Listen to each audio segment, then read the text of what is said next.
Hello, everybody. Welcome to Rob's Gaming Table. I'm Rob. I'm Mel. And we're here to play a new game, sort of. It's another Aeon's End game. It's a deck building game. It's a legacy game. They actually put it right in the title. But huge spoiler warnings if you're watching this. We are going to unbox this, set it up live the same way we did the last Aeon's End legacy game. There is another one. This is their second try at trying to make a good legacy game. They did a pretty good job last time, but hopefully this time they improved, listened to the community, and made something even crazier and better here. And based on the weight of the box, there's potential that there's more game in here.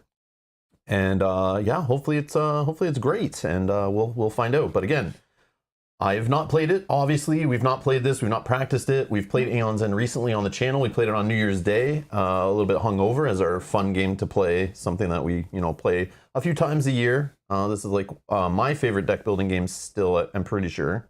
Yeah, I think it's mine as well. Yeah, love playing it. Yeah. Tons of playthroughs on the channel of the many iterations, standalone boxes, expansions, all that kind of stuff on the channel. You can check that below in the video description. There are playlist links to bring you to all the different Aeon's End games. I will explain shortly what Aeon's End is, all the different ways you can get into Aeon's End. For those who are finding this video, maybe this is not the best starting place. I don't know. I've never played it. We'll talk about that more later, maybe in a separate video when we're done playing through the entire campaign, because we're psychos. So spoiler warning, there are lots of hidden envelopes, decks of cards that you're not supposed to look at till you get there. Everyone's playthrough should be a little bit different, maybe. I don't know if they did this. The other one's kind of like linear. But there's lots of choices, things we're going to open, surprises. These legacy games are really built around discovery. And a legacy game truly should be that everyone's playthrough of the same box is a little bit different, or very different in some cases with legacy games. But anyone who doesn't know what a legacy game usually means, the game is changed permanently, and your playthrough, or your second, third, and fourth playthrough, or my playthrough, and my cousin's playthrough, whatever, will be different because we make different choices, open different envelopes, see different story entries, put different stickers in books, writing on maps and cards and ripping things up. Usually that's what a legacy game involves, but they don't have to. There's no like hard and fast way to do a legacy game. But yeah, we'll see. So hello everyone joining live. Hello to you watching later. Again, spoiler warning, run away if you don't want to know anything. But I would say you'd be okay watching the first. If you're like, oh, I want to know what this is. I saw it on sale, or it just came in my local game store, or it's back on Kickstarter or GameFound or whatever crowdfunding campaign they use. And you're interested in what this specific box is, you're probably okay to watch the first scenario, the first nemesis we fight against. We'll go through all the setup, creating our characters and everything. We'll play that first one, and that first one they mention in the rulebook a lot. I did go through the rulebook, and they show that one off. They spoil cards from it and all this stuff. But once we get past that first boss, that first nemesis, start getting really into the story, making choices, and opening up envelopes and cards and boxes or whatever they have in here. Heavy spoiler warning.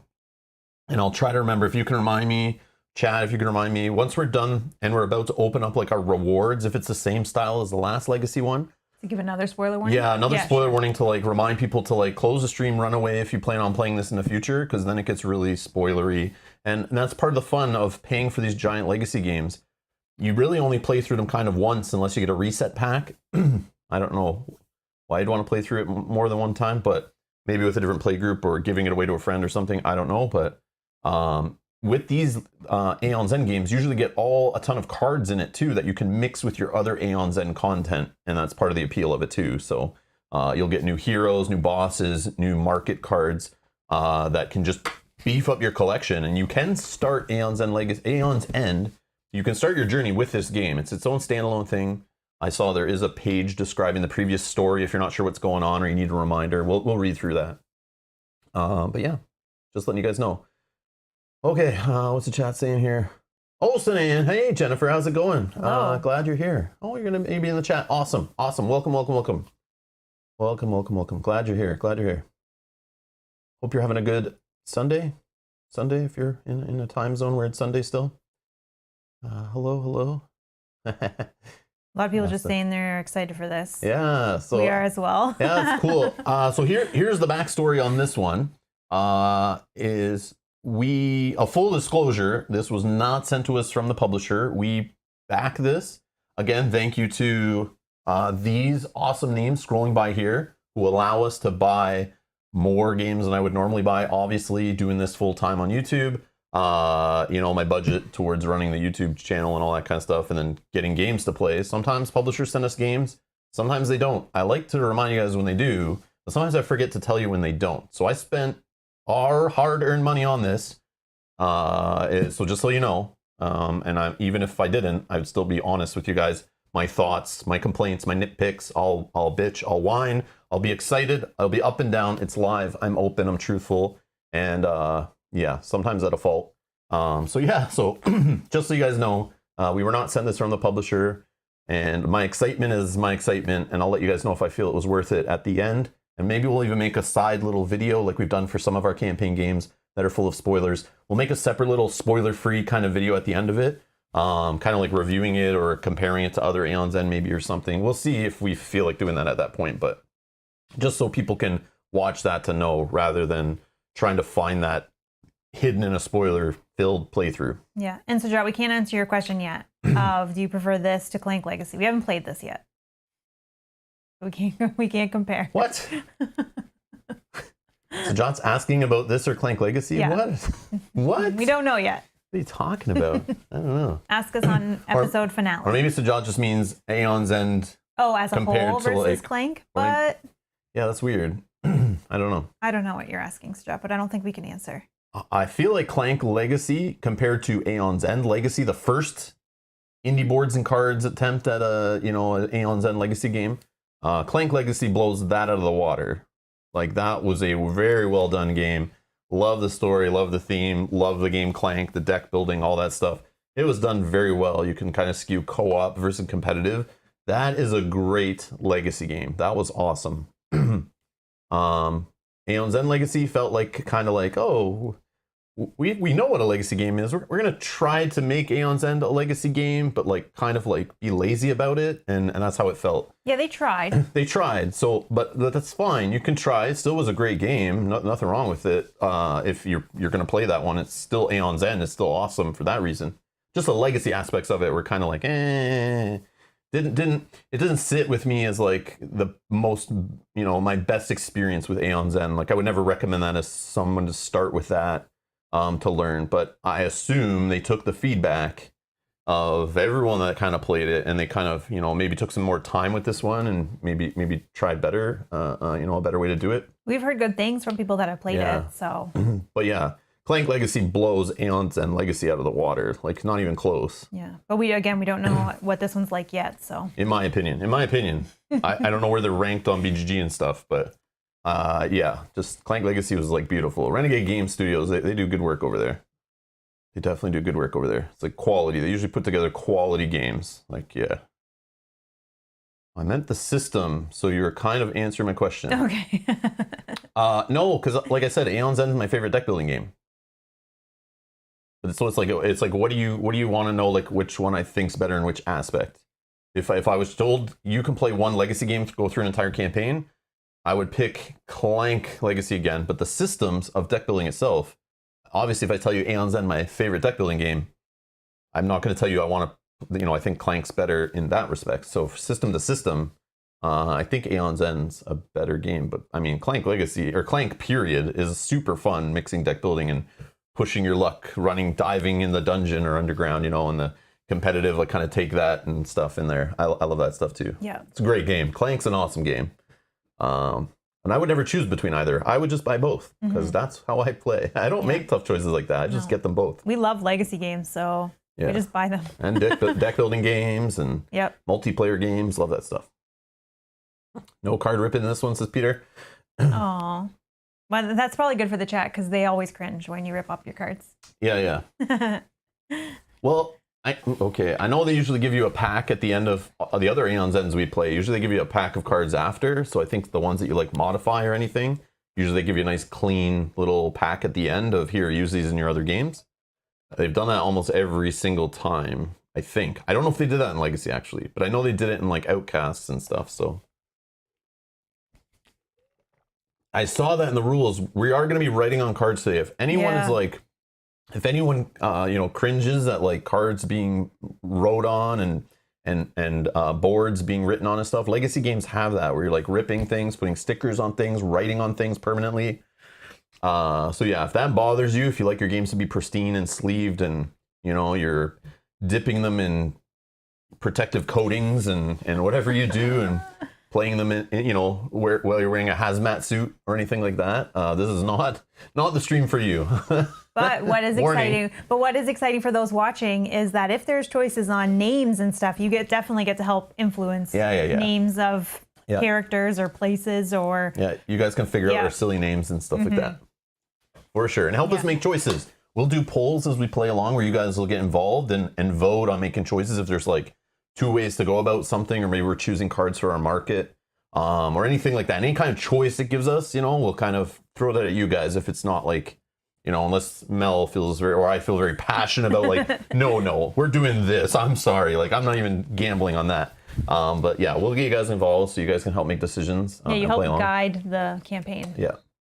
All right, let's talk about Aeon's End a little bit, because I know people will be like, what is this? And we can just tell them, go back and watch the beginning somewhere. But and then people watching later, obviously, they'll see this part. But I did a quick and dirty, like, you know, making an image here, but I'll show that in a sec.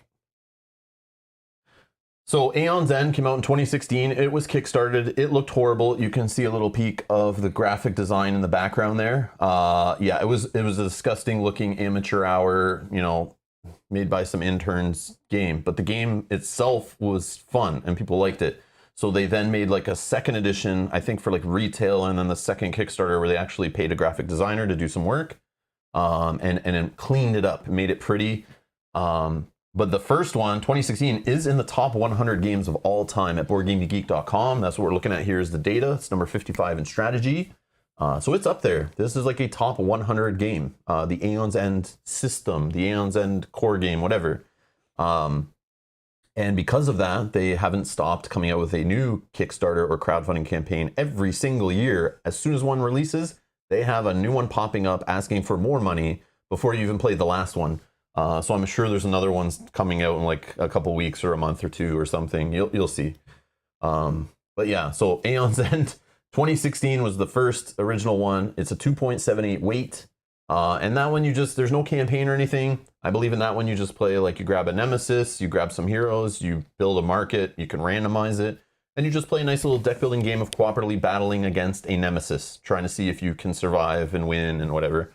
But then I went and used my graphic design editing skills here and made this super fancy, where is it? Nope.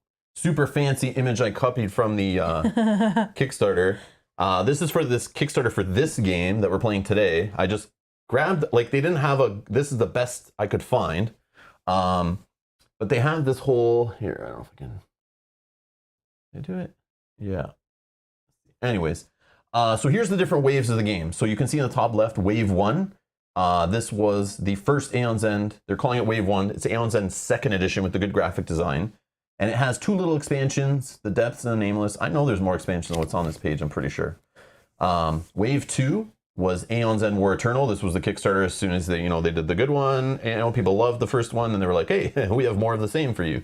So then there was Wave 2 War Eternal. You can start with any of these boxes. They're all standalone. You don't have to own Wave 1 to play anything from Wave 2. You just need a standalone box. So you need Aeon's End 2nd Edition, or you need Aeon's End Eternal War. That's a standalone box. Or you could start with Aeon's End Legacy, the first one, the big black box right here on the left.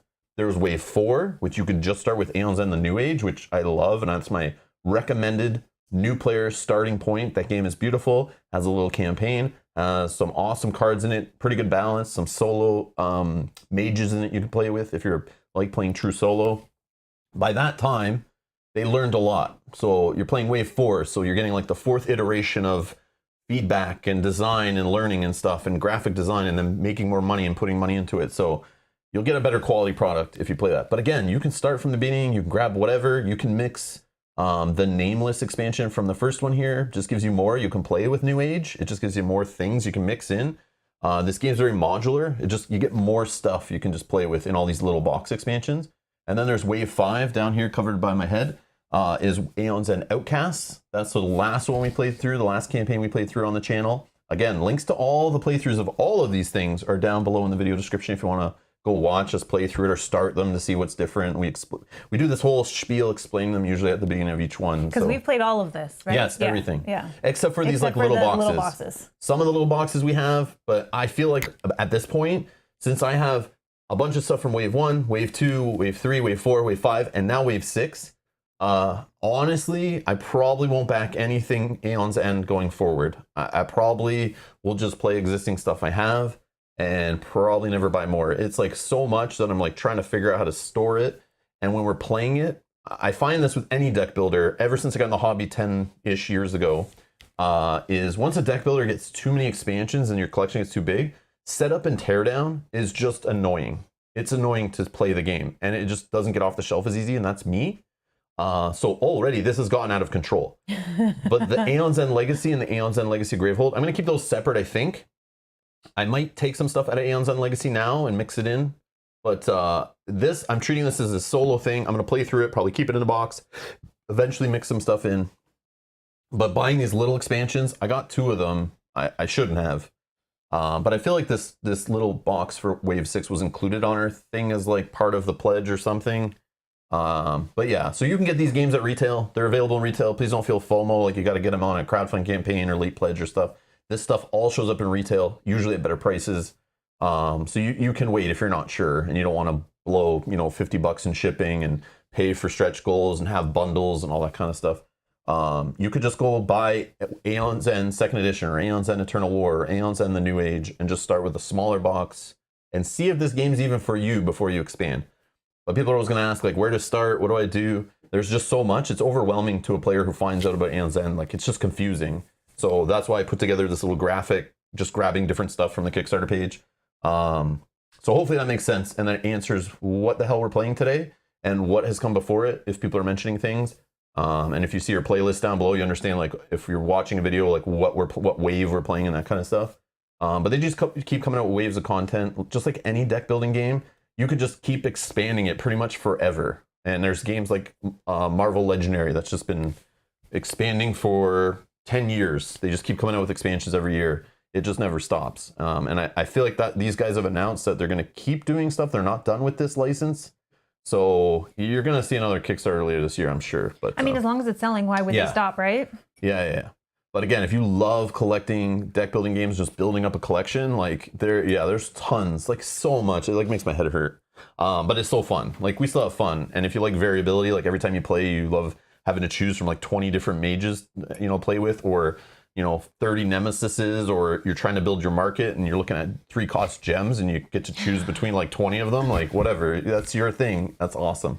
Me, I just find at some point it becomes annoying to set it up and play it, but yeah, if it's like your only game you're playing or your lifestyle game you're hooked on, man, there's so much there for you. So much.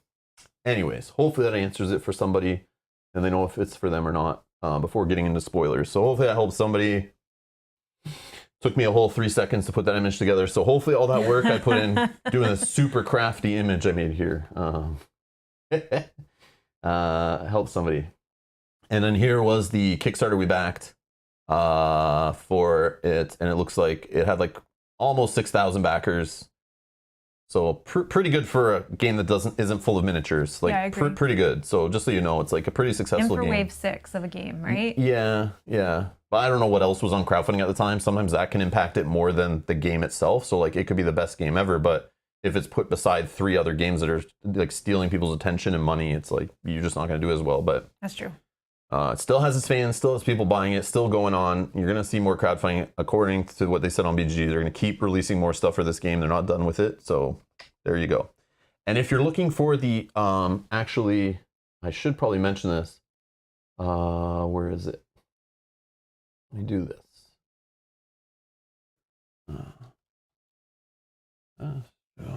So they just did on crowdfunding. This is not for me, but if you have kids and you're looking for the family children's version of Aeon's End, they threw that up on crowdfunding this year already, recently, I think. And there's probably late pledges for the next few months. But if you're looking for a smaller, streamlined, simpler family game to play with your kids, you can play Astronauts. If Aeon's End is too much for you or the weight is too much, this is going to be a less complex It's more of a pretty, like, you know, Saturday morning cartoon version of Aeon's End, designed by the same designers, I'm pretty sure. So keep an eye out for that. I'm sure that'll be dirt cheap at retail. Yeah, keep an eye out for that game if this is not for you. Just FYI, another cheaper way to kind of try the Aeon's End system, sort of. Just throwing it out there. But this is what we're playing today. Okay.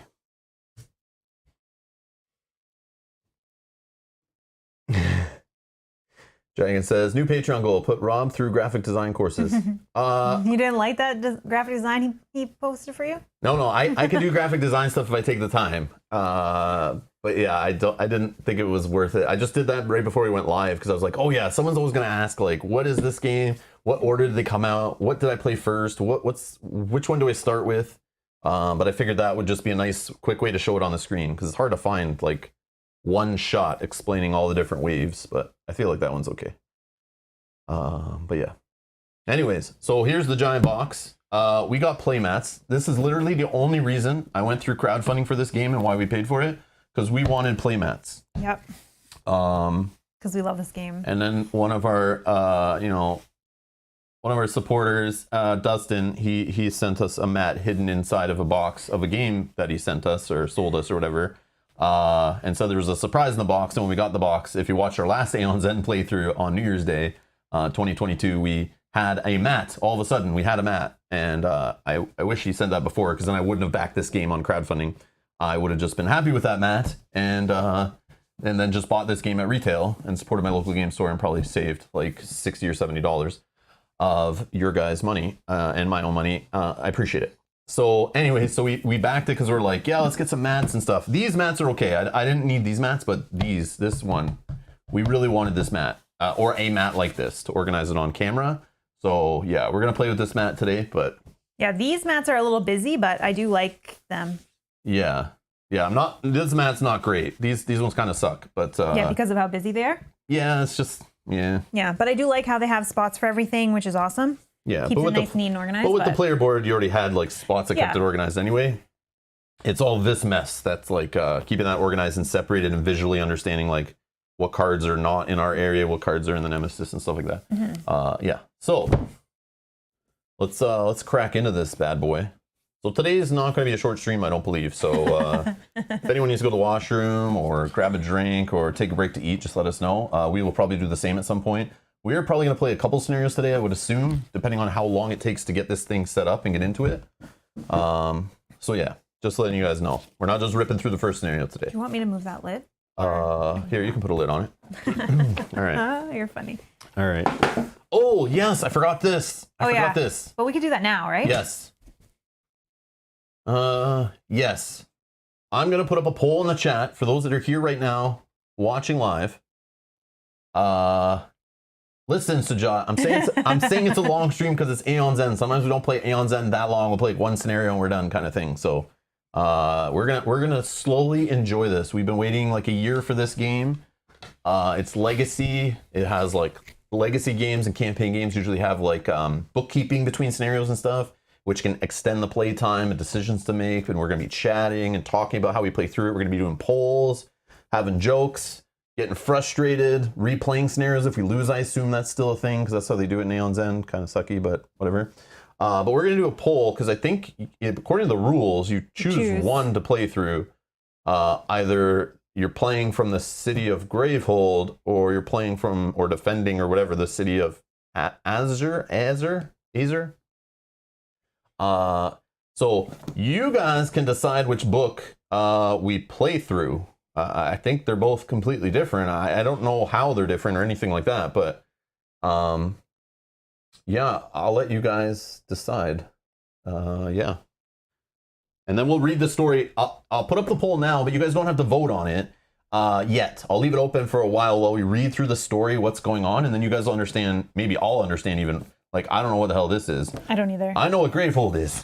we've defended Gravehold almost every single time we played. But Azer, I'm not sure. So we'll read they have this little page in here. That's like the previously on Aeon's End, which explains what's been happening. And then we'll read, I guess the rulebook, I think, has some story on it going on. I think. This is all that we've read. Well, I didn't read the prologue. Oh no, I didn't read the prologue, but just rule book. That's it. But there's like previously on, then there's prologue to read on the front of the rule book. It's like the worst cover to a rule book I've ever seen, but it's functional. It's useful information. It's like they didn't want to pay for the art to put on the front, but it's funny. But I do like in the rules they actually have what's new. If you already play a lot of Aeon's End, they tell you where to go read for the new stuff, which I like that a lot. I think that's cool. All right, so we'll read through that. I'll put up a poll. Which book to play? And my understanding is it's the narrative in there. Is that, and that kind of drives the game. Yeah. Now I've heard contradicting accounts here on if we play through only one, or if you do end up playing both, but it's just the order you play them. I'm not really sure. So we're not really sure how this is going to go. It doesn't matter. Yeah. I don't think it matters. Oh, we got some people who know here. Joseph, there are different campaigns in this box, is my understanding, according to the rule book. Brian saying Azure is the suburban area with better schools and a couple of targets. Oh, okay. That might be a good place to go. It's a nicer neighborhood? Okay. This is like what, the underground or the... And Pine Leaf Needle says you helped Azure and Outcasts. Oh, okay. Oh, a dragon says Azure came in Outcasts. That was the village you ran to. Okay. Oh, okay. Good for all this because I don't remember. So I put a poll in the live chat. If you were watching here live right now, open up the chat. There should be a poll in there if you're watching on mobile or PC or whatever, wherever the chats are supported. You guys can vote which one we play through live here on the channel, and or start with or whatever. I don't know, but let's read. Let's read. Actually, yeah, we can put them right up there. So you guys can choose. All right. So we're gonna do some reading here. The story so far. Previously on Aeon's End. Gravehold, the last bastion of humanity, the great underground city, was thrown into chaos when a mage named Zaxos experimented with forbidden void magic and accidentally drew a powerful nameless called Maelstrom into the city. Even the combined strength of all the mages was not enough to defeat it, and a young prodigy named Desmodia was forced to sacrifice herself with one final attack that brought down not only the Maelstrom, but the entire city of Gravehold itself. The remaining mages made their way to the surface and set to work constructing a new city that would be called New Gravehold. I remember that. Very creative, guys. Very creative. Their leader, a mage called Brahma, had grown wary of the dangerous void magic that had destroyed their home and began exiling any mage who had dabbled with it or who followed Zaxos' teachings. Zahana, a good friend of the old mage comrade of Brahma's, couldn't stand Brahman's strict edicts against magical experimentation. She left the city, traveling south.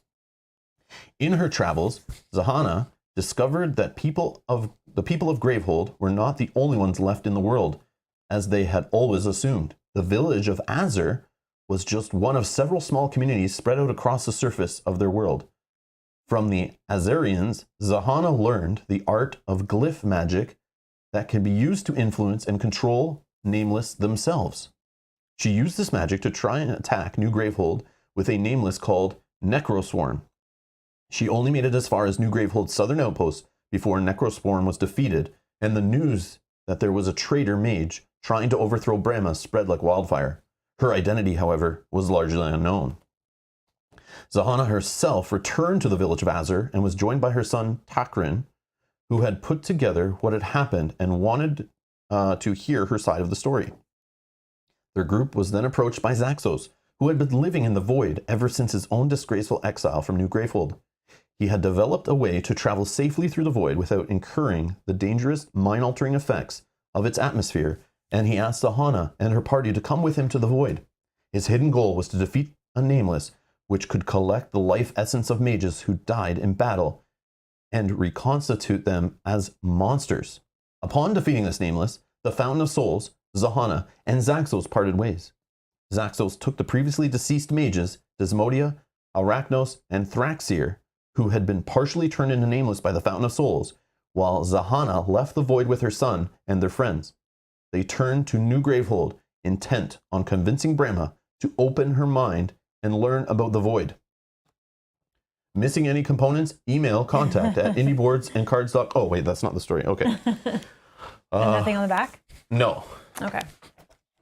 And then we're going to create the rest of the story by writing it out ourselves. No, the rest is unwritten. Yes, the rest is unwritten. All right. Let's throw it. All right, so that said, read that first. Yeah, read that first. We had to do that. Okay. Some of that did come back to me as some of the names and that too. Yep. Yeah. Yeah, it's cool that they do that because when you play it like a year ago, it's like, I'm not going to remember what the heck's going on. But I mean, you could it would be pretty cool to play all the story stuff, which I think started with Legacy, the first Legacy, and then continues through, I think it's in that order. Or was one of them a prequel? I forget. One of them was a prequel, someone will know in the chat. But I think it started at like wave 3 was the story stuff. And it kind of led through all of them, even till now. So the first 2 Aeons End boxes, 2nd edition and War Eternal, those don't really have much story going on. But I think some of those mages are in the story now. But yeah, you can start, if you care about the story, it'd be really fun to kind of like binge play through all of it back to back. And kind of, then, you know, with my bad memory, I would actually make sense on who's who and what's going on. But if you like story, it's not bad. It's pretty cool what they do. All right, so this is the prologue, it says here on the Legacy of Gravehold rulebook. The Hall of Elders is nearly empty this time of day, the sun slipping low enough to cast long beams of sunlight across the wooden floors. Brahma sits alone at her desk, finishing reading a proposal to begin the training of the next generation of mages. Thinking of the young mages makes Brahma think of Desmodia, taken from Gravehold all too soon by her own heroic sacrifice in the battle against Maelstrom. Brahma lets the papers go lax in her grip as she thinks of the horrific events leading up to the fall. She'd considered Zaxos a trusted ally and a close personal friend, but his foolish experimentation with void magic had nearly cost them everything. Brahma has had to bury too many children. She can't let it happen again.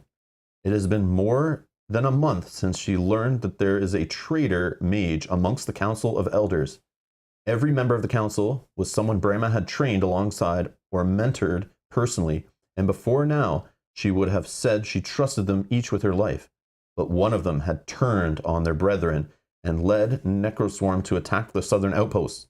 Brahma didn't want to believe it, but she was too old to wallow in hopeful delusion. She trusted Zaxos too, and look where it had gotten her. No more trust.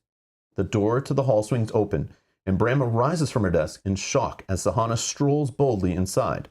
Brahma can barely make out the faces of her companions where they stand, silhouetted dark against the sun. The rest stay at the doorway while Sahana approaches. Brahma retrieves her staff from where it sits leaned against her desk and goes to meet her halfway. Sahana, Brahma begins, her voice betraying nothing. No one has seen you for over a month. Where have you been that was more important than protecting your home? New Gravehold is not my home. Our home was lost decades ago beneath the crumbling earth. Sahana rests a hand casually on one of her dual blades, and Brahma is too wise not to consider it a threat. Are you aware that there is a traitor in New Gravehold? Sahana stiffens at Brahma's words. I am. Are you aware that you went missing just before the traitor mage was spotted? I am aware of that as well. Brahma leans heavily against her staff. Sometimes her many years feel like too heavy a burden to bear. So you're not going to defend yourself? I didn't come here to defend myself. I came here to explain. Now you sound like Zaxos, Brahma shakes her head disappointed. Do you think you can justify the lives you took? Sahana glares at Brahma, refusing to back down. I'd rather be with Zaxos than you. At least he's attempting to change things for the better. You were with Zaxos? Brahma raises her eyebrows. Briefly, recently, he took me into the void. Sahana sweeps an arm behind her, encompassing the mages standing at the door. He brought all of us. And now I've come here to share what I've learned with you. Brahma, we can't ignore the void, or the power there. It is drawing energy from our world, whether we like it or not. I don't know what the answer to humanity's salvation is, but I do know we're more likely to find it if we're not cutting ourselves off from half of the resources of our world. The void is what caused all of this in the first place. Brahma strikes her staff on the ground once, the sound ricocheting through the empty chamber.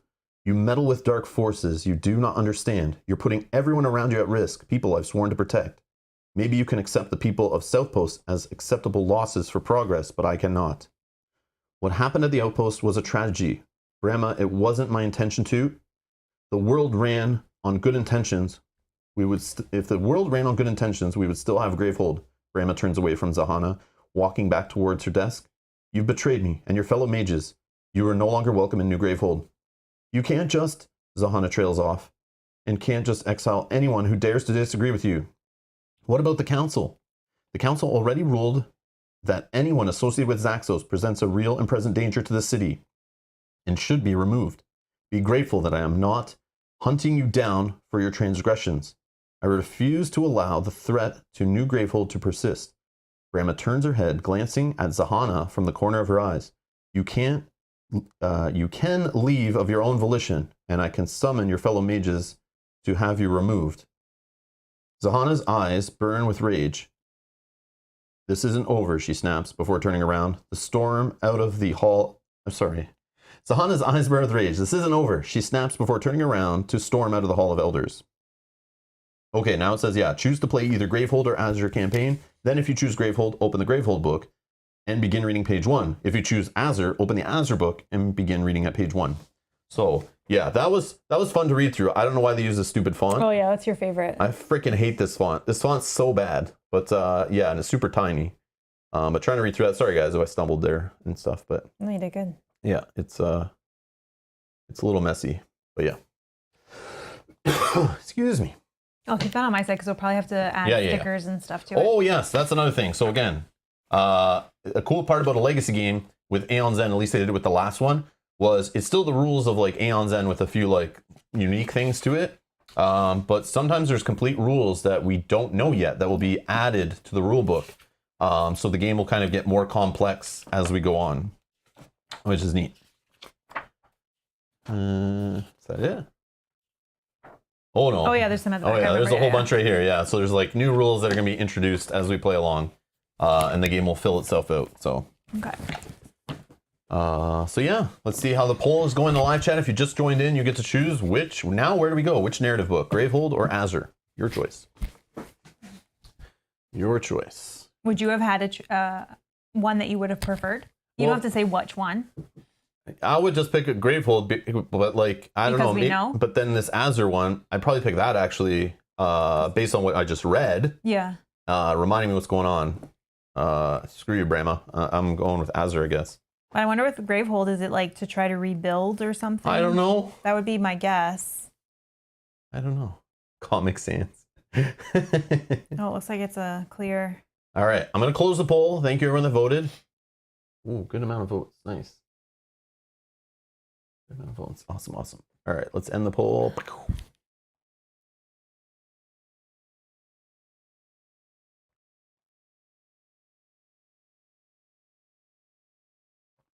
Rob's a traitor calling it. So yeah, probably.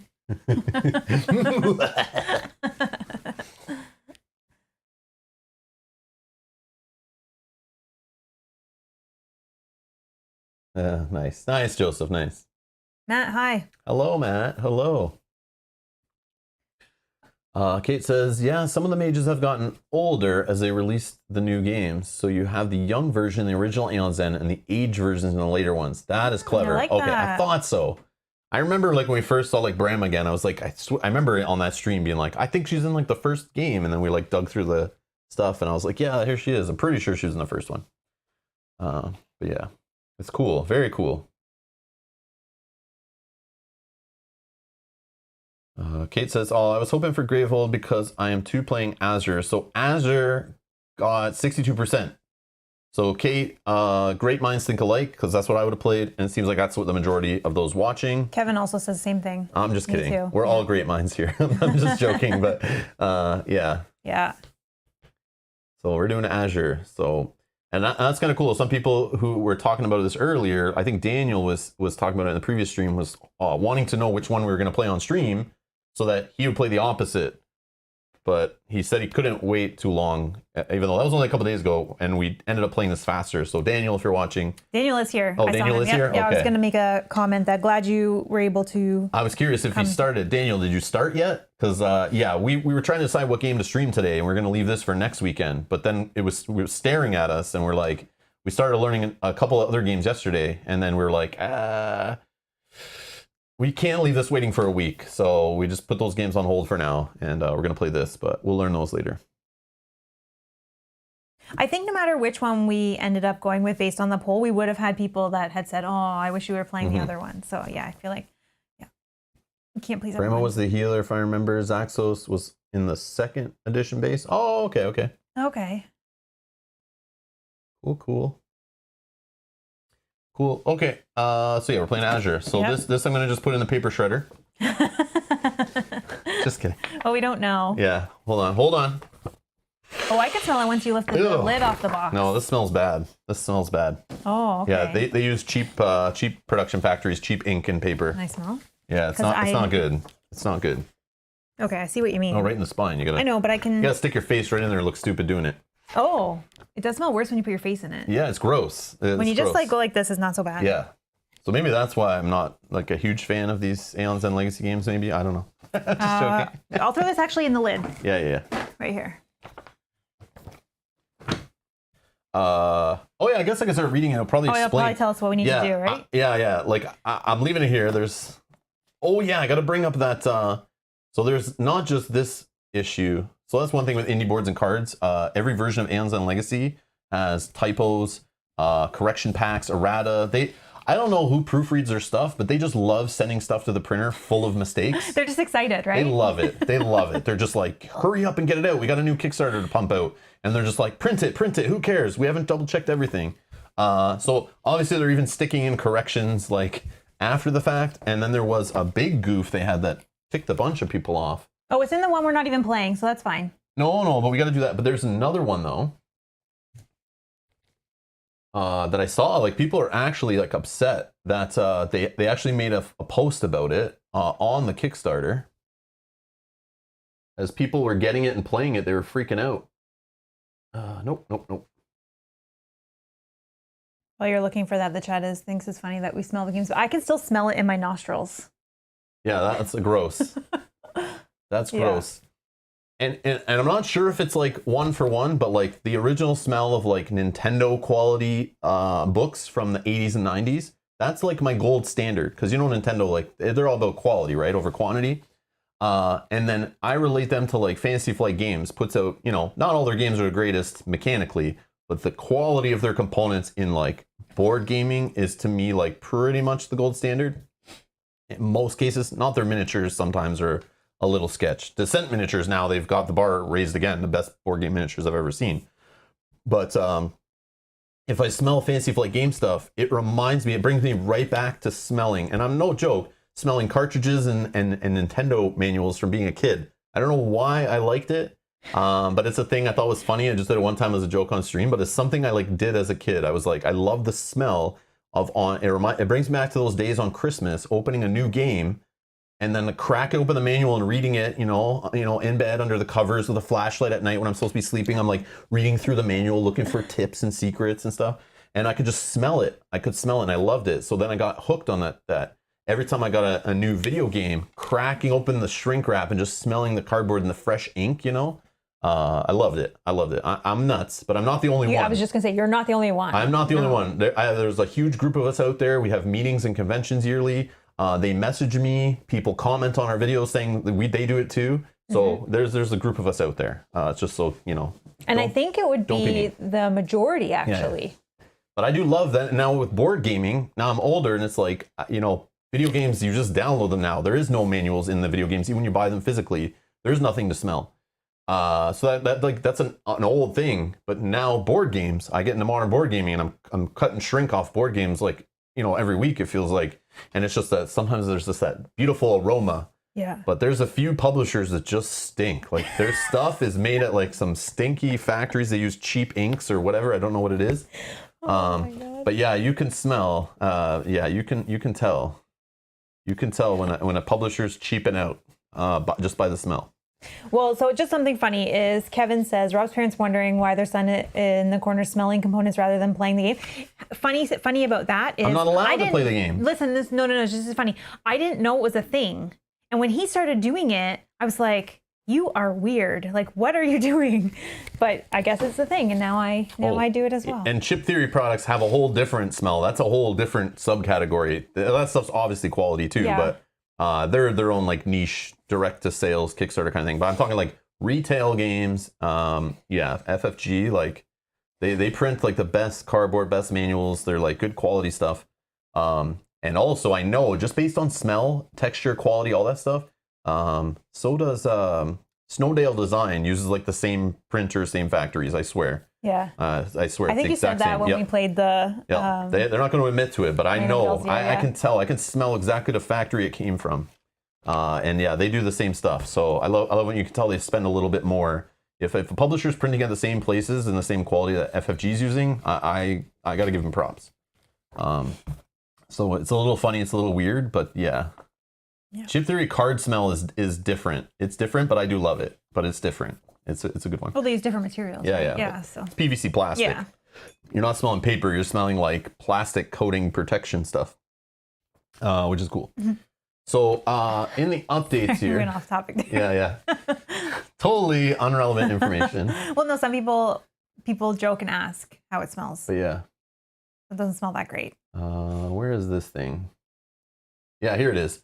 Confusion with the first battle of the campaign, Bishop Scrolls. Gameplay clarification from the design team. Okay, if anyone out there hasn't opened theirs yet or haven't got theirs yet, public service announcement. Read this post before you play, because it supposedly makes it like hard, causes the play to stop, doesn't make sense. The short version, some of our backers who have started playing Legacy of Gravehold have noted some confusion with certain instructions in the first battle, causing the game to be much harder than intended. We'd like to provide some clarification. During this fight, you'll be instructed to place some new cards under the Nemesis mat. This means to physically place the card underneath the Nemesis mat. Do not put these cards in play. So when you're playing and you have your Nemesis here, when it tells you to put a card under the Nemesis mat, you might think under where the cards go in play, under the Nemesis mat, right? But what they mean is actually pick up the Nemesis mat, put the card underneath, physically underneath, and cover it. Oh, I can see where that would be confusion. Oh no. Yeah. So that's when I read that, I was like, oh damn. I would probably think the same thing. I would do it too, because like, what are you hiding? Yeah. What are you hiding underneath for? Yeah. Oh wow. All right. So that says, do not put these cards into play. That would make the game impossibly hard and not what we intended. Which is what people have commented. So here's an example. Then place that card under the Bishop of Scrolls Nemesis mat. Banish card, blah, blah, blah. I can see. Interpret the above text as place that card physically underneath the Bishop of Scrolls Nemesis mat so that it is out of play and out of sight. You should not see it at all. Okay. That's hilarious. Thank you for sharing this feedback, and we hope that it helps you carve out your own Legacy in Gravehold. So anyone who's already ahead and didn't do that properly, I want to hear your complaints in the chat right now. But yeah, it's good that they made a post, but hopefully it was in time. And I know not everyone pledged through Kickstarter, so they don't get the updates, because late pledges don't get Kickstarter updates. So, but yeah. And Matouj wants to say he thinks he's better than everybody. So there you go. Just joking. But Peter does say, this screwed me over after I had written on almost all of my cards. So you're playing the whole thing, not realizing you're playing it wrong. That's why people are pissed. Yeah, and I can see why that would make me... Yeah, but to be honest, I would interpret it the same way. I wouldn't think I would hide it underneath the mat. It depends. I don't know. Maybe I have to see how it... Yeah. I don't know. Now that I know, I'm not sure, but...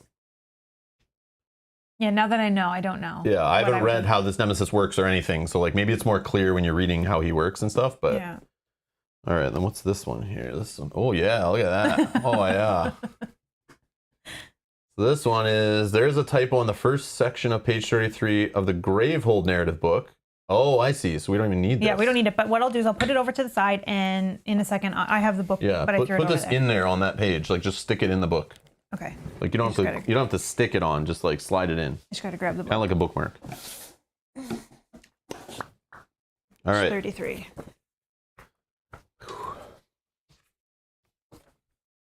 Yeah, Peter says, I interpreted it as placing it into play. Yeah, if you play with a mat, especially, under the Nemesis mat is like this area. If you don't play with a mat, you might have your Nemesis area in a different orientation. So I could see that, but yeah. I can see how it's confusing either way. I don't know what I would have done, but yeah. Under mat not equals in play. Okay. But yeah. I can see easily how it can be confused. All right. All right. So I guess this would be our first Again, spoiler warning, because we're going into the book. Yeah. Well, this is going to help get us more story going and then set up our first scenario, I'm assuming. Mm-hmm. So, again, to know how a legacy game works, like you could go back and watch our first video of Aeon's End Legacy, the original legacy version of Aeon's End, to see how it works. But already I can tell we got a storybook, which wasn't a thing before, and I can see a map here. So already I know this is different. So if you just want to, if you're looking specifically to like, what's new about this or what's different, yeah, I think you're fine to see this stuff. It's just like, yeah, you know, some people don't want to go completely blind. They want to know what's in the box. What are they getting into? Like, how is the story? How's the writing? Like, what's the format? Will this work for my group? That kind of thing. So. Oh, wow. There's lots in here. Yeah. So they decided printing decks of cards was too ridiculous. So they're putting tons of story in a book now, which weighs less for shipping, which is great. And just reading card after card, like flipping them and trying to keep them in order was weird. All right, here we go. Oh, man. Oh, just before you do that, you read that, Yogi does say, Rob, you need YouTube shorts dedicated to smelling games as you unbox them with your facial expressions. Yogi, I was already planning that. And I wish you never said it out loud because now there's a few other channels that are going to do that before I do it. Sorry. That's what always happens. Anytime I mention something on a stream, some other channel does it like right after. Sorry. Shouldn't have read it out loud. Yeah. But anyways, 100% was going to do that with this game. But then I didn't want to open it for spoilers at all, so I didn't do it. Yeah. But I was going to do it for sure. Peter, I have my ultra fine and fine point Sharpies. Yes, they're ready. Damn you, Yogi. Damn you. All right. Not that people wouldn't watch mine because they watch someone else do these kind of things, but yeah, maybe it's different fun. Games. It just happens because I subscribe to a bunch of channels and it's like, yeah, as soon as I say I'm going to do a stream of this, then the next day I see a stream of somebody doing that. And it's like, damn it, I saw that person in the chat. Anyways, just kidding. All right. Mother, please calm down. Tarkin rests a hand on Zahana's shoulder as they exit the gates of New Gravehold for what might be the last time in his life. She is shaking, shoulders trembling from the strain of her holding in her indignation. I wouldn't mind being exiled, Zahana snaps, pulling her shoulder out from beneath Takaran's hand. I wouldn't even begrudge Brahma exiling you and Q from the only home you have ever known. It isn't her actions that I find unforgivable, it's her intentions. The moment a city has a leader who will not listen, who is not open to debate and change, but would rather silence any dissenting opinion, that is when she has been in power too long. Well, that hits home a little bit. All right. She's putting all of her people at risk for her own selfish, outdated beliefs. But she is the leader the people follow. Takaran looks behind him, tilting his head back to take in the towering expanse of New Gravehold's mighty wall. It is an imposing structure standing out tall from the cleared forest around it. He can just barely see the colored pennants of the marketplace peeking up over the stone. The people don't know what she stands for. They follow her blindly, unquestioningly. That's quite the high opinion of her people you have there, Kel says, clearly unimpressed. How long have you all been living so deeply entrenched in ignorance? Too long. Zahana reaches the tree line of the forest to the south of New Gravehold and stops, turning to face the ragged team she has assembled here. Her son Takaran and Zaxos' own daughter, Q, as well as a pair of tethers from Azer, Kel, and Ilya. Ilya? This doesn't have to be your fight, Zahana begins, but Q cuts her off. Where were you in the, We were with you in the void, Zahana. We saw the fountain of souls taking the ether of our fallen mages and twisting them into something monstrous. We decided together that we return to Brahma and try to change her mind. Our world and the world of the Nameless are already entangled. We can't just go back into hiding our heads in the sand and pretending they're not. Besides, Ilya adds, slipping her arm through Kel's and resting at her side against her side. New Gravehold isn't an island. The actions of your city, intentional or not, have been disrupting the natural patterns of Nameless in the forest. Everything has become more dangerous, and it won't stop unless we make it stop. What are you all implying? That we should attack New Gravehold? Takaran takes a step back, looking over the group with a vague horror in his eyes. Those are our people, our friends. Your friends, Kel mutters. I don't want there to be bloodshed. Zahana reaches up instinctively to pull her cloak tighter and around her shoulders, but she doesn't have it anymore. Zaxos has it. wherever he is now, wandering through the void. But I am not naive enough to think this will be peaceful. We can't fight against New Gravehold, Mother. There are only 5 of us. Then let's hope fighting isn't necessary. Sahana pulls her hood up, casting her face into the shadows. Until then, I'm going to gather as much help as I can find. Brahma has made more enemies than just me in her time in command. And us? You 4 should head back to Azure. We can regroup there and figure out what to do. If it isn't too late already. Ilya begins to ask what Zahana means by that, but before she can, Zahana is already racing off, ducking into the tree line and vanishing from sight. Ilya sighs deeply before turning to the others. Back to Azure, I suppose. Keep your eyes peeled for the Nameless, Takaran cautions as he begins leading the group south. This area is dangerous to travel through, no matter how many times you've done it. Maybe for you, Kel snorts. Us Azarians have spent generations learning how to safely traverse the forest. The small band of mages begin their travel with Kel and Ilya leading them confidently through the woods to the south of New Gravehold. As they go, they carve magical glyphs into the trees to subtly influence any Nameless who might be out there in a different direction. See, as long as you don't make a huge nuisance of yourself by cutting down half the forest and building a city in the middle of it, you can travel easily enough. Kel holds up a dangling vine and waits as the other 3 duck beneath it. Sure, but that's easy to say when Azure has 1/3 of the population of New Gravehold. Takaran counters amicably. We need space for farms, or else we wouldn't be able to feed everyone. Well, have you considered not? Kel cuts off as Ilya grabs her arm and tugs her sharply backward. The previous open path in front of them is suddenly cracked down the center by a mess of black veins pulsing midair. The mages stare in horror as the void portal coils into existence in front of their very eyes. This is exactly what I meant, Kel snapped. Your cursed city is disrupting everything. Not our city anymore, Q says. Not the time. Ilya grabs Kel's hand, and their matching tattoos begin to glow with a powerful light. The 4 mages stare forward at the dark swirling portal in front of them as a humanoid figure steps out from it.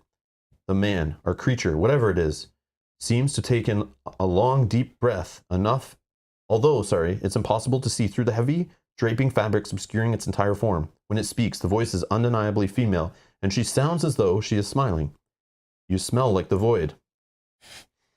The cloaked figure lifts a hefty tome in front of her, easing it open to a page somewhere near the center, and then she takes a big whiff with her nose and smells that printing smell. And yet, you do not comprehend its truth.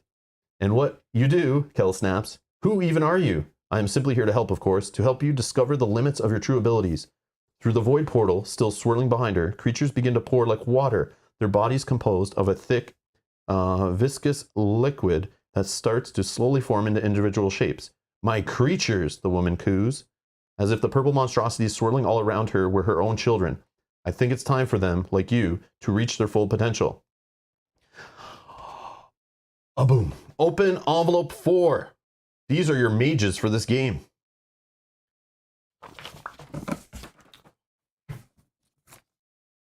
Do not open until end of the campaign. I'm assuming this is just it's just the rules to just like in the other games, they give you rules on how to play with the stuff that's in it to keep playing after you're done, which is cool. I think it's awesome because these are the 2 characters that we played in the first Legacy. That's a big envelope. That is. That's gonna have our stickers and stuff. Holy. Okay, tokens. Ugh. Yeah, I'm not even going to. Okay, we'll figure out those. Do you want me what is going on here? Oops. We have some shipping accidents here. Oh no. Yeah, this is like our inserts falling apart. Look at this. Holy crap. Too many envelopes. So look how many envelopes of surprise things. So again, if you don't want to see any of this, run away. Holy. Yeah. That is way more than in the last one. Yeah, this is insane. But way more. But do you only see half of it because of what we just did? You know what I mean? Choosing one book. Yeah, this heavy amount of envelopes is why this thing didn't stay put. Yeah, what the heck is going on there? Yeah, Daniel says, the insert sucks, yeah. Yeah, that's weird. Okay. It's fine. All right. Do you want me to start popping some of the stuff out or no? Yeah, you might as well. Do you have a couple containers? Oh, the dials are pre-put together. That's nice. I think they always are in this game, but. Nice. Do you have a couple containers at least for charges? Yes. I just need a few. We'll just use the dice for health and stuff. So I won't pop those out. Let me see. What do you got? I got fire tokens, aether tokens, silence tokens, shield tokens, charges, monsters, power tokens, nemesis tokens, and then I'll just pop out the 1 and 2 for. Might need a. Okay, let's do. I don't know. Your call. There's a whole bunch. Use whatever. Yeah, actually, let's do. Oh, the book covers both sides. Oh, okay. I see. Okay. Look at all this, though. Look how many cards. Like, this is crazy. Like, look how many cards.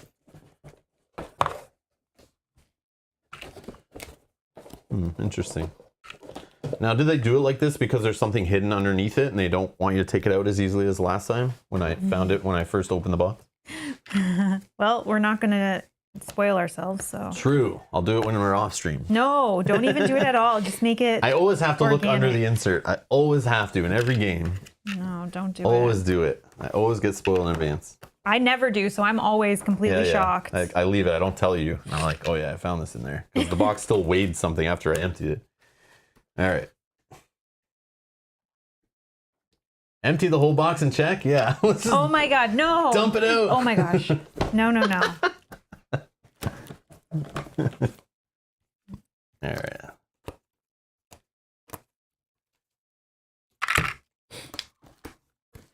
Whatever. I'm not going to pop out the health, and I think we only need numbers 1 and 2, so I'll pop those out later. I'm assuming these baggies are for tokens and stuff, but whatever.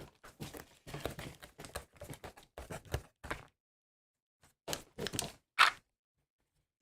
don't know what we'll even technically need. Yeah. So. All right, let's do this. Ooh, let's put that there for now.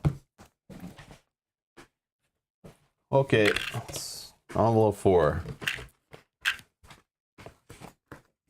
Spoiler tag if you do? No, I'm okay. No, we won't do it.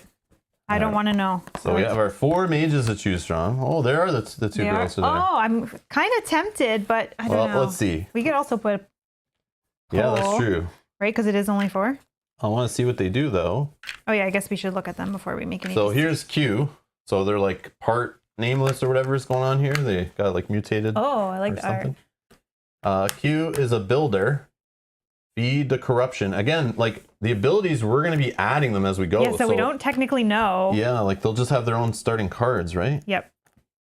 Or, oh yeah, the starting cards are on the back. That's different. So one Oblivion Load, and we got a Corrupted Vein, whatever those are. Complexity rating 4. Oh, okay. Complexity rating 3 on Takaran.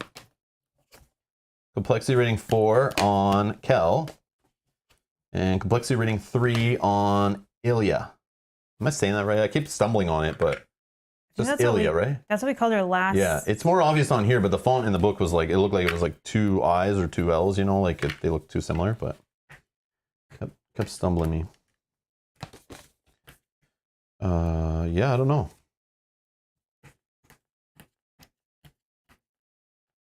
So obviously, I would assume we'd have different mages if we did the other book, which is right because we'd be doing the other side, maybe. I assume. But that's neat. But All right. Well, I'm gonna keep opening here. It says, these are your start. Hold on. Open deck AZ. Or AZ1A. I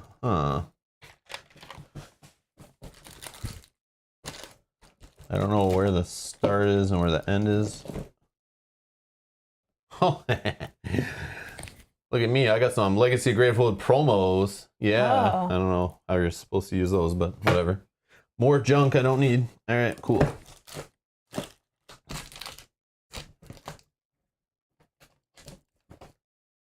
What the heck, man? It's probably in this one. Like, why isn't it just like at the... Oh, yeah, but maybe it can't be at the front because... Because it doesn't know where you're going to start. Yeah. Oh, man. All right. AZ1A. And then we need AZ1B. I don't know if anyone says. Haha, Kate's got to head out. No worries, Kate, understood.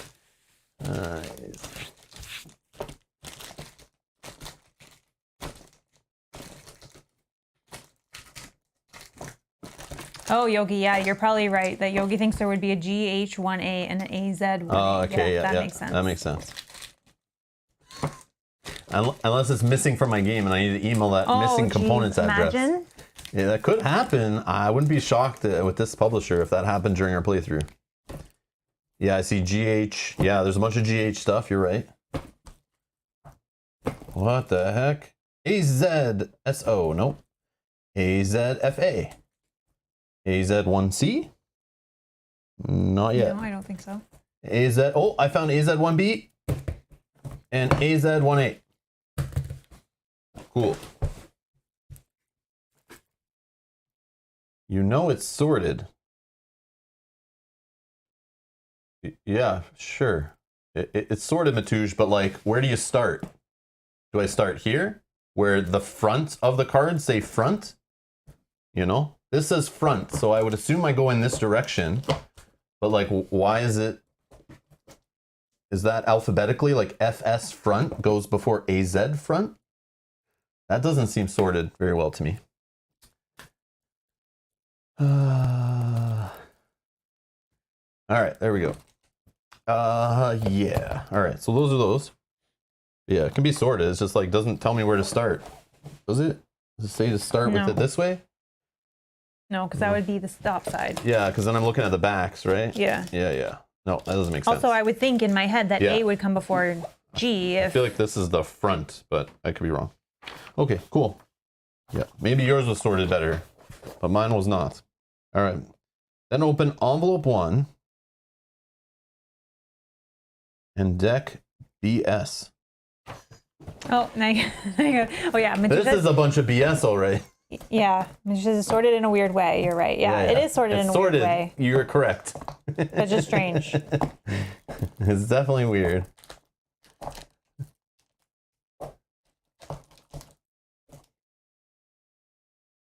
Deck BS.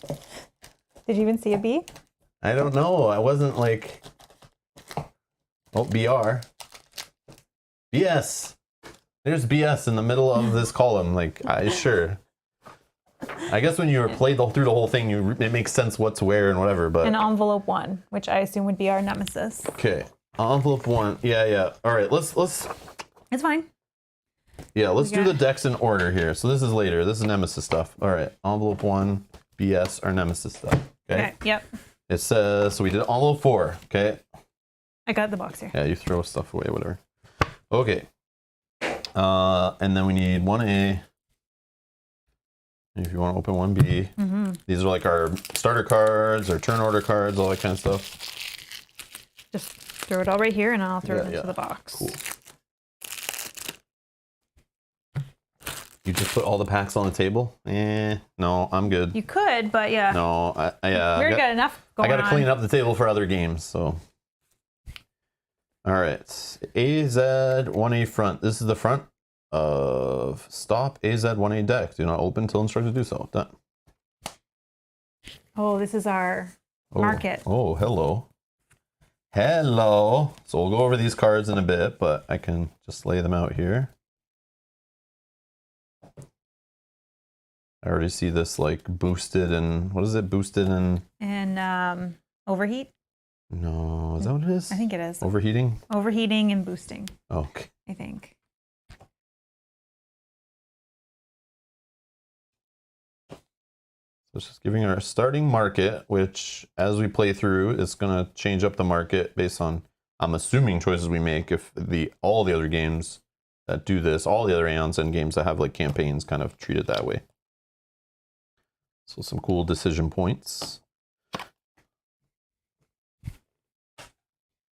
Okay, this is Gravehold, I'm assuming. Yep, so put that to 30. Oh, this turns nicely. Oh no. Oh no. Oh, When you're putting stickers on crystals. No, could be good, could be bad. Who knows? Probably bad. No, it should be good. I guess they're probably sorted by mage though here. Yeah. So I guess you can just keep them in their sets. That one. That was Shared Heart. That is Ilya. They probably both have one. Maybe. Entangled Tourmaline. Oh, this is probably the other girl's one. Oh no, that's her. That's her starting deck. Oh, they're probably both hers. One's a deck, one's a discard. Oh, then I have Entangled Tourmaline, whatever. Oh yeah. And Split Soul. Yep, that's her. 1, 2, 3, 4, 5, 6, 7, 8, 9, 10, I think. Did I do 10 in the first one? Should be 10. 5, yeah. 6, 7, 8, 9, 10. Yep. Okay. And then 10. 1, 2, 3, 4, 6, 7, 8, 9, 10. Let me just double check. 8, 9, 10. This is for this guy. 1, 2, 3, 4, 5, 6, 7, 8, 9, 10. Awesome. And there's our turn order cards, which. So we just need 1 and 2. Oh, do you need sleeves? Yeah. Yeah, I forgot sleeves. Yeah, I'll give him a sec. Okay, so turn order cards. Oh, our reference cards. Always a fan. Every game that has reference cards, you can never have too many. Love them, love them. All right, so we got some reference cards. One for me, one for you. Thank you. Yay. Isn't Ilya 11 cards? Is it? I don't know. I just count by 10. 4, Maybe 5, it is. 6, 7, 8, 9, 10. Nope, she's 10. I thought in Aeons I think they're all 10. I think like 99% of the time, isn't it? Always like 5 in the discard, 5 in the hand? Yeah. 3, 4, Hello, Matouche, did you get confused and your stuff wasn't in order and you did it wrong? Just kidding. 3, 4, 5. Yeah, I think they're all 5. It wasn't so perfect, Matouche. You got confused? Something wasn't straightforward in this game? Okay, we don't need these right now. Don't need those. Okay. How many freaking? Because you have for like 4 players, right? Like 6 players. Or yeah, I maybe. think, right? Is that right? I think you can play 5. I don't know. I don't know what I did. But... Oh, there's extra 2s and yeah. Oh yeah, because there's other ones. Yeah. Oh yeah. Yeah. I don't even know why I'm doing this, but whatever. Okay. So who are we playing as? I don't know. I don't know either. Do you have a preference, or do you want them to pick? Let me see. Okay, let's do a little showcase here. Let's do Ilya first.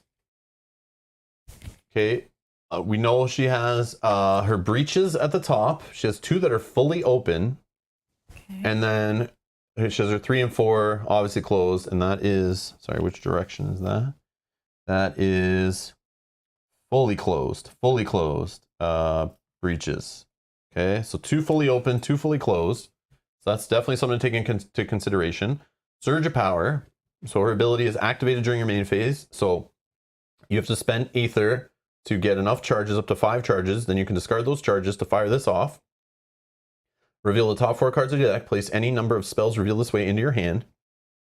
You may prep spells to close breaches this turn. You may prep up to 2 spells to each of your breaches this turn.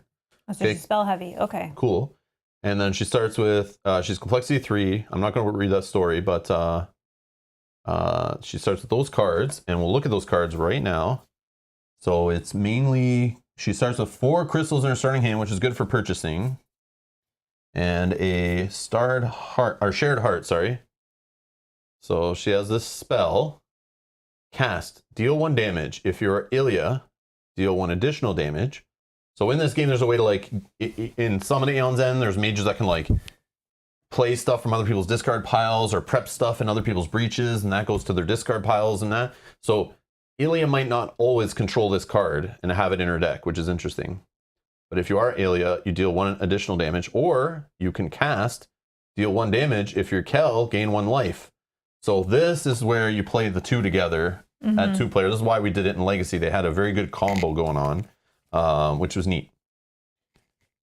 And then she has like a regular spark and crystals in her discard pile. 2 crystals, 2 sparks, and then an entangled tourmaline, which is gain 1 ether.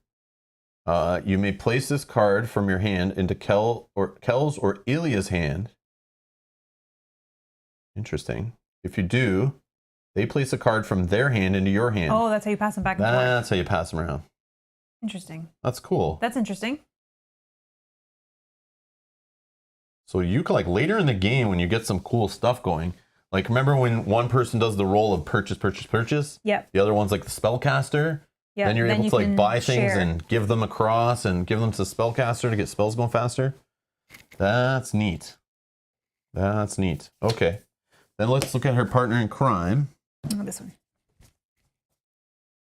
So these guys are like bonded. They have like magical tattoos. They're like connected at the hip. You know, they work together. I forget what that's called again. Tethered. Tethered. They're tethered. So she only has 1 breach open, 2 fully closed on the right, 1 that's partially opened only by 1 on the second one there. Absorb Aether. Activate during your main phase. Any ally places up to 2 cards from their hand or discard pile into your discard pile. So she's got to be the spellcaster, right? Then if you have 10 or more cards in your discard pile, shuffle any player's turn order card into the turn order deck. Ooh, spicy. Maybe, but I feel like the other girl's power was all about spells. But maybe, maybe with the sharing, you can make that work. Okay, let's see. So she has the one to pass back and forth. So they do it with each other, the passing. And she has like a whack ton of crystals. Yeah, maybe she's more crystals. So she starts with 6 total crystals, 2 sparks. And then... Actually, I think they're the same. And then... Yeah. Oh, okay. They're both the same. Oh, okay. But still, with the trading... Maybe there's a way to really focus on one. Interesting. Okay. I don't know. That's neat. And then we got Split Soul. Cast, deal 1 damage if you're Kel, gain 1 ether. And then cast if you're Ilya, gain 1 charge.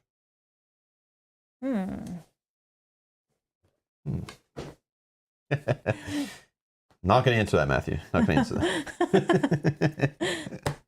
You're making them think we may already have. Yeah, I know. I'm leaving it up for fun.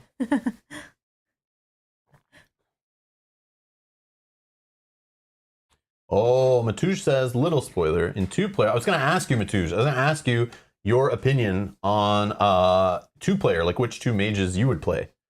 But he says, in 2 players, you can miss synergy between 2 characters because you have less mages. It's obviously designed for 4. Makes sense. Yeah. It makes sense. But we did have the synergy when we played these 2 characters last time with Legacy. We did create the synergy between us. Yeah, but there's others, probably synergies and stuff in the game that if you're missing one of the characters, it doesn't make sense. Okay, so complexity rating 4 is Q. Feed the corruption. Activate during your main phase. And it only takes 4 charges to get this going. Oh, okay. Any ally draws 2 cards. Any player destroys up to 2 cards in hand or discard pile. You love that. Already my favorite character right there. But she does have additional setup things. Oh, additional rules? I don't know. It just said, sorry, it said read the back for additional. Set the builder and destroyer tokens on your mat with the side labeled start face up. Okay. So if I look on this side, so this is like which affiliation they're with, right? Yeah. That just means they're Aether. Yeah. Yeah, but the builder and destroyer tokens are these 2. Okay. Whatever. Oh, on the start side, I see. So it has 1 breach open. She has 1 breach open, and then 2 and 3 are fully closed. 4 is partially open.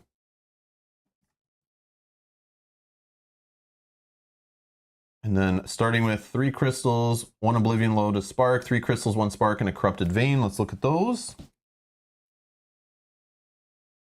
So Oblivion Load is a gem. Resolve the builder token, then flip it over. What's the builder tokens. So builder token start side is just gain an ether. A destroyer is gain an ether and a charge. And then on the other side, it's gain an ether on the builder, gain an additional ether equal to the nemesis tier. Ooh. So it gets better as it goes. Yeah. And then destroyer is just gain an ether. Okay. You lose this charge? You just don't gain the charge as well. Yeah. Yeah. So what the heck? But she has things that then let her flip those over. You start with them on the start side. Oh, I see. And then you can flip them. Yeah, resolve the builder token, then flip it over. I get it. The other one is probably the destroyer one. Yeah. Yeah.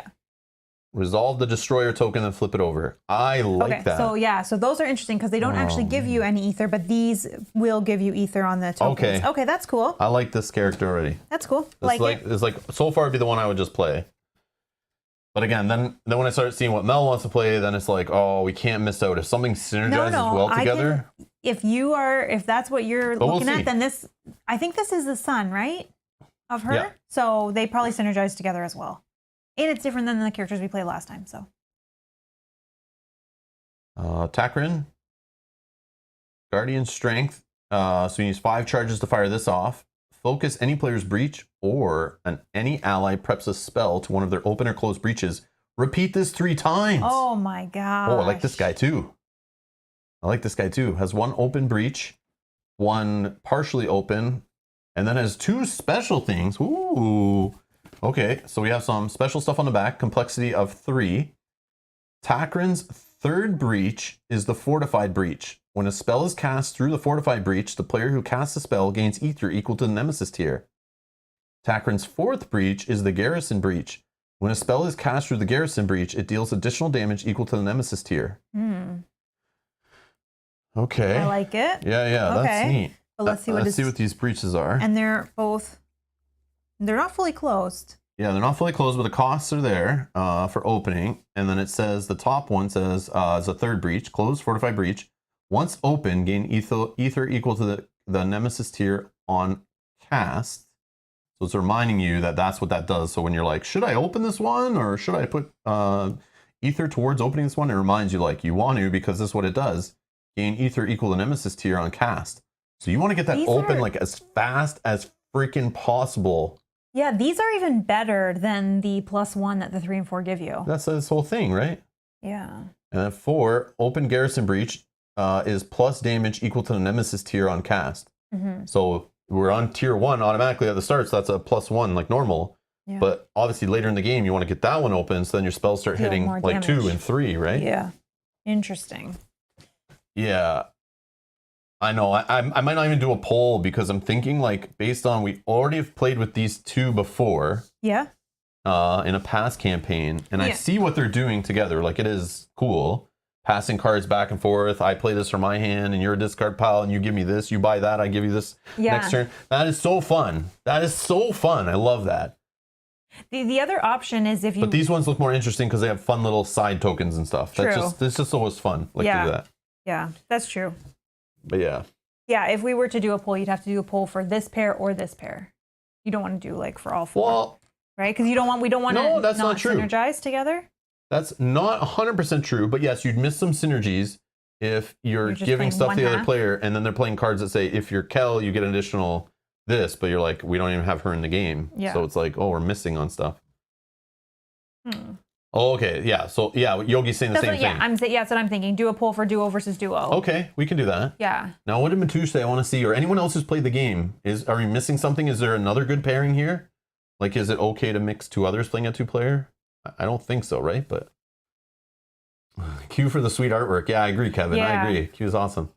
Let's see. There is a Mages Duo theme going on. If you don't pick those, you miss that bit. Matching tattoos of Duke and Lita. A permanent memorial. Nice, Brian. Nice. Matu says, in other words, you can increase mutual strength by picking specific duo. And then Yogi says, well, Ilya and Kel seem like a duo. Yep. Yep.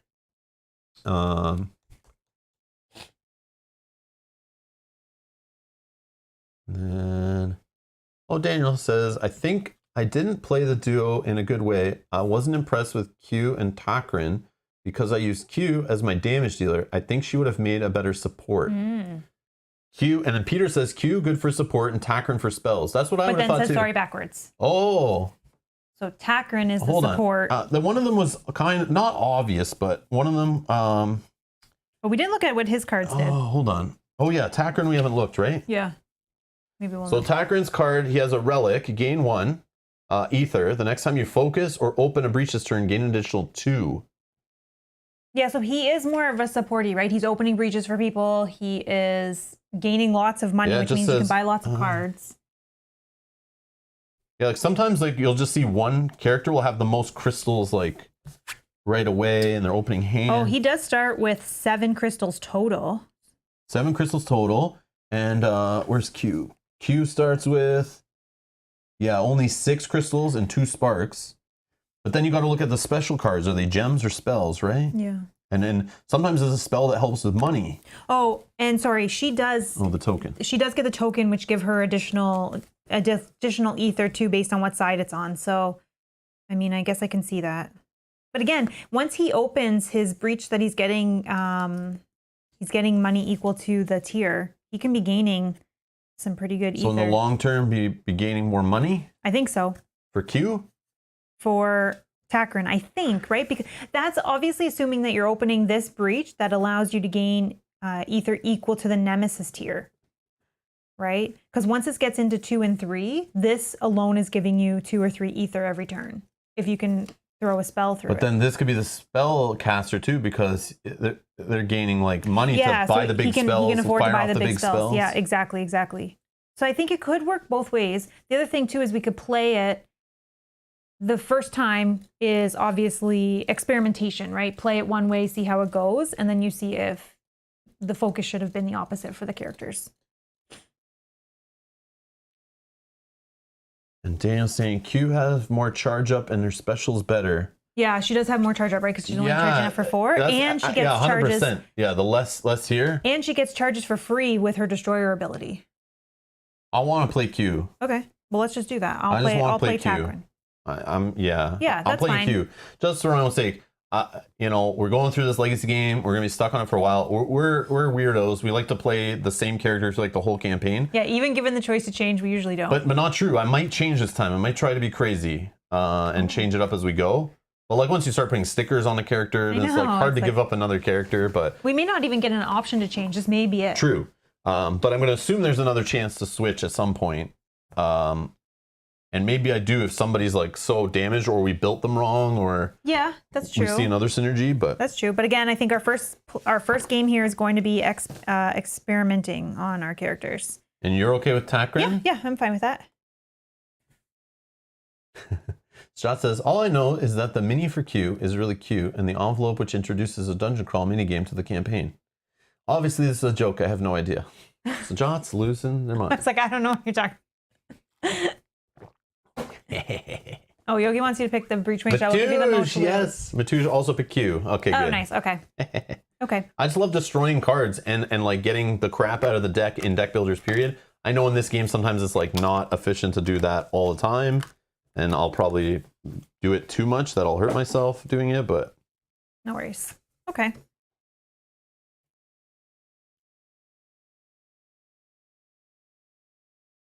Okay, I'm gonna be okay, so what do I have in my hand here? Q's cards. You're gonna be player 1.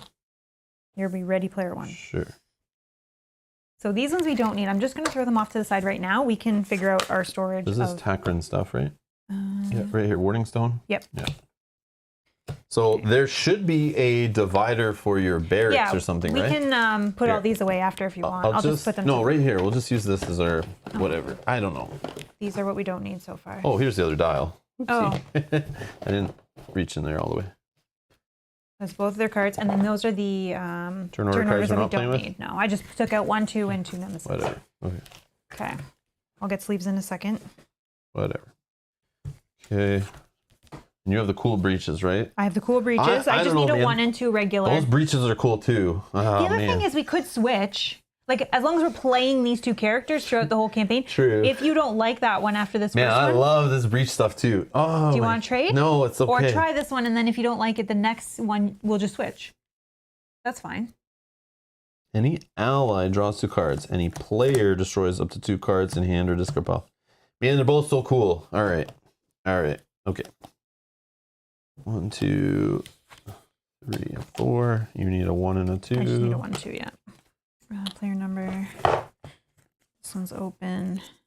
Oh, just like that. What am I doing?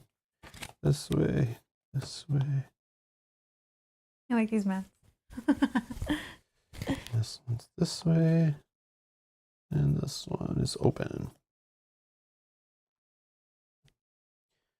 Oh, Matusha, that's funny. Yeah, Matusha's the only reason I didn't buy those player mats is who the F puts the spells above the breaches. I know, I know. Fine. It'll be good. I know. I just thought video, maybe it'll keep it a bit organized, but I didn't look too closely at them when we backed them. I just thought, I'll throw them on, who cares? But yeah, we usually put it over the breach, but you're right. But I guess we'll just. But there is sometimes you prep 2 spells to a breach, and for video purposes, it might be nice to like put like, well, that's not a bad example, but it might be nice to put one like that, and then I still have room to like put a second one, and it's it still fits kind of. Yeah. But I know what you mean though. Above, that's fine. But then you cover up the cool art on the open breach, that I know. Yellow swirly art. Okay, so in my starting deck, I need Corrupted Vein at the bottom. Corrupted Vein at the bottom. Oh yeah, I think I didn't put them in the right order. And then Spark. Yeah, it goes like left is the top, right is the bottom. 3 crystals. And then in my hand, I got this stuff. Okay. And then player 1. Yeah. And I need dice. Oh, right here. Yeah. Yeah. We'll, life of 10, right? Mm-hmm. It was a little hard knowing that those 2 girls that could heal. These guys, I don't know. So hopefully we have some heal in here. Change everything. Change it all. Yeah, I don't know. It's a tough choice when you're only playing 2-player. If you're obviously playing this 4-player, it's just easy. Like everyone pick one or go around the table or roll a die who gets a draft first or something, Yeah. I would love to play this 4-player, don't get me wrong, but it tells you in the book, which is kind of a negative, you can't add players during this one, I don't think. You're not allowed to have people not show up. You need a consistent group. If someone doesn't show up in your play group that week and you need to play this game, somebody has to run their mage. Like it has to play with them, supposedly. Okay, we need this open, which kind of sucky. Oh yeah, so this stuff all here. I put this on my side then. Okay, sure. Oh no, it can go on my side. I just put these out because the box was there. I don't even know if we need them all whatever. now, but yeah, this goes here. This goes here. Wait. Okay.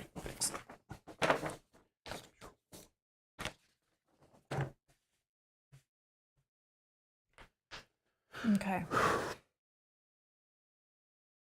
Yeah, the duo seems like a rush face team. No heal strat. Yeah. So hopefully there's heal in here that we can play from. Now, we could play this. I'm not going to do it for video purposes because it'd just be too much on the screen. I love that we can play this pretty zoomed in and, people can see like, we can look at the cards and stuff. But you can play this game two-handed, easy, like per player. It's not that bad. If you're comfortable with that, but we do have 4 mats. Like I literally would, if I was gonna do it, I'd put another mat up here, another mat up here, and we just like run the characters. Yeah, but it's like trying to run a stream, chat with the chat, pay attention to what's going on, and like and all have that. fun and everything, right? You don't want to be stressed. Yeah, it's just a little extra mental load that I don't really want to take on right now. All right.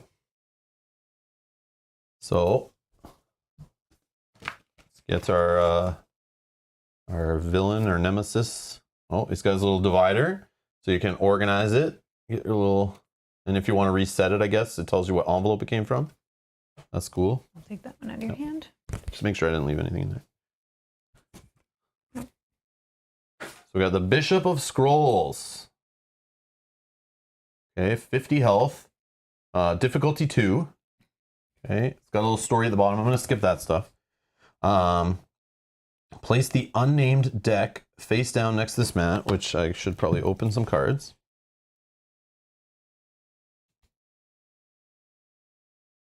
Also, the mat is from Outcast. So weird. Empty slots during the playthrough.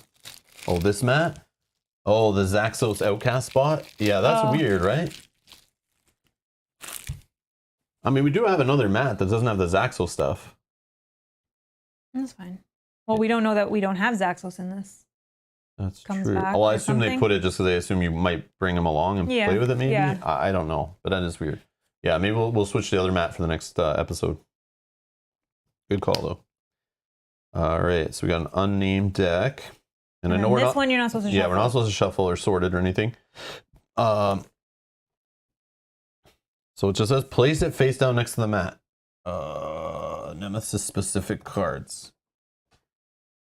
Place an unnamed into play and resolve its immediately effect. I said he has 50, right? And then do it again for another unnamed. All right.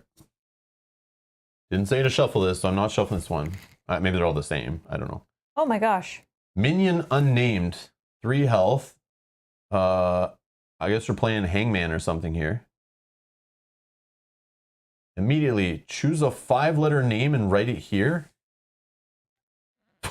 Okay. What? What is happening? Okay. We're naming these minions or something? Oh, he's unnamed, I guess. Minion unnamed. Choose a 5-letter name in the chat right now. Appropriate name. 5-letter names. Let's go. 5-letter names. Matouche. So does Sajat, though. That's so funny. That's awesome.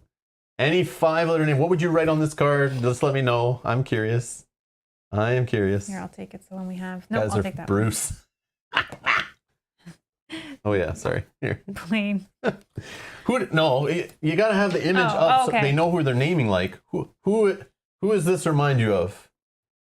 I don't know. What is the name that first comes to mind when you see this abomination come off the deck? Janet says Sajat. So does Sajat. Right. You guys are just naming yourself. I guess we could do that. All the unnamed are all just people from our chat. Matouche says he looks like me, though. Okay. All right. Dobby? Yes, I'm not a very purple person. I prefer red. All right, we'll go with Matouche for this one. Okay. Yeah. Oops.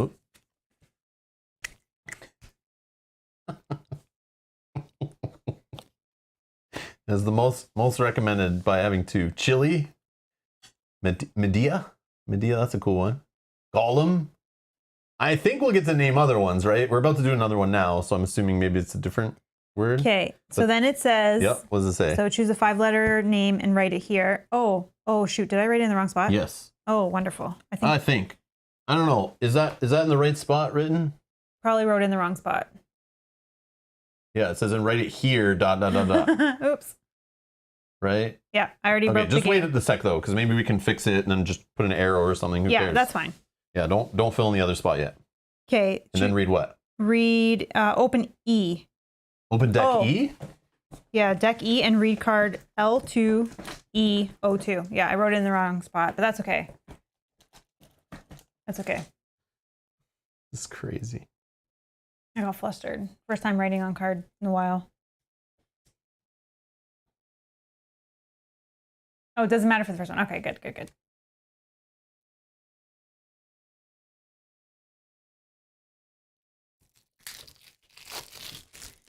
Okay, so you're looking for card L2-E-02. Okay, first one. Okay. Metamorphosis event. Write the name you chose for card L2BS41 on card L2E03. My God. Is that the next one? L2, no, that's in your hand. In here. I get it. E's the deck. I get it. L2E03. Okay, so now I'm putting Matouche on that one. Yeah, okay. Yeah, so this one has that name. Okay. And you need to write it in that ability then and cross out the top one or something. Or maybe it'll make us write on that one again.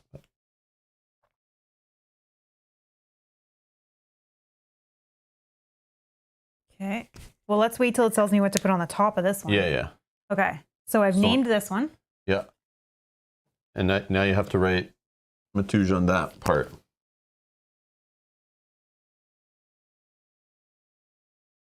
You didn't put his little accents. How do they go? Where did? You can see them right there. It's like the U. It's like going to the top right, and then on the S, there's like the upside down, like carrot or whatever. Upside down. I don't know what those are called. Like a V, a little V, right? Yep. Right. If that name starts with a vowel, cross out the first persistent effect on card L2E03. No, it doesn't. Otherwise, cross out the second. Okay, so we're crossing out the second one of that. So if this started with a vowel, you would cross out unleash. This minion gains a shield token. But instead, another minion in play gains 2 life for crossing out. Any player suffers 1 damage. I like that one better to cross out. Okay, so we're going to cross this one out. This is cool. That it's on just the right card, right? On this one, on L2E03. I'm crossing out. Okay. The second effect you're crossing out. Okay. Then place that card under the Bishop of Scrolls Nemesis mat. And then banish card L2BS41. Oh, that's in my hand. Oh, so it doesn't matter because we're banishing this. No, that's... Oh, is it? Yeah, so sorry. 03 goes under the Nemesis mat, right? Yeah, right here in play, right? And then it says banish BS41? Yes. Oh, so it doesn't matter. Okay. Banish. It doesn't matter. So this like banish like is destroyed, or I don't know where banish goes. Banish is here for now. Yeah, it's fine. Okay, so I didn't totally screw up. I think we have to do this again, right? Yeah. So now place an unnamed face. Now do another one. Place the unnamed deck. Okay. Place an unnamed into play and do its immediately effect. Place another unnamed into play and resolve the immediately effect. Yeah, we're gonna do another one. Okay. There's the next one. Immediately, if there's no name below, choose a 6-letter name and write it here. Okay, I will write it in the right spot. Yes. Sorry, I was nervous. I just started writing. Okay, so we need a 6-letter name now. 6-letter name. There's a divider for banish. Oh, okay. But it hasn't told us to open our dividers yet. I'll just throw them in there for now in the back. It's fine. What was these? This is my starting hand. 6-letter name. 6-letter names in the chat. 6-letter names. Oh, we got Daniel. Yeah, that's all good if it's your own name. Yeah, we can play with we can play with people from the chat. We could do a poll too if a few names stick out. Obviously, like if you were a mother or a father and this was your child, what would you name them? Oh, they're saying Robert. Robert. Daniel even says, I mean Daniel Robert, of course.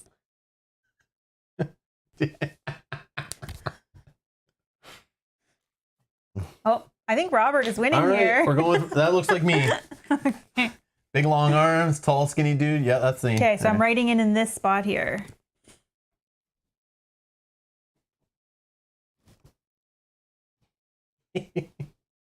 Okay, Robert. So now, okay, so done that. So persist. Oh, this is just persistent. I don't know that we have to do anything else. No, it just says do the immediately effect. On which card was I doing that on? Oh, that was this. Yep. Oh yeah, so we just. That's it. Give it a name. Write the next letter in the name you chose. That's only persistent. So that's like when it comes around, right? Okay. So the persistent effect we'll need when we go to do it in play, right? Like when we go across the line. Mm-hmm. Write the next letter in the name you chose for this card on the name line if the name is complete. Oh, so every time. It's going to be writing it up here. Okay, I see. So after it's filled completely in, then we're going to read we got to read a different card. So it's going to mutate into Robert. I don't know. It's kind of fun. So weird. In a 1/2/3 player game, place a third unnamed into play and resolve its immediately effect. Okay. Why? Why is it worse with less players? Don't need 5. Immediately, if there is no name below, choose a 5-letter name and write it here, which is what we just had. So let's pick a different 5-letter name on this one. You have to scroll up a little bit. Could be. I say we go Daniel. Daniel was 6.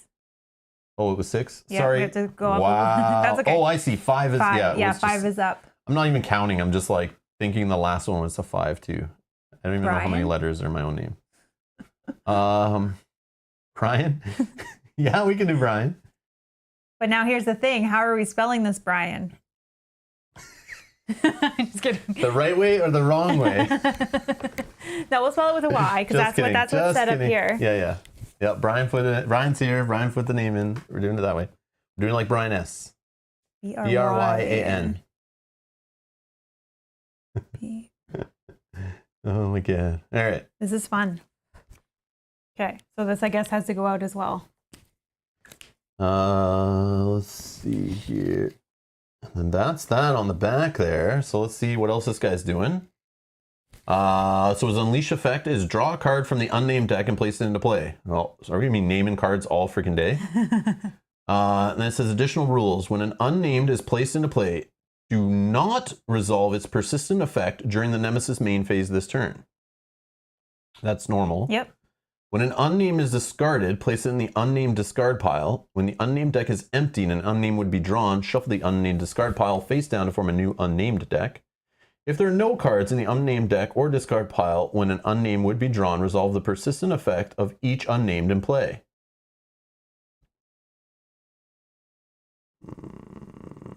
Oh, because you know why? I think they can all get banished. Okay. Oh, never mind. If there are ever no unnamed cards in play, no cards in the unnamed discard pile, no cards in the unnamed deck, the players lose. At the end of the game, if there are 8 or more cards under this mat, randomly banish cards until there are 7 cards remaining. Okay. At the end of the game, if there are fewer than 5 cards under this mat, resolve the persistent effect of the unnamed with the most letters in its name until there are 5 cards under this mat. Oh, so yeah, you don't have to cross it out because we're not. Yeah. At the end of the game, once there are 5 to 7 cards under this mat, place all the cards under this mat into envelope 15 and reseal the envelope. Oh, because they'll come back later? What the heck is going on here, man? That's kind of cool. So we have a bunch of at the end of the game stuff to read. And then if there's no unnamed cards in play, in the unnamed discard pile and the deck, we lose. Because they leave, right? They do something and then they leave. Is that what's happening? Right, the next letter name you chose on this card. If the name is complete, read this. No, okay. I think they stay until we kill them. Oh, I gotta add. Oh, okay. I gotta add damage. Yep. But if we kill them, or if we fill them up, and they're all underneath, I guess. So weird. So weird. Yeah, we'll have to read that a couple times. Okay. Okay, this is gonna go here because that doesn't get shuffled.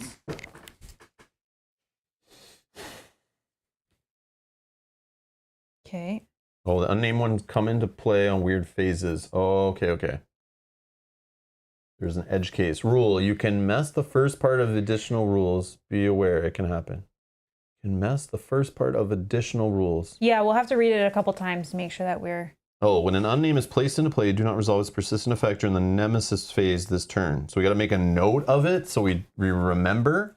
Because if it comes out in an earlier phase, then we get to that Nemesis phase. So we'll put like a token on them or silence them or something. So we don't do the persistent, and then you just clear it away when we get to them. So we'll just use the silence tokens, I think. Okay. To help us remember that. Thank you, Matush. If we kill them, they go to the unnamed discard pile. Okay. Rather strange nemesis for a campaign start. I was thinking the same thing, Pinely. Thinking the same thing. But I think it's cool how it's kind of creating nemesis that are going to come back. Better be a good payoff later for doing all this extra work. All right. Whatever was there. Mm-hmm. Okay. Please, but I also have to use the washroom. So yeah, same. So we're going to take a quick little break. I'm going to go grab sleeves for our turn order deck because we'll be shuffling that. I mean, we don't shuffle our decks, which is beautiful. And we're going to go grab that and we'll be right back.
All right, we're back. Sorry about that.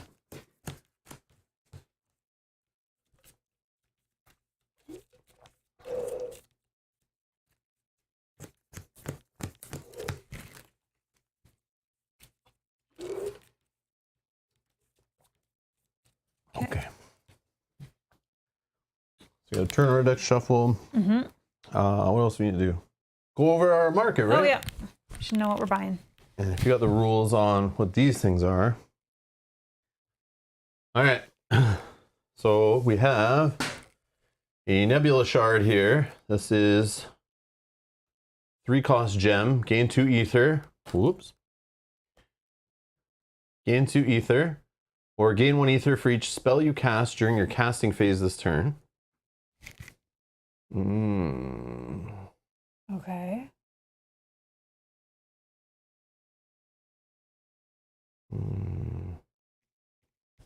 So you have to remember what you cast when you play this, which shouldn't be too far away, but it's weird.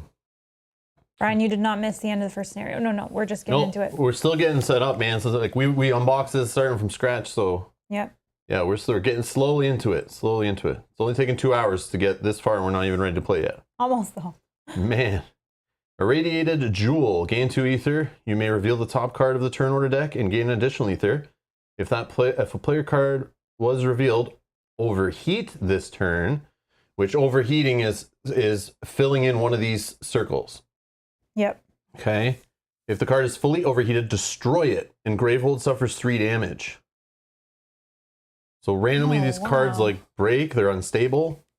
Okay. And then on future setup, the cards with the most filled in circles, if we're using this again, you set them on the bottom. And they go up to the top, right? Excuse me. Yep. The ones with the least amount of filled in. Correct, yep. And then these ones are boosted. They can be boosted. 5-cost Leviathan Shell. Gain 2 ether if you have played 2 or more other gems or relics that cost 3 or more this turn. Boost this.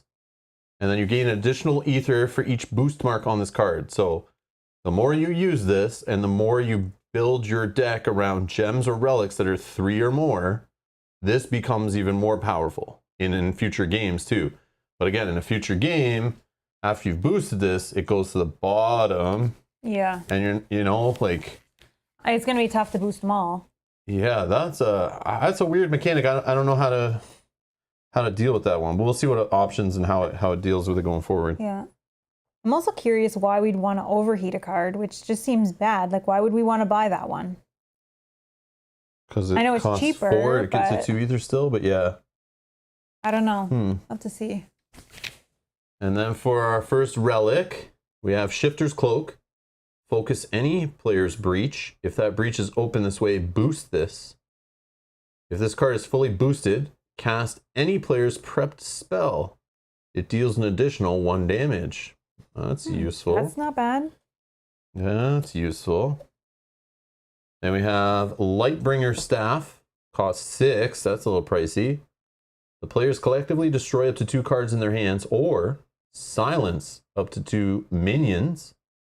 And silence is just taking a silence token and basically putting it over their persistent effect. So when you go to resolve the minion phase, this first minion's ability here wouldn't activate. You just remove the silence token, then you keep going down the row. So that's kind of neat. It's like very flexible, right? Or destroy this, remove a fire token from your location on the map. That might be useful. And the map is here, and there's some kind of mechanic with fire tokens. Something about fire tokens, whatever we're at, whichever location, we're putting fire tokens on them during the play. If ever you have 10 fire tokens on your location, you fail or you lose or whatever, I think is a new lose condition. Mm-hmm. But it hasn't told us we're on anywhere yet, so. True. Yeah, true. It's probably just more of an intro scenario. So we're approaching South New Gravehold, but yeah, I'm not sure. Like we're leaving Azure. Going this way. We were through the forest, the story was saying. Yeah. I feel like we're here, but I can't remember. Anyways, maybe it doesn't matter yet. Or maybe it does. It didn't say where we were. It didn't say anything about this map whatsoever. Okay. All right. Our 3-cost spell is Aether Ripple. Cost 3. If you cast it, you deal 2 damage, and each ally gains an Ether token. So there's Ether tokens now, which look like little gold coins, because they are the currency of the game. So you can get these tokens. So I could give them to like you on my turn, and then you can spend them on your turn. But if you don't spend them, they go away at the end of your turn. So it's kind of like floating resources that you can spend, which is neat. Cool. Yeah, definitely neat. Douse, cast, deal 3 damage. You may destroy this. If you do, remove a fire token from your location on the map. That's clever. Yeah, I like that. Okay.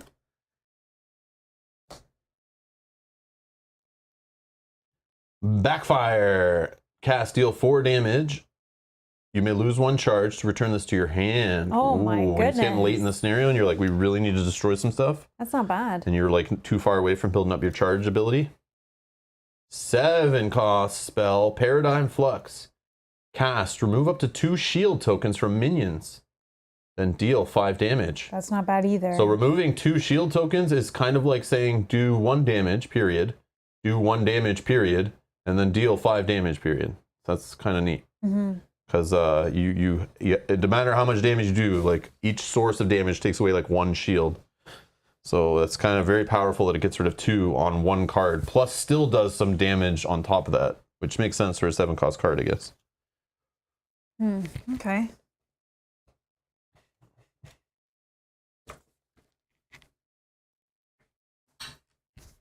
All right. Are we good? I think so. I don't know. Want me to just flip over the first? I guess. I don't know. Think we're missing something? These again. Shield token. Power tokens, shield tokens. Oh, these are the power tokens. Yeah, Yeah. Okay. There's charge tokens. Which we could have used a little yellow dice for, but that's okay. We'll just use those. They don't usually get too many. Bruce has a question. Does destroy mean the card is out of the game or ripped up? Destroy in Aeon's End by default in any Aeon's End game just means take it out of your deck, put it like back in the box, or like get it out of the game. Yeah. So it's just like clears them out of your deck. But yes, we're playing a legacy game, so you might think rip it up, but no, it's just that's a common term in Aeon's End, no matter what, to just remove it from deck. And some games they call it trashing, like trash a card from your deck. It's the same mechanic as that in a deck building game. Brett says, our friend with the 3x3 table can't play this game. You definitely could. Yeah. This doesn't need to be out right now. And it doesn't need to be like this. And if you're not using these playmats, you buy yourself some extra area. Yeah. But yeah. And then even this is spread out more than it needs to be because of the mat. Yeah, you can play on a 3x3 table. You could, yeah. You definitely could. Yeah, Aeon's End's not that bad. Yeah. No problem, Bruce. No problem. Yeah, questions are always welcome. Yeah. And there's other people who are watching in the chat played more than us, which can answer questions too. So yeah, ask away anyone who's interested and doesn't understand what's happening. Are you ready? Yes. Yes. Nemesis. Oh, fun times. All right, I think I got to write some names on here. So this guy is persistent. Write the next letter in the name you chose on this card on the name line. Okay, so just put an R on this one. Yep. And then this guy's getting a B. Give me an R. It's not working. Give me a B.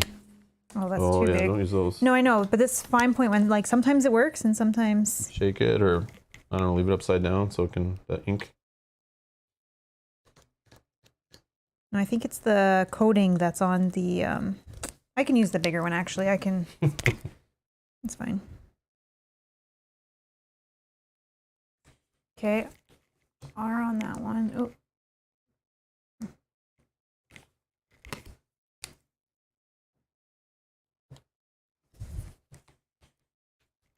I think it's the coating that's on it though, because it was hard to write on those ones. Oh, I see. Right, that it just comes out as nothing. Yep. Okay. I can leave it up though and see. All right. Let me just draw another card. Yep. Or draw our first card. So they said not to sort this deck, but we didn't even look at that. They were all. Oh yeah. Oh. We didn't even look through the whole deck, but yeah, I'm assuming this is all Nemesis. Well, it just says you don't need to for the first one. So okay. Yeah. All right. Playing it blind. Here we go. Chaos Orb. To discard this, we have to spend 6 ether on a single player's turn. And it's going to have 3 power tokens placed on it. And every time the Nemesis gets a turn, we'll remove a power token from it. And that will force them to unleash. And unleash again is draw a card from the unnamed deck and place it into play. Okay. And then Gravehold will suffer 4 damage. If we don't spend 6 ether on a turn, we're already on a bad foot here, but we have some time. So we're going to put some power tokens on here, 3 of them. We have like 3 Nemesis turns beyond this to prepare for it. Alper's here. Hey, Alper. On the BOS. Oh, this is the guy's name. Bishop of Scrolls. On the Bishop of... the Bishop of Scrolls is the worst of all Nemesises. It will get much better. Have fun. So far, I like him. He's fine. He's difficulty fine so 2. We're good. Alper, good to see you again. You don't discard some cards from Nemesis deck for a 2-player game? It says in... Hold on. It does say in the rules. Yeah, that's weird, right? It says something about don't mess with it. Yeah, for this one. It does say in the rules, note, for your first game, do not shuffle the tiers of the Nemesis deck. The Nemesis deck is pre-built for this game.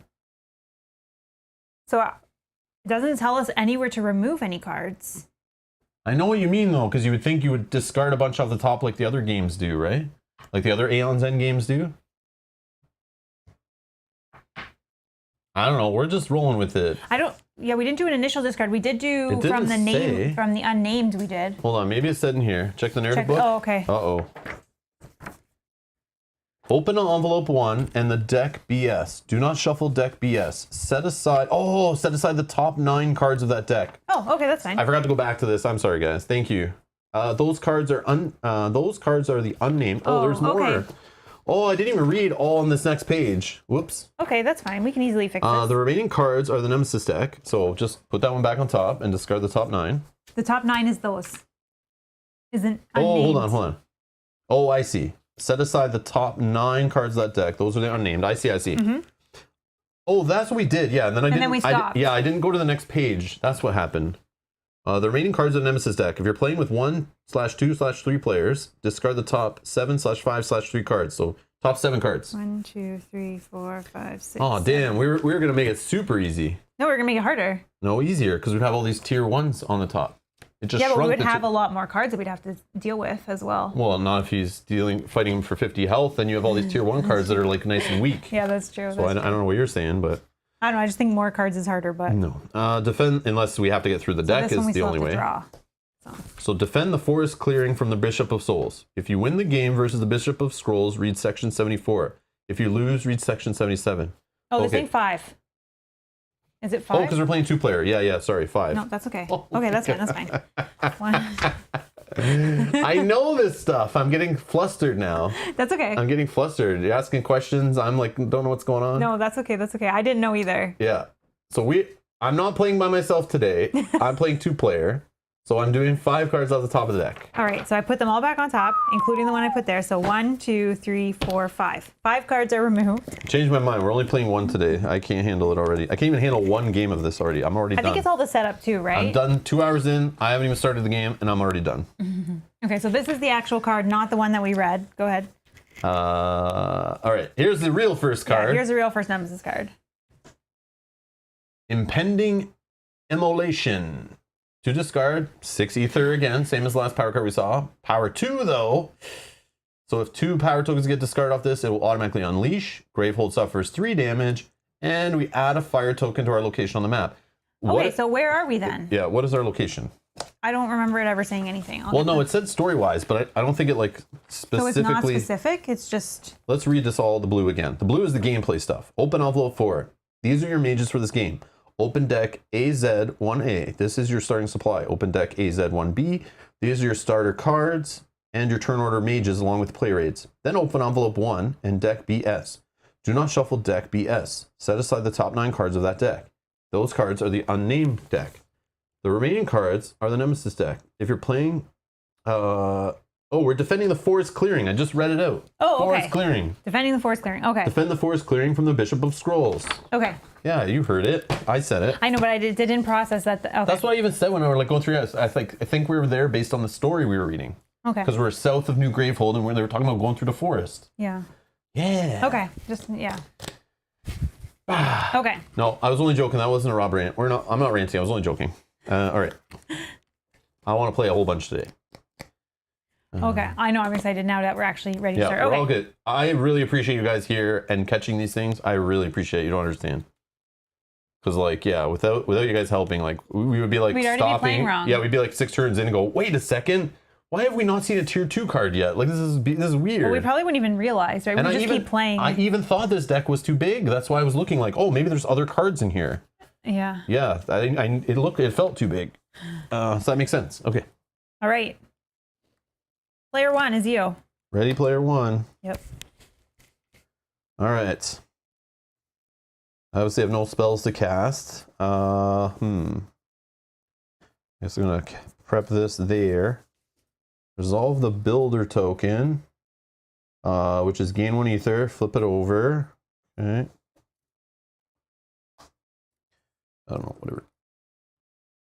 And then I just have 3 crystals. So there's 3 ether, yeah. So I have 4 to spend. Mm-hmm.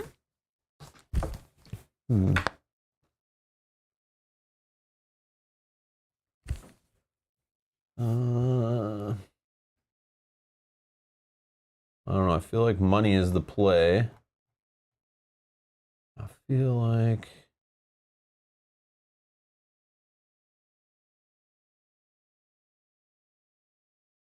okay.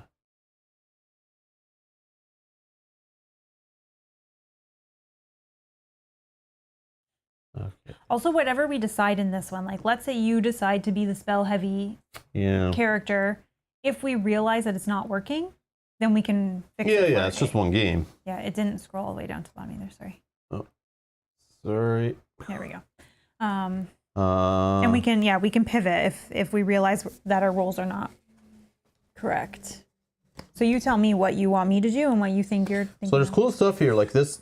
I love these dual use cards. Like there's like deal 2 damage, then each ally gains an ether token. Mm-hmm. But then also focusing breaches like ASAP is like crazy good. Huh. But then like getting money early. I know, getting money earlier. I'm also wondering, I don't think I can save up for, we won't be able to do this one. So I think we have to just let that happen. We don't have any cards in our deck we can save up to.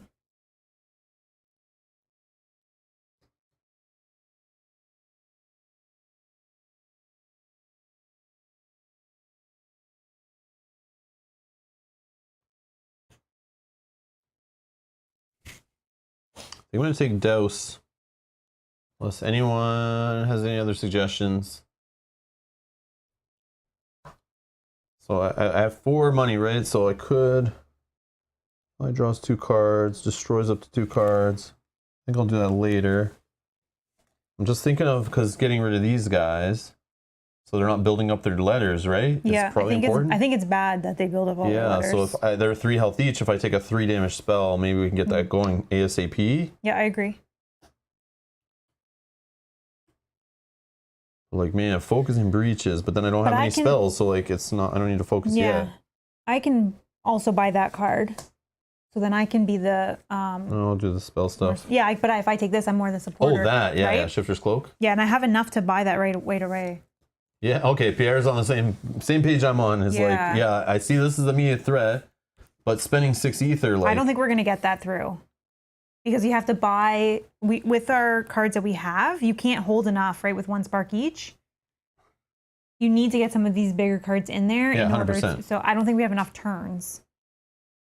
But he's only going 1 more time, and then we might get lucky on the next one, but still, building to get that much money is good because it will get other 5, 7 cost cards going, Agreed. 6 cost cards, Agreed. 5. Yeah, I definitely So you do kind of want to start doing that if you're the money purchaser. Okay.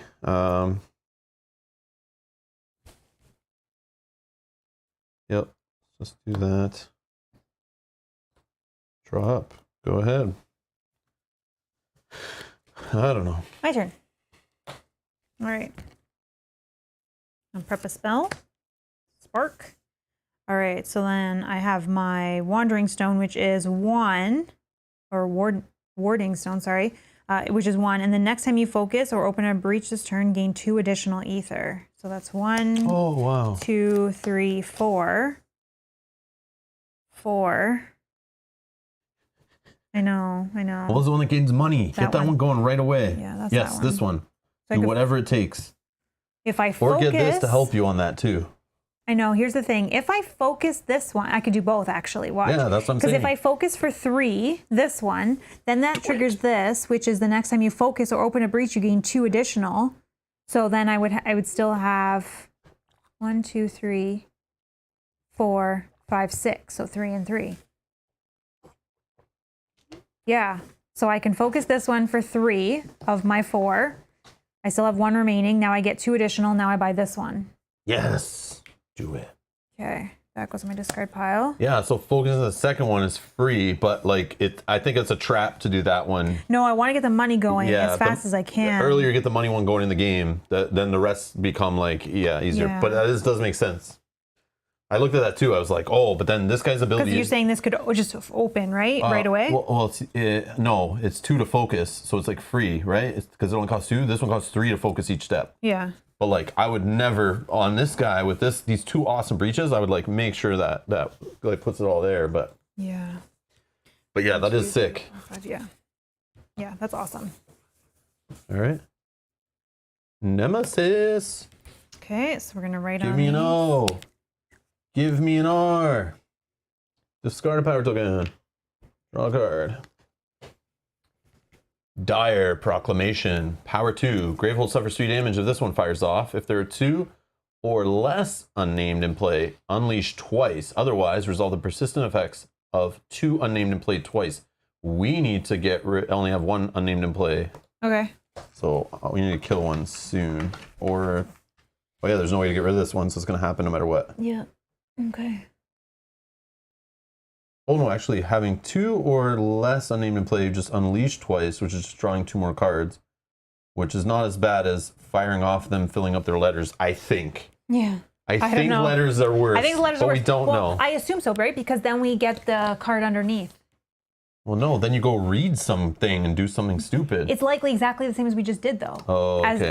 So building up underneath a card, right? So while they're like this, they don't do anything. Once we put them under, they have an ability, which is bad. Yeah. So I think we want to get rid of them like this. All right, okay. next. So that was a nemesis. Me. I guess I'll just ping for 1. We need 1 more unnamed. We do? Why? Did it say something about that?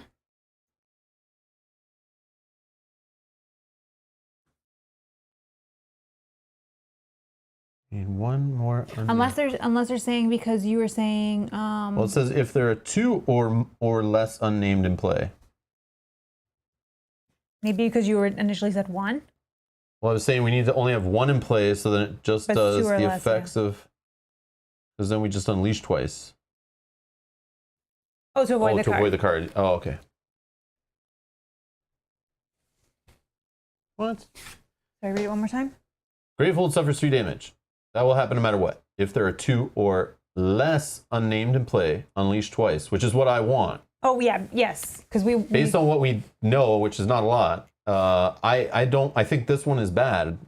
Doing the 2 unnamed effects of adding letters. I'm trying to avoid adding letters. So if we only have 1 unnamed in play, then we just unleash twice, adding more unnamed. We fight them away. Yeah. No, it's all good. Don't say sorry at Pierre, all. No apologies. You're all good. I want to make sure. It's good that we understand the card. I also want to make sure we're understanding it and that there's not like an errata or something that you know of that you're like, oh, the card doesn't work that way, guys. Like, feel free. No, it's all good. It's all good. Don't apologize for that. I'm just like, because I read cards sometimes and don't comprehend them properly. I do that all the time. So yeah. Okay, so it's my turn. So I'm just going to ping, I think, right? Because we should try to at least get rid of 1. Who do we want? We want to probably ping Brian because he has less letters. Yeah, I don't like Brian either, so let's hit Brian. Brian has less letters, so this is going to be funny. All right, then I'm going to prep a spark again. And now I have 4. I have 4. Huh. I have 4. So in order to not waste money, I could just focus here, which is a full 4. Focusing here is 3. I could still do that to get this open ASAP. You could hold a crystal in your hand if you want. Like, you don't have to play them all. Well, then I'll draw 1, 2, 3, 4. I'm not saying do it, but it's a possibility. Like, if you want to save the one crystal. Breach, that would be 1, 2, 3. Actually, that's not a terrible idea. It's not a terrible idea. So I'll just actually focus here for 3. So then this is almost open. And I get money rolling. Okay, hold 1. No shuffling. 2, 3, 4, 5. Okay. All right, and you. Yay. All right. So I'll fire off this and hit Brian. Pow. Take that, Brian. All right, then I'm going to, let's throw another one in there.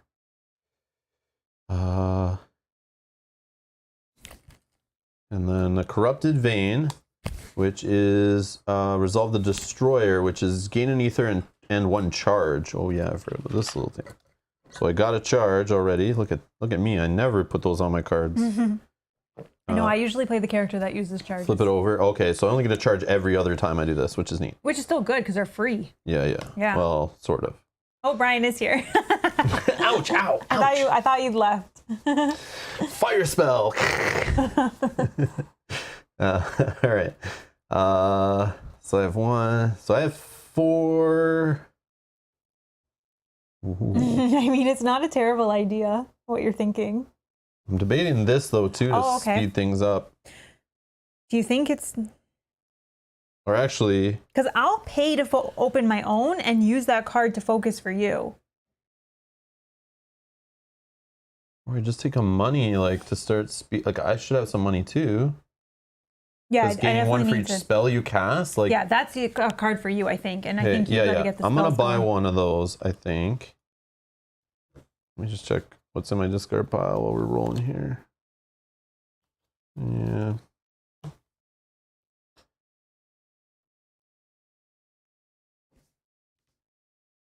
Yeah, I'll just buy this.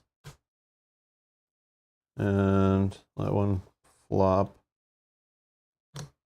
Okay. Done. Peter says you're still playing your spells on your breaches like a boss. You're not using that's my overflow. Oh, I'm using it as my 1, 2, 3, 4, 5. You do whatever you want. Oh, I gotta shuffle these. Yeah, these mats suck. I think it's fine. They're fine, but they suck. I just don't have anywhere to put my hand. Like when that's what I mean. When I'm not using it. So I think I put it up here. Something like, because once you start getting tokens and stickers and stuff on here, but yeah, that's true. Like that's the only thing. Hand. Yeah. And then like we could slide these mats up to make a play area to put our cards out as we play them. But then this thing doesn't fit on the screen at that point. Although you can just play out your cards like on this thing for now. Yeah. Who cares if you cover like whatever. So I'm just trying to make sure that they're all shuffled up. But then we need this out for putting fire tokens on the thing, even though... Really, we just need to see where we are. No, like, this is useless as you're playing. You can just throw this aside and just have a die tracking fire, you know what I mean? I also think since we're doing this side, we probably don't even need the top of the thing anyways, right? We're probably going to have... You do whatever you want. No, but it's fine right now. It doesn't matter. But you can put cards on it. Yeah, like, I will. Who cares? I will. Okay. Oh, no, it's Nemesis. I was hoping it was one of us so we could get rid of Brian before he add another letter. Yeah, Brian. Dang it, Brian just sticks around. So annoying, Brian. Jeez. Okay. And then we remove the power from this one. So this is going to trigger, which is going to be to unleash. We still need to do this one.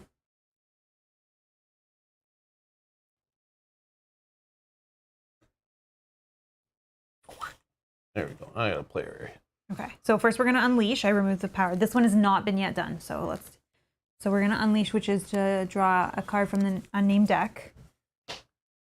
Oh, immediately, if there's no name below, Choose a 4-letter name right here. Chat, we need a 4-letter name. What's the 4-letter name? Let's go. Okay, just while we're deciding that, I'm going to finish the card, which says Gravehold suffers 3 damage. 1, 2, 3. So Gravehold at 27. And then add a fire token to our location on the map. Matt, Brett, Kate, Joe, Yogi. Oh, this is going to be tough. You're saying all great names. Oh.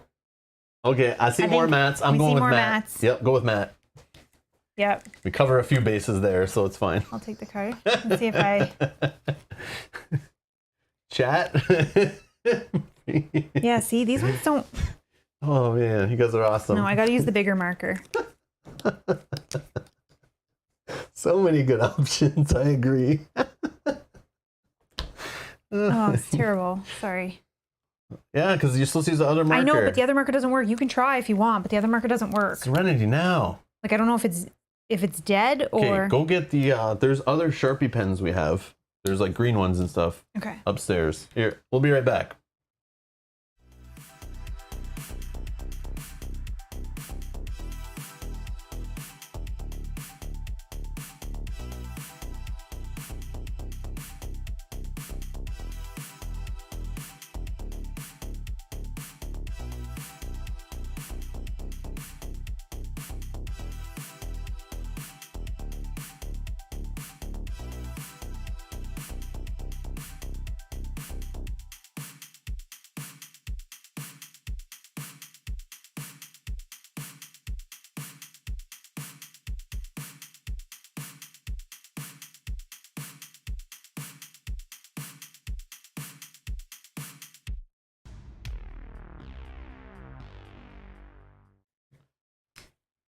Oh, that one might work because it's a little bit, but...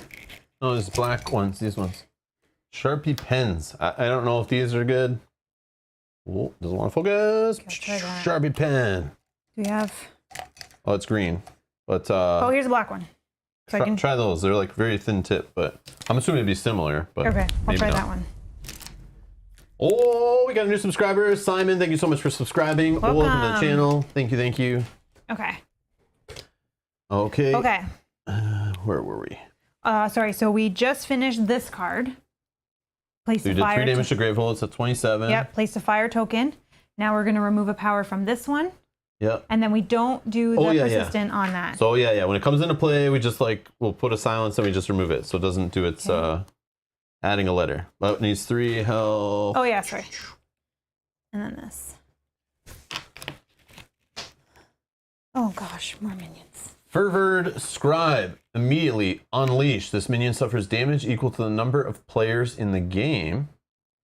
Okay, so he's going to come in at 4 health. And then it's persistent, which will happen later. Any player suffers 1 damage.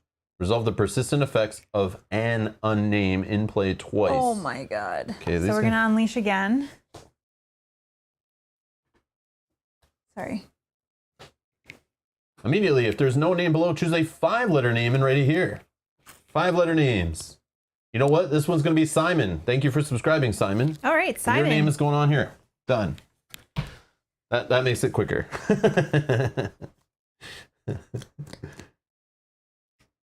There you go. Perfect timing, Simon. Thank you for hitting that subscribe button. Yeah, that one works better. Perfect. So here, just start a new row here. We got room here. That's what this space is for. When Zaxos isn't home, it becomes Nemesis breeding ground. Mm-hmm. And then suffers damage equal to the number of players in the game. Okay, and then persistent we don't do. Okay. That's it then, right? That's it for Nemesis. Holy smokes. Your turn. Take out Brian. Take out Brian. Okay. Spark to the face. Oh yeah, I did this again. I always do this. I put my pile up. Oh wait, my deck's supposed to be on this side. Yes. Sorry. I did it again. I messed that up last time we were playing too. Oh yeah, we need to get Janet in there. Yes. Okay.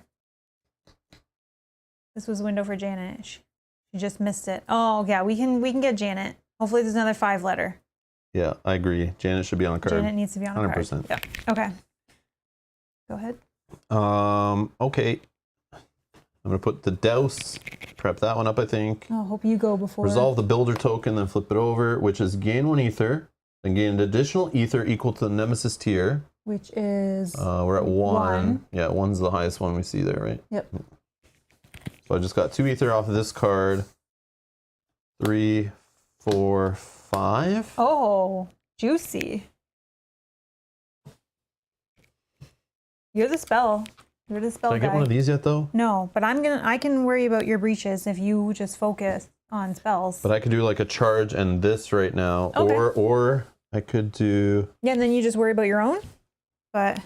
Like I have one partially open here that does extra damage. I want to get this one open. And that costs 3 to do that. So I'm like a little shy. And 4 damage is good too. Yeah, let's just go crazy with the damage, I guess.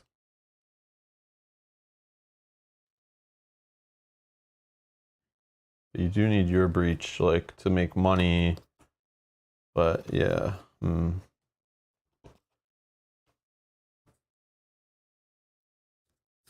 Now, okay. Oh yeah, because you can cast prep spells. Yeah, I'm gonna take a Shifter's Cloak, and I'm gonna buy a charge. Brian, I'm sure you'll be back. Don't worry, you'll be back. Rip, Brian.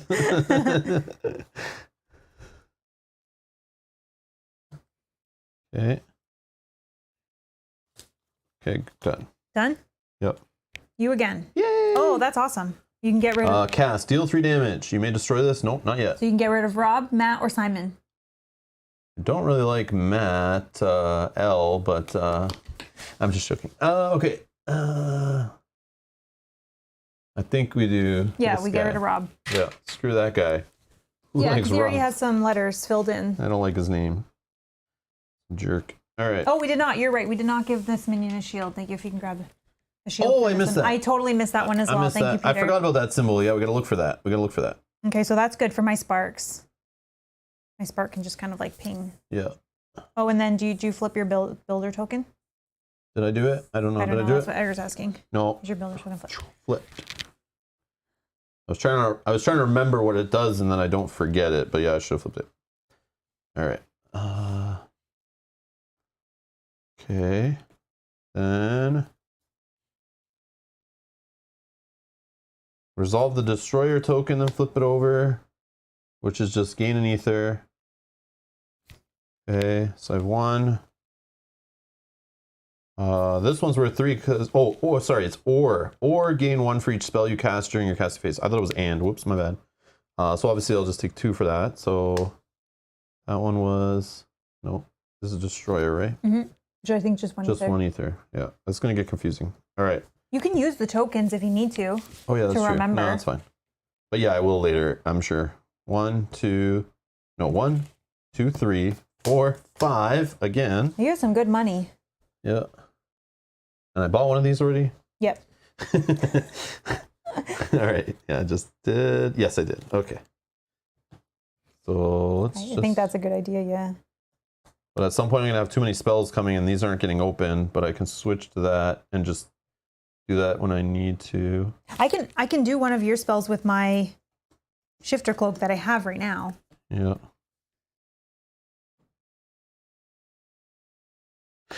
Yeah, I'll go with the backfire. Oh, these cards can't cast spells until they're fully boosted. If that matters for you. These ones. Yeah, I know. Oh, okay. But the faster you get that into play, that's why I was trying to buy it early. So then you get it through more and more, and then you eventually boost it, right? Mm-hmm. Like once you open a breach with it. Yeah, yeah. So like if you wait till too late to buy this, you're not going to get the advantage. Yeah, exactly. Yeah. But maybe. I'm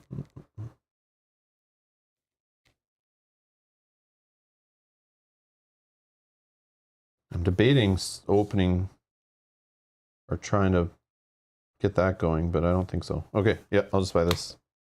Big spell place, big spells. Yeah, that's good. 1, 2, 3, 4, 5. Nemesis. Oh man. Oh my god. So this pops. Oh yeah, let's do it in order. Gravehold suffers 3 damage. If there are 2 or less unnamed in play. No, there's 3. Otherwise, resolve the persistent effects of 2 unnamed in play twice. 2. Oh, so we just do both then. Oh man, it is 2 both twice. 2. Yep, 2 twice. Okay. Resolve the persistent effects of 2 unnamed in play twice. Oh, there's 2 in play. This guy's not. Oh, there is 2 in play. Yeah. No, but it still does it. No, so we do the first one. If there are 2 or less. Yeah, sorry. Yeah, because this guy's not unnamed. He's not wow. That was close. That was close. Unleash twice, right? Yep. 2 or less unnamed in play. Unleash twice. Yeah, we almost. Okay. Do you want to see what those are? Yep. Get ready. If it's 5, we got a Janet. Oh, we got a Janet. Okay, so if there's no name below, choose a 5-letter name. So Janet's going on this card. Boom. That does look like a Janet, I guess. Oh, no. I'm just joking. And then immediately, if there's no name below, choose a 5-letter name and write it here. Oh, we need another one. We need a 5-letter name, chat. We need a 5-letter name. We need tokens on this one. Sorry, 3. Shield. We need a shield, and we need. This is not happening this round.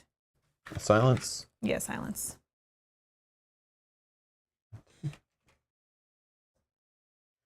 Yeah, these guys are annoying. Janice says Sajat. Sajat it is. Sajat it is. There you go. Sajat it is. Nice. Thank you. Joseph. And the names come flying in. Okay. Sajat also needs a shield, 3, and a silence because we're not resolving. This is getting crazy. Yep. Holy moly. So what I think is happening is I probably should just keep buying douses and using the extra money on other stuff or just the 3 damage spells. I don't know. Okay, so that was the first card. Yep. Now we need to do... So this one, this put one an gets M. an M.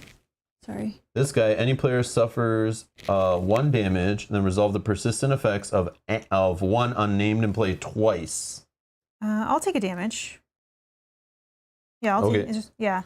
So then we pick one of these and fire off their persistent twice. Problem is, this one's still going to go. So if we pick Simon, he's going to go...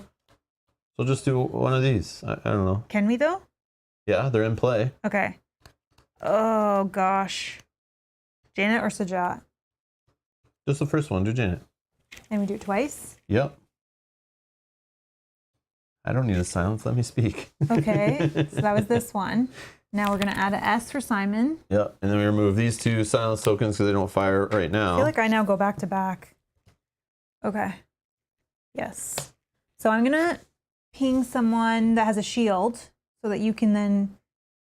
let's do Janet because Janet has the most damage. And by damage, I mean letters. Yeah, yeah. Okay. I have a question about this card. So this card says it gain 1. The next time you focus or open a breach this turn, gain additional 2. Yep. So in my hand, technically I have 4, but if I'm using it for a breach, do I have 6? Yeah. Okay. So like you put these in play. So on your turn, you put them in play and it generates money floating in the air. Then if it's a passive ability just waiting. And if you do this, then it adds 2 more to the total. Right. So why I'm asking that is because technically I have 4, but I need 5 to open this. Do I have technically the 5? No. No, not yet. Okay. Because you haven't opened the next time you focus or open a breach this turn. No, you have to do the actual thing. Okay. So then I need to, I think I can do it if I spend 1, 2, 3 to... You have 4 there if you need a 4. Oh, but you want to do this one. Yeah. You want to do that one. Yeah, and then this I'm going to use for you, I think. So I want to do this one. Yeah. And then this just gives you 2 extra money, so you have 3 total now. I have 3 total, so now I can open it. Boom. Okay. And then what's the ability on that again? No, this. Gain ether equal to the nemesis tier on cast. Oh, okay. So I have to now you got to get a spell in there and then get it going. And then this one I'll use for you. So focus any player's breach. So whatever one you want to focus. I guess the one that is almost open, sort of. Okay. If the breach is open this way, boost this. Yeah. You probably should have used that on your own. Yes, 100%. Yeah. Okay, if you're fine with that, then I can boost this. Yeah. So don't do that. And then I still have 3 remaining. Yep. So boosting, I just literally like color it in? Yes. Fill it in, put a check on it, whatever you want to do. Something obvious. Yeah. Fill in the circle. Okay. So then you have 3 money you have not spent. which I should probably use now for a spell that I can put in here, right? Or money. Deal 3. Or a spell, yeah. Maybe this. Deal 2 damage. Each ally gains a ether token. That'll give you more money. Yeah. Or this one. Gain 2 or gain 1 for each spell. I'm thinking a spell because now I want to have a cycle of at least a couple spells, even though they're not super heavy hitting. Yeah, that makes sense. Okay. Okay. Then let's do this. And these together are good. And that. Okay. And then 1, 2, 3, 4, 5. I think it's me again. Yep. Okay. So let's prep a spark in here. And I have 4. Could start focusing on this one now if I thought that, or I just pick up some. I don't know what the overheat's gonna do. Think it's bad? Gravehold suffers damage. Yeah. You destroy it. So like you use these just to get them out. So you use these, and they have the chance of getting you 3 money on this card. If it does, you mark it off, and then once you mark it off, it destroys it. Gravehold suffers 3. So it's like it might be too risky. I don't know, but I'm not sure what to tell you. Could do it. But again, we're going to see more power cards, Mel, that need money to clear them. I know. So don't forget that. So maybe staying up in this, because you may reveal a top card. You don't have to do it. But in those situations where it says spend 6 money to get rid of the card, and you're like, especially if you know what the. I feel like that's what that's for, is getting rid of power cards when you just need that little extra bit and you hope. Also, it's good information. Kind of. Maybe. I don't know. So we'll buy that. Okay.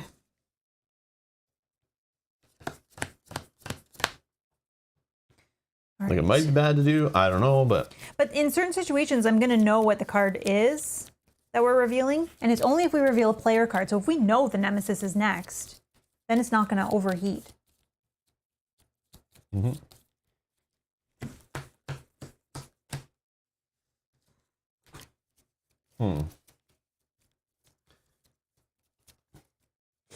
Okay, ready?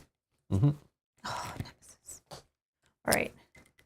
Matt gets an A. This one, I think we have to do it twice, right? Any player suffers 1 damage. Do you want to take this one? Yep, sure. And then resolve. So we can't do Matt. One, we can't. 1, 2, 3. I guess we do Sajat? Whatever, sure. Yep, sure.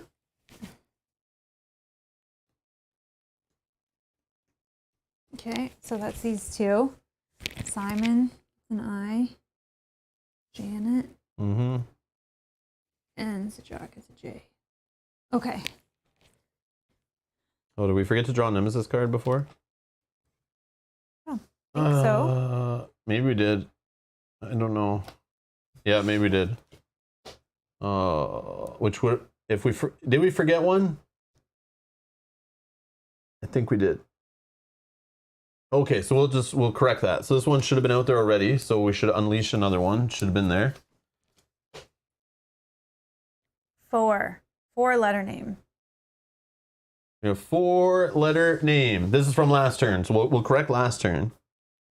And then any player suffers 2 damage and discards a card in hand. Ooh. Oh, that would have changed things. We'll just say I did it. I don't think I went after that. So we'll just discard. We got Kate. 1, 2. Kate or Brett? 3.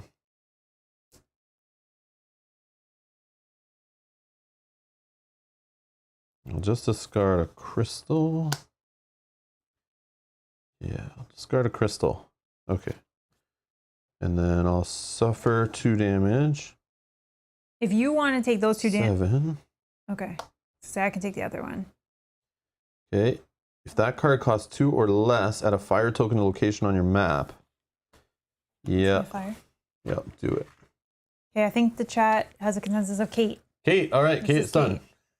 Nice. Sorry, Kate.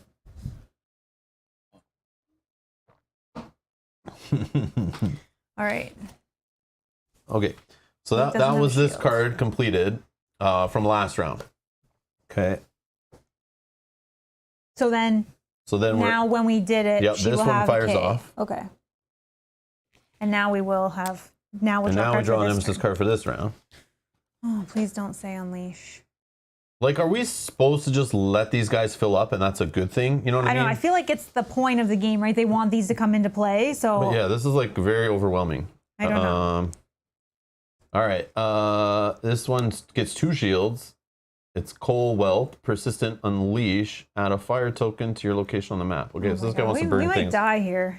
Yeah, I don't know what is going on here, but this is kind of crazy. I don't think you're supposed to win this one, it feels like. I don't know. It's like Dark Souls game, you know, they put that stupid idiot boss in front of you at the start of the game just to kick your butt, part of the story. One more. Okay. Ready? 2.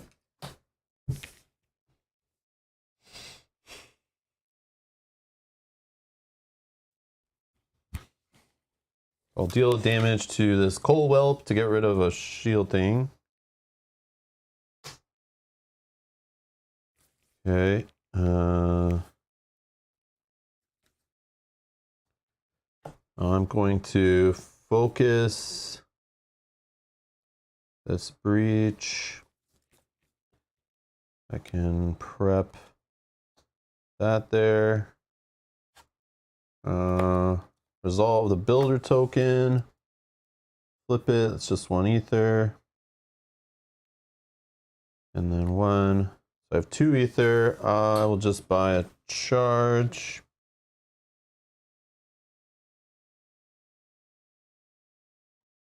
That is that. Okay. Me. All right. Shield. I think I'm going to also hit the Whelp so that we can try to get, because it's going to add fire tokens. Okay. That will give me, we're on tier 1 still? The last one that added was him, yeah. Okay, so this will give me 1 ether from that cast. Let's put that in there, and that there. Okay. You have no breaches that are gonna open. Your mistake was summoning me. Never mess with the mat. 2. No. Give me 2 more. Hold on, I might be able to do, I just need to, so if I did 2. You don't care about my breaches, eh? No, but I can open, I think I can open again to get this fully. So if I spend 2 to focus this one, it would go. How about this one? But I only have 2. Oh, okay. Then I would gain, listen, then I would gain 2 more, which I can focus again. Yep. Oh, hold on. Focus. Oh, that opens it. No. It opens it when the yellow is at the top. Okay, hold on, sorry. 1, 2. Now it's open. Nope. Oh, then I gotta spend 2. Oh, then I do this, which I focus it, open it, then I fully boost it. So you just turn it twice for 4? Yeah, right? Show me the 4 you had to twist 2. It. Okay. 2 to start. 2 turns at once. 2 turns at once. Yep. Now I get an additional 2 because I use it to focus a breach. Okay. Which turns it again. Turns it again. If you want, yeah. If I want. And then this one says focus a breach. Yep. If it opens it. Yep. Which then I can then boost this card. So now I'll get the benefit of prepping spell cast. Yep. So you boost this. So I boost fill this. it in. And then you keep reading the card. Matt, the Destroyer of Worlds. Also the Eater of Cupcakes. Oh, you know what? No, it's fine. It's fine. It's fine. Okay, now you read the rest of the card. If this card's fully boosted, which it is, cast any player's prep spell. It deals an additional 1 damage. Okay. So what do you have? You have so I have to do this yours. one. Yeah. So this will deal 3 damage. So I think we take out the Whelp. Sure. And then each ally gains an ether token. Yay, money. So that gets out of there. Nice turn. Okay. And then like that. Okay. 1, 2, 3, 4, 5. All right. I see how this guy is playing. Okay. Oh yeah. 2. Player 1. This has to fire off. Let's do. I don't know. We'll take one off Sajat. Let's get rid of his shield. Stupid Sajat. All right. Have we had any? Okay. So let me see. 4 damage. Yeah. Let's put this one here. And then This gains me 4, which I'm going to use here. And that will put this here. 2, 3. Flip this over. 4, 5. Go ahead. Okay. Nemesis. Oh, gosh. That sucks. Yep. So Matt is getting a T. He is going to make us trigger something twice. Okay. Oh, no. Oh, yeah, it's fine. He'll just trigger. It should have been Kate, but I can say all 4. They'll all. Yeah, it doesn't okay, matter. so Simon is full. Damn, Simon. So let's see what he says. What does it say? Read what? L2E-10. L2E10.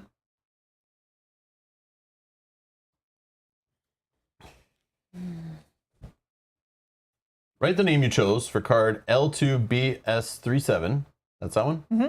On card L2E11. Okay, so I'm going to write Simon on there. So this is Simon. He's persistent. Any player suffers 1 damage, discards a prep spell. And then also persistent unleash. What the heck? Okay, so let me These guys are ridiculous. There's more. Oh, yeah. If that name contains the letters E... Okay, are we playing, Wheel of Fortune here? What's going on here? ELNRST. Cross out the first persistent effect. Okay, so this does have an S and That an name N. contains the letters ELNRST or T. So any one of those. Yep, cross out the first. So this one's just going to unleash. They both are... oh. Because the first one was any player suffers damage. Okay, so that's better. All right. Maybe. Well, we don't want to be suffering damage. Then place that card under the Bishop of Scrolls Nemesis mat. That's, yeah, if people are putting these back into play, wow, that's and then, sorry, and then banish, I think, that BS37?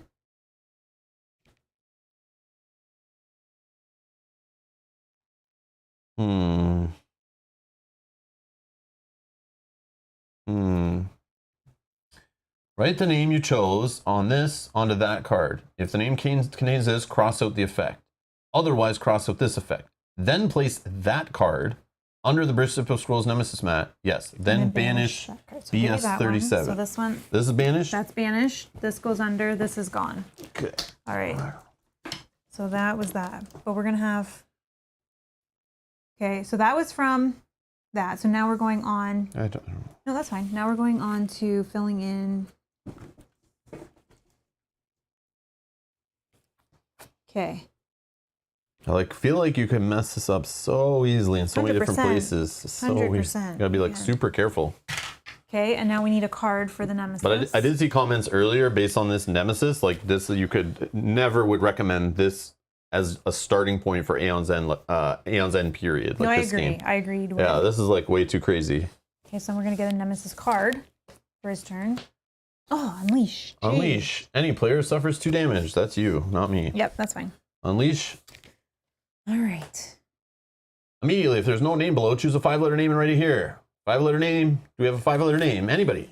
Do we have a 5-letter name? Faster, the better. Faster equals better chance. Let's see. So John says, I will say though, if I was playing this on my own without a stream, I think this would annoy me. 100%, Sajah, I'm feeling the same thing. Yeah, it's fun. It's fun on stream though. Yeah, this Jada is says kanji. Fun, but weird. All right, kanji it is. C-A-N-G-J-E. Okay. Kanji. Here you go. Any player suffers 2 damage. You did that already, right? I did. And then resolve the persistent effect of an unnamed in play twice. Okay, so I need 1 shield for kanji here, and maybe we select kanji. Sure. Because Janet, Sajat, or Kate would all fire off. Okay. All right. Then I believe it's my turn. Yep. All right. You have a 3 damage in your prepped area? 4 and a 3. A 4 and a 3. And this one may lose a charge to return it back to hand. Don't know if I would do that yet, but... 4 and a 3. Okay. This one I could destroy to move a fire token, but I feel like I'll wait on that for a bit till we get closer to the end. Okay, so I guess I'll if there is an end. That's not us dying. 4 and a 3. Okay, I guess I'll just ping the shield from Kanji here. All right, what do we got going on here? Oh, okay. Here's a question. You may reveal a top card of the turn order deck, but if there's none, do I have to shuffle it? Yes, I believe so, yeah. All right, so 2, I think 3, anytime 4, you go to draw 6. from it, you for sure shuffle. I think it also end reveal is in the rule book. Yeah, we'll say yes. I'm just looking at a card here because I have 6. This one is now an option. If I play more of the supporty, the players collectively destroy up to 2 cards. Or silencing 2 minions. Or silence 2 minions, or destroy this to remove 5. Okay, I think I'll just spend all my 6. I won't trigger the extra, so that's 2, 3, 4, 5, 6. And I'll just buy this one. Yeah, that's fine. Okay, and then 1, 2, 3, 4, 5. Okay.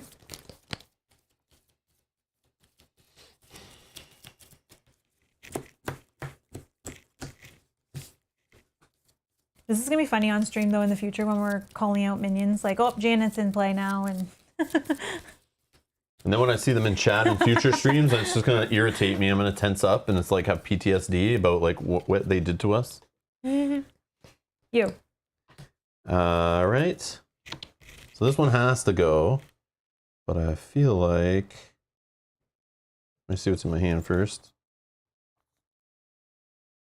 That's the destroyer token flip. Oh, that will gain me a charge. So I can do a charge, and then I have 3 more. I want to focus, I think. Yeah. I'm going to deal 4 damage, get rid of the stupid idiot that keeps firing them all off. And then this one, deal 3 damage. I think you pick one that's going to fire to stop it from firing. So one, either Matt, Janet, or Sajat. I definitely am tired of hearing about Matt, so I'm going to get rid of Matt. Matt. Okay, so Matt's going over here. You guys make this game fun, I'll tell you that. I would normally be wanting to flip the table by now, but you guys are keeping it fun. I like it. Having your names on the table, and I can smash you with damage and spells just feels great. Taking out my rage. I know, we wish you could add all of your names. Maybe we'll have the chance. Oh yeah, because that's the deck's gone now, right? Yeah, so that's all the names so far. Matt is out, yeah. You did not just take me out. I mean, yeah. I just destroyed Matt the Destroyer. Who's the Destroyer now, fool? All right. Okay, so destroy a token, flip it over, is the gain an ether and a charge. I want to actually, I'm going to fire off my ability. An ally draws 2 cards, go. Show me your whole hand. So my whole hand is 2 spells, 3 crystals, a focus, a breach, and the one that can give me extra money. Actually, I shouldn't have done that now because you don't have a discard pile. No, why? Because I could, any player destroys up to 2 cards in hand or discard pile, and I'm not going to do my discard pile, so it's like you're doing cards in hand, but... I could just do 2 crystals. Yeah, true. It just gets stuff out of your deck. Or a spark. Sparks are not bad right now. Like, and also I have this option. Like, I could destroy 2 crystals from my hand, but then I only have 1 on my turn. I mean, I can put these back. Those are over the top of my deck, these 2. 1, 2, 3, 4. No, it's fine. We'll do it now. So you can destroy, and you choose whatever. Destroy 2 cards. Okay. That way you're cycling back through to your good stuff more and more. Yeah, because you keep buying a lot, so this will be good to get rid of the junk. I just want to make sure before I actually, so 1, 2, 3. I need 4. No, I need 4. Oh yeah, 1, 2, 3, 4 I have actually. Is it May or I have to? I'm going to focus. Please do it.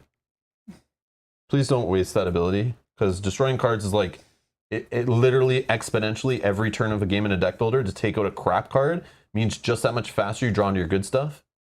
I know, I'm just debating. Like, it's like when you're deck building in like our LCGs and stuff, right? If you get to put 3 copies of a card versus 1, means you see it more often. So this is like the equivalent of that. So like, you never want to throw that away, right? Like, use that. All right, I think I'm going to get rid of 2 crystals, and I think the reason for that is because these sparks are still good for the shields. And there's red damage we need all over the place. Yeah. So even like you doing 1 and then me doing 2, or you have a 2 in your deck, a damage spell. I do. So having the ones with it might be, here, it'll be the 3 to destroy 1. Yeah, okay. Okay. Yeah. Sorry, that took so long. No, that's good. Okay, so I'm done. I focus this one. Oh, and then that's good because I can open it for you. Yeah. With my card. Okay, then I draw 5. Next card. You. All right, sweet. Here. I know. I might just leave that actually. That's fine. Actually, if you can, because I have the 2 that I will be able to I'll be able to fire. I forgot about this. Oh, you had one more? Yeah, I had one more. Oops. Shoot.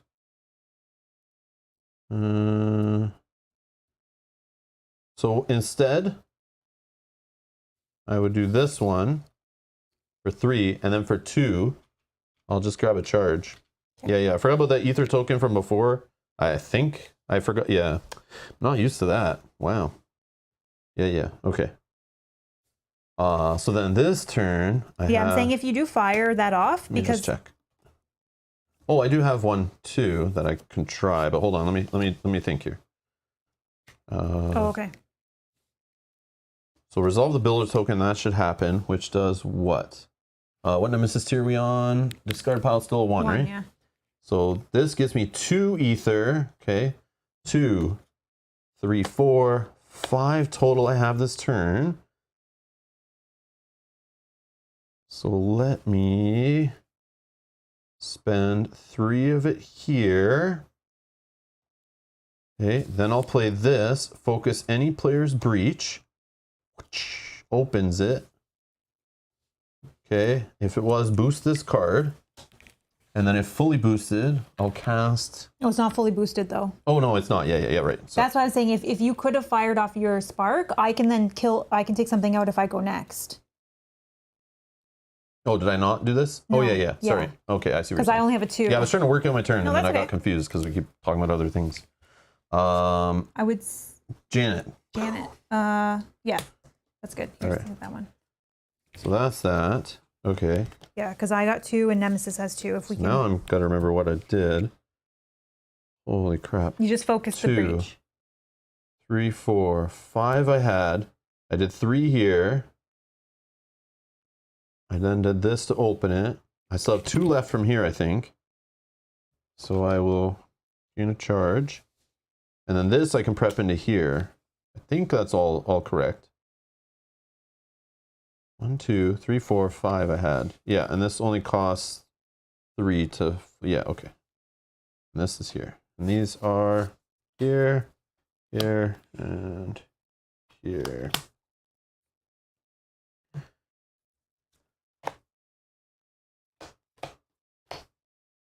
Okay. Please say I go next. No. Dang it. All right, we're gonna lose Janet. So for Janet, we need to read E12. Oh, well, I got a hangnail. If you will get the E12. E12? No.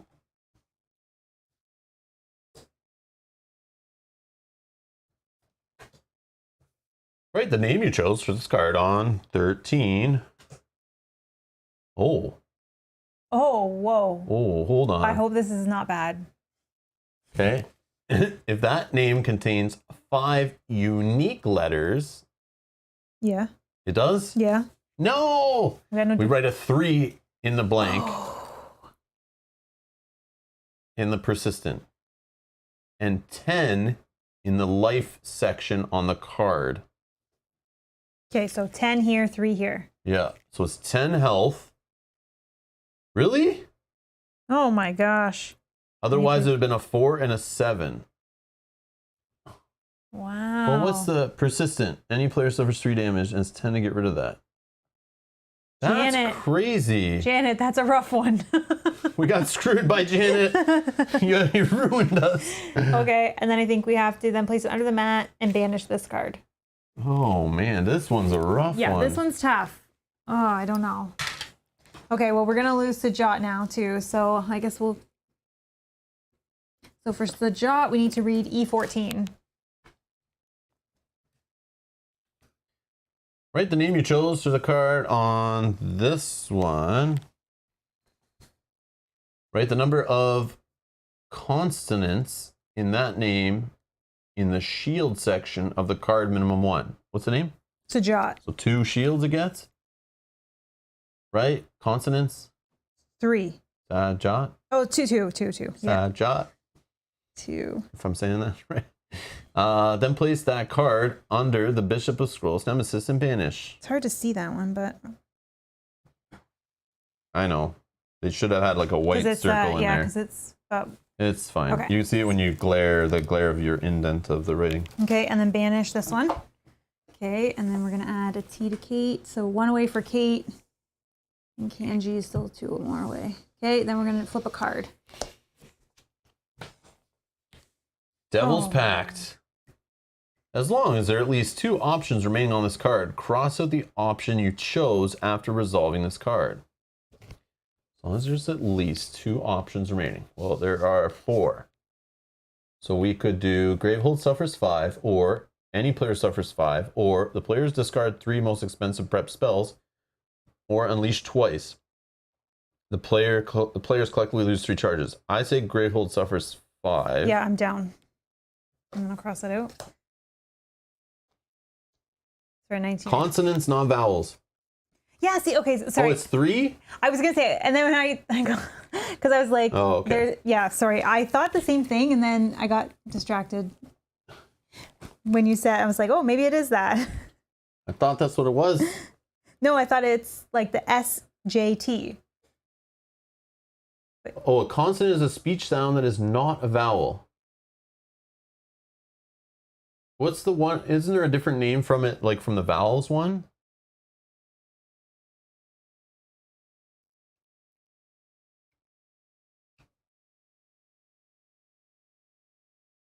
I don't know. Sure. Constance is right. -1.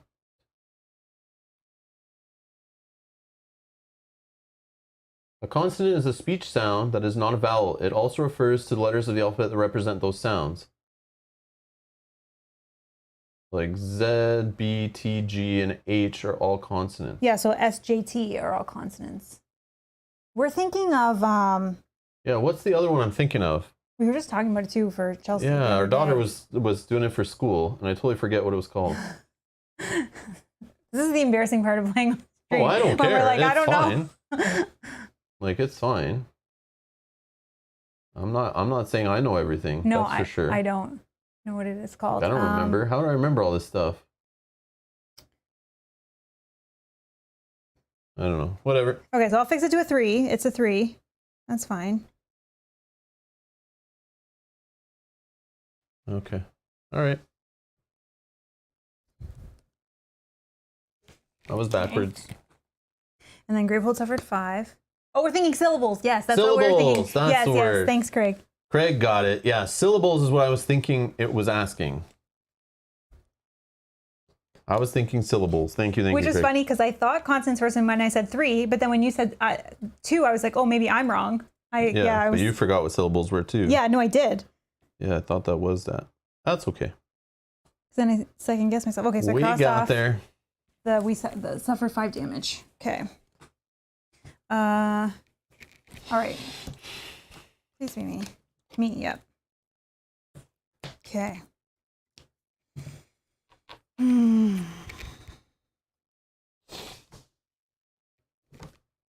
So let me play.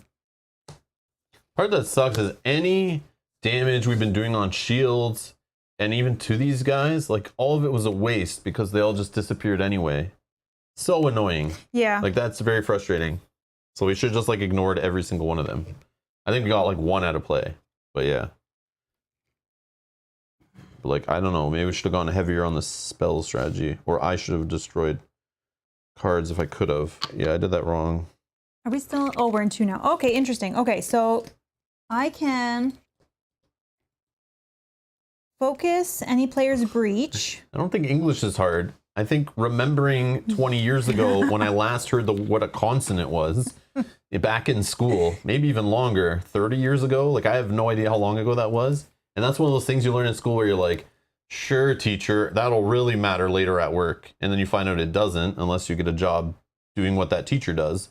It's like sometimes when you get like these crazy math formulas, how to calculate the the volume of a cylinder our daughter was just doing, and it's like, depending on what job you take on in life, that information may be the most useless crap you've ever heard. So yeah. So that's why I'm not losing any sleep over it. It's like I can't remember all that stuff from that. And I was being a bad kid in school. I wasn't even paying attention to the teacher. I was probably at the office during that lesson, getting in trouble for something I said to the teacher. Yeah. Also depends on what you do for work. Maybe you don't use it ever again. That's what I'm saying. Yeah. Like, thanks for the lessons on consonant. I'll definitely use that every day of my life going forward. We'll probably forget again. So Jane was asking about this card here, which says, as long as there are at least 2 options remaining on this card, cross out the option you chose after resolving it. So I think, Janet, what I think is happening is this card is going to come back in another scenario. Of course. Absolutely. So, because Janet thought that we have to keep going until there's only 1 remaining. But so now we've chosen that, we won't be able to choose that next time that card comes up. Yeah, because you'll reuse the basic Nemesis cards over and over again in the game usually. Even in Legacy, they usually each box of Nemesis gives you, or Aeon's End, gives you like 1 set of basic Nemesis cards, and then the unique Nemesis will add specific ones to that. But this one is a basic one, right? Yeah, this is a basic. If you look on the bottom there, we know we'll see it again because it's a basic card. So you'll see it even with like the next Nemesis probably, depending on shuffling and stuff. Yeah, okay. I will focus yours. Okay. And then because this is fully boosted, I can cast any player spell. Any prep spell and giving an additional damage. Yeah, so this one is 3 damage. So I think I'm gonna kill Kate here. And then each ally gains an ether token. So you gain a token. Ooh. Yeah, remember I have that's gone. Let's put like here or something. Still there. I don't know. And then I have 2. Oh, sorry. And then that also gives me 2, because we're on tier 2. Yeah. So now I have 4, which I think I'll just use to focus this one. Gives you an additional which gives me an additional 2, which I'll just use for a charge. I don't even know if that's actually maybe that's not smart. 2, 4. Maybe I actually take this 4 damage spell instead. 3 damage, 4 cost. 4 cost. Oh yeah, and get rid of fire tokens. That back. Yeah. And then let's put them like that. Okay. Oh, Matt did that weird thing where you pay attention in school. Matt, I don't know. I thought you were cool, but obviously you're quite the nerd. No, I'm just joking. Just joking. Oh, it's me again. All right. Teacher's pet. I guess I'm going to do this in case we get a shot. Do 1 damage to Kanji here. Yeah, Brian says, who knew board games would require an English degree? I know, right? I wish I knew that before I started this whole YouTube thing. Damn it. Poor life choices. Oh, this is actually good because I know what the last card is. So this one here, I may reveal a top card of the turn order deck if the card is a player card, overheat, but it's not. Woo-hoo. So I'm going to do it, which I already know. So this will give me 3 ether. Yep. Whoa. Okay. And then 3, 4, 5. I have 5. Let's put that in there. Oh, I can silence. So I have 5 ether.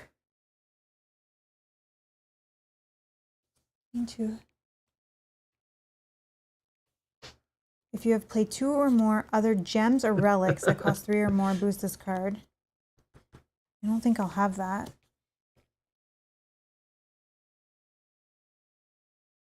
I'm not sure yet. Okay, so this card is now come through. So we can collectively destroy up to 2 cards from our hands, or I can silence a minion. We only have 1, but I could silence 2, and I'm not going to destroy this right now. So do you have cards that you potentially would want to destroy from your hand? Sure.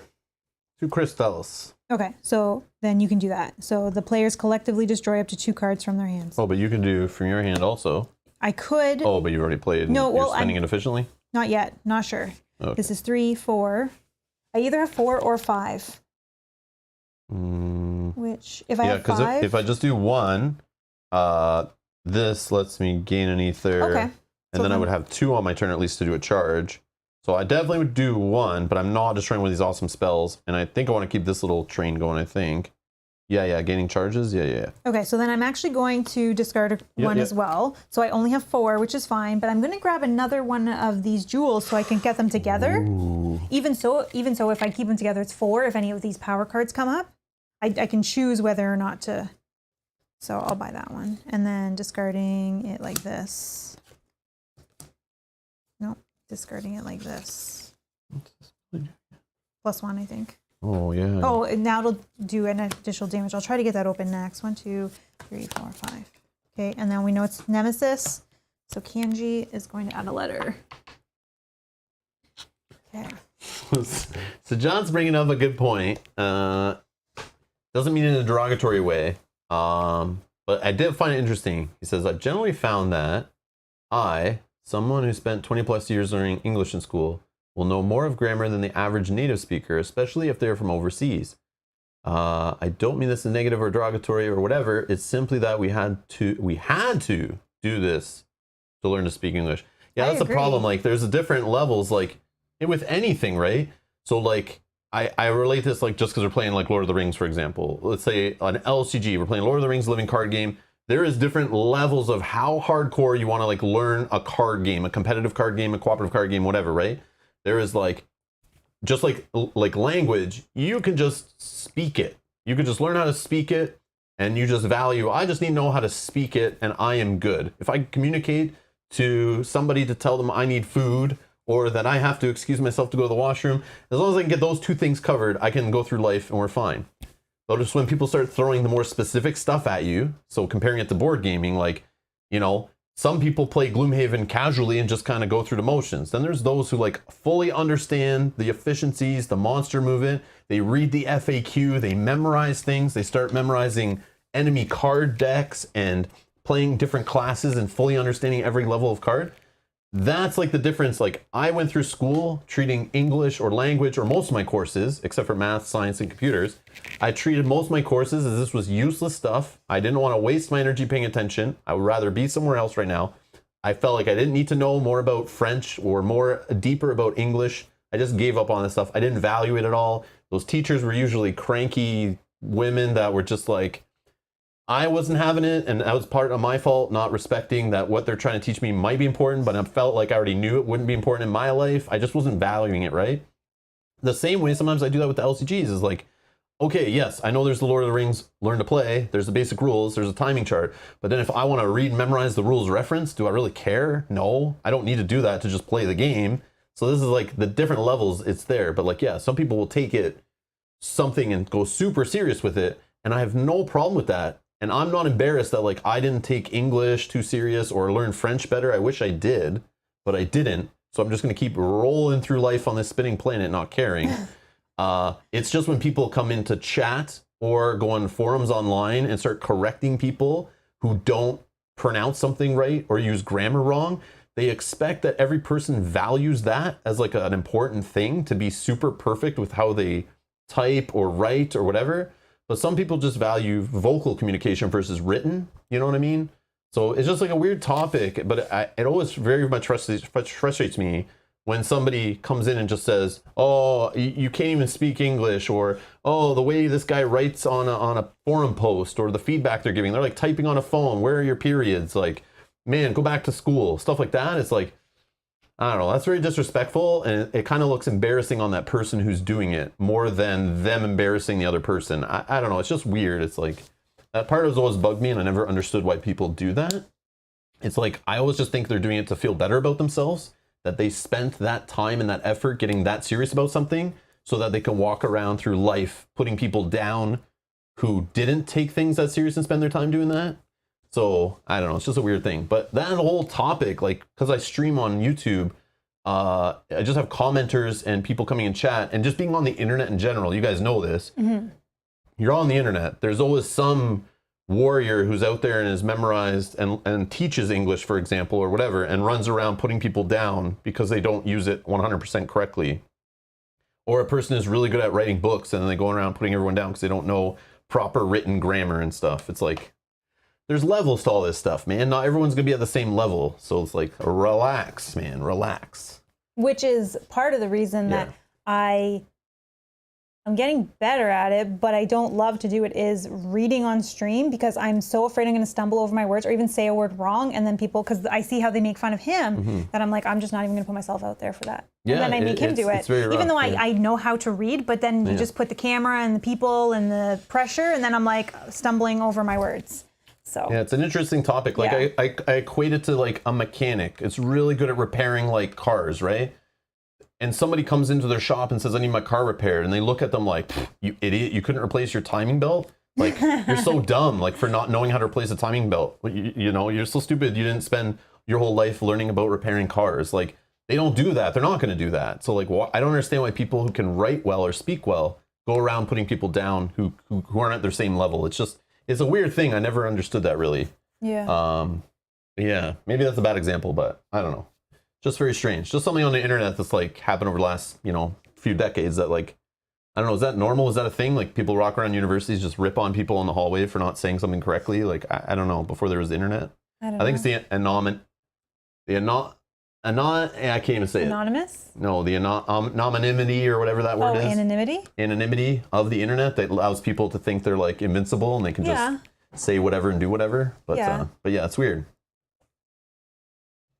But yeah, it's just a weird thing. Like, it is weird. It's an interesting topic that I've always like wondered about since being on YouTube for 10 years. It's just something I've seen a lot and I catch it a lot. And I'm okay. Like it's not going to change what I do. I'm not going to go hide in a corner and cancel my channel because I can't speak properly. 100% perfect. But yeah, some people are just rude about it. It's weird.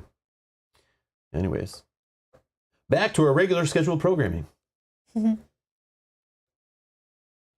Yeah, I'm with Joseph. Board Games Nearmoth says, as long as we can understand each other well, then it's all fine, right? Exactly. And it's the minority of people. Like, it's very rare that someone will come in and like blatantly make fun or something, but it still happens, and that's why it's like. But on the other side of that, I do appreciate it. Don't get me wrong. I love when Brian or those who are better than me at reading and pronunciation and stuff like that, I appreciate the constructive feedback of helping me get better at speaking and reading and that kind of stuff. I'll admit, I'm not good at it. I'm getting better, and I do appreciate the help with those in the chat helping out and stuff. I don't take that offensively. But when they put like the phonetic spelling. No. Or this is how you say that. But sometimes there's some that come in very aggressive or in the comments, like just say weird things. And it's like, implying you're stupid. And it's like, I don't know. I don't think I'm stupid. I just spent my mental energy on other things in life and valued other things. My mistake on some of them, but you know, missed the word everything. Elaine says, let me say, I don't care how things are said. God knows that I can't say everything correctly in English, German, Japanese, and Klingon. Archipelago?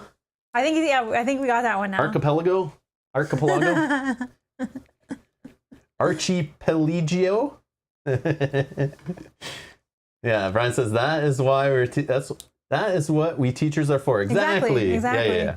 But I just don't want to get that confused. Like, I'm okay with that stuff, and I understand if you're nice about it. I don't mind. I seriously don't mind.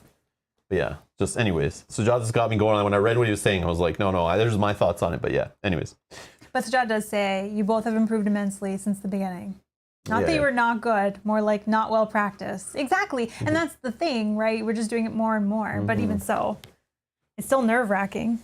Yeah, because the difference is like in school and presenting and stuff, I took courses in presentations and writing and all this stuff, even in university and college and stuff. But it was like, I write a report, I go over that report, I live and breathe that report for days. Then when I have to go present it to an entire auditorium or whatever, I got my slides that I've created, I've memorized, I know the material, I've practiced it. Yeah. I feel very confident. I don't even need to look at the PowerPoints.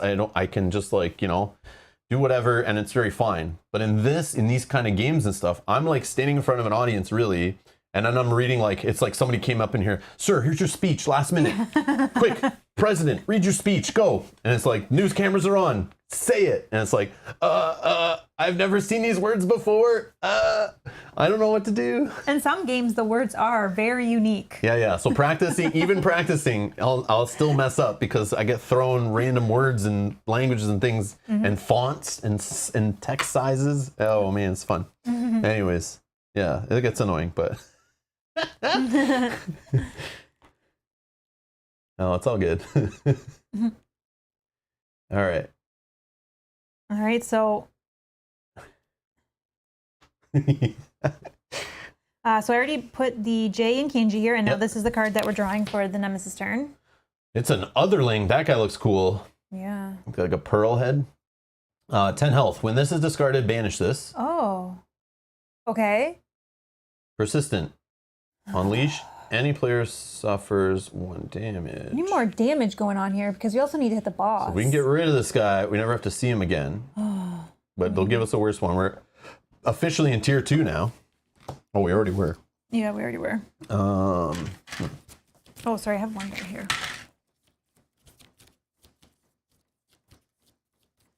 No, I think Rob could talk about this for a while, but Sujata says sorry to derail, but it's generally interesting. Yeah, it's a very interesting topic. I'm sorry for other people who are here just to watch Aeons and don't care about that stuff. People watching later can scrub through until they see us playing things again. But yeah, for those who are live, I'm sorry I got off on that side tangent, but it's just something that you brought it up, and I was like, yeah, that's a good. And sometimes it's nice to take a break from the game for a minute, which is nice. So yeah, no worries, Sujata, no worries. Yeah, let's get back. Let's get back to. I was already today mentally. I prepared myself today to not rush, to take this slow, to try to get everything done. So it's like a first day getting into a legacy game can be pretty daunting. So I want to take it slow. So it's all good. It's nice to have these little breaks. Yay! All right. Oh yeah. Let's not forget I got the ether. So I get to do 2 damage. Let's get rid of Kenji. Get out of here, Kenji. Get off. Get out of my minion pile, or my minion row, or whatever. My Nemesis play card row. All right. We're going to be in trouble when those guys start coming back because they all have like 1 letter they're missing. So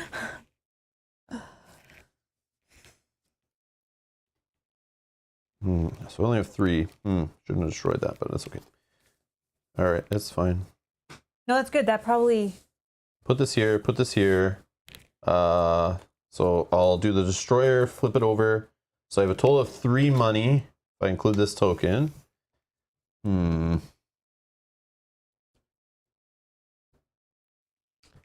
Probably just grab this. Okay. Yeah. All right.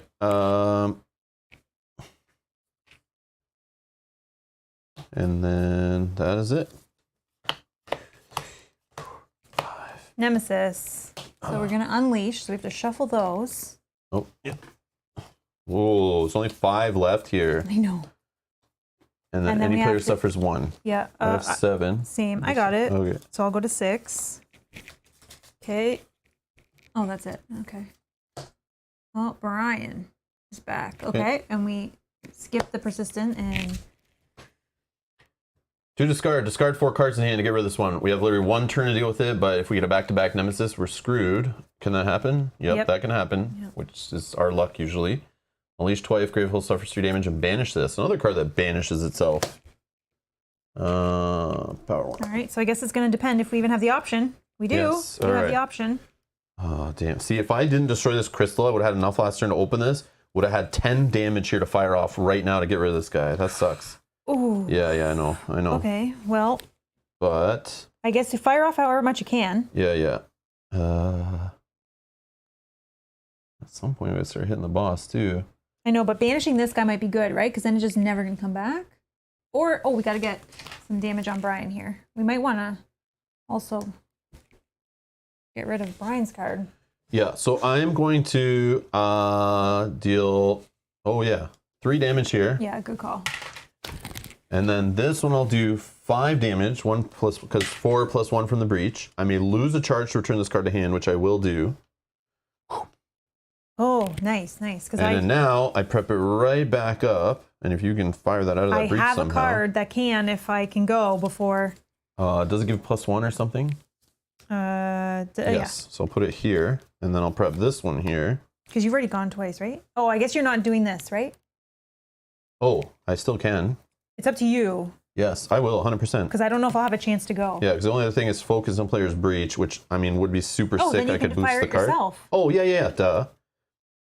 Yeah, so, but then I won't have the 4 cards. You see? Unleash twice. Gravehold suffers 3 damage. And banish it. Which is okay if we can get rid of them right away again like we just did. It's up to you. But then you would get rid of this, which also saves an unleash and suffering. I don't know. Or we wait and hope I get a turn. Yep, I think I'll do that. Focus any player's breach. I'll do my own. Opens this one. Which then I would just to put this there instead. If that breach is open this way, boost this card if you can scribble in that for me. And if it's boosted, cast any player's prep spell. Yours, because mine is only a spark. And then I'll just fire this one for 5 damage. Well, actually 6 total, but whatever. Here you go. And then this one's... Yeah. And then I have 3 money, which I'll just get a charge.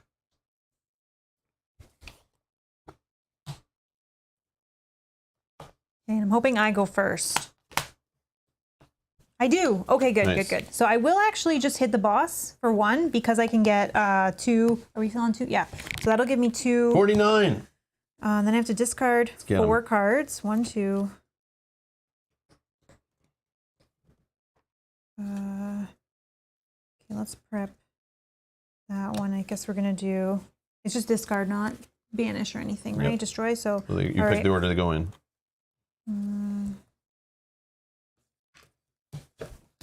Okay, but I still have 2, which I will just use for a charge, if you will, because I prepped or I casted a spark from there. Okay. 1, 2, 3, 4, 5. Okay.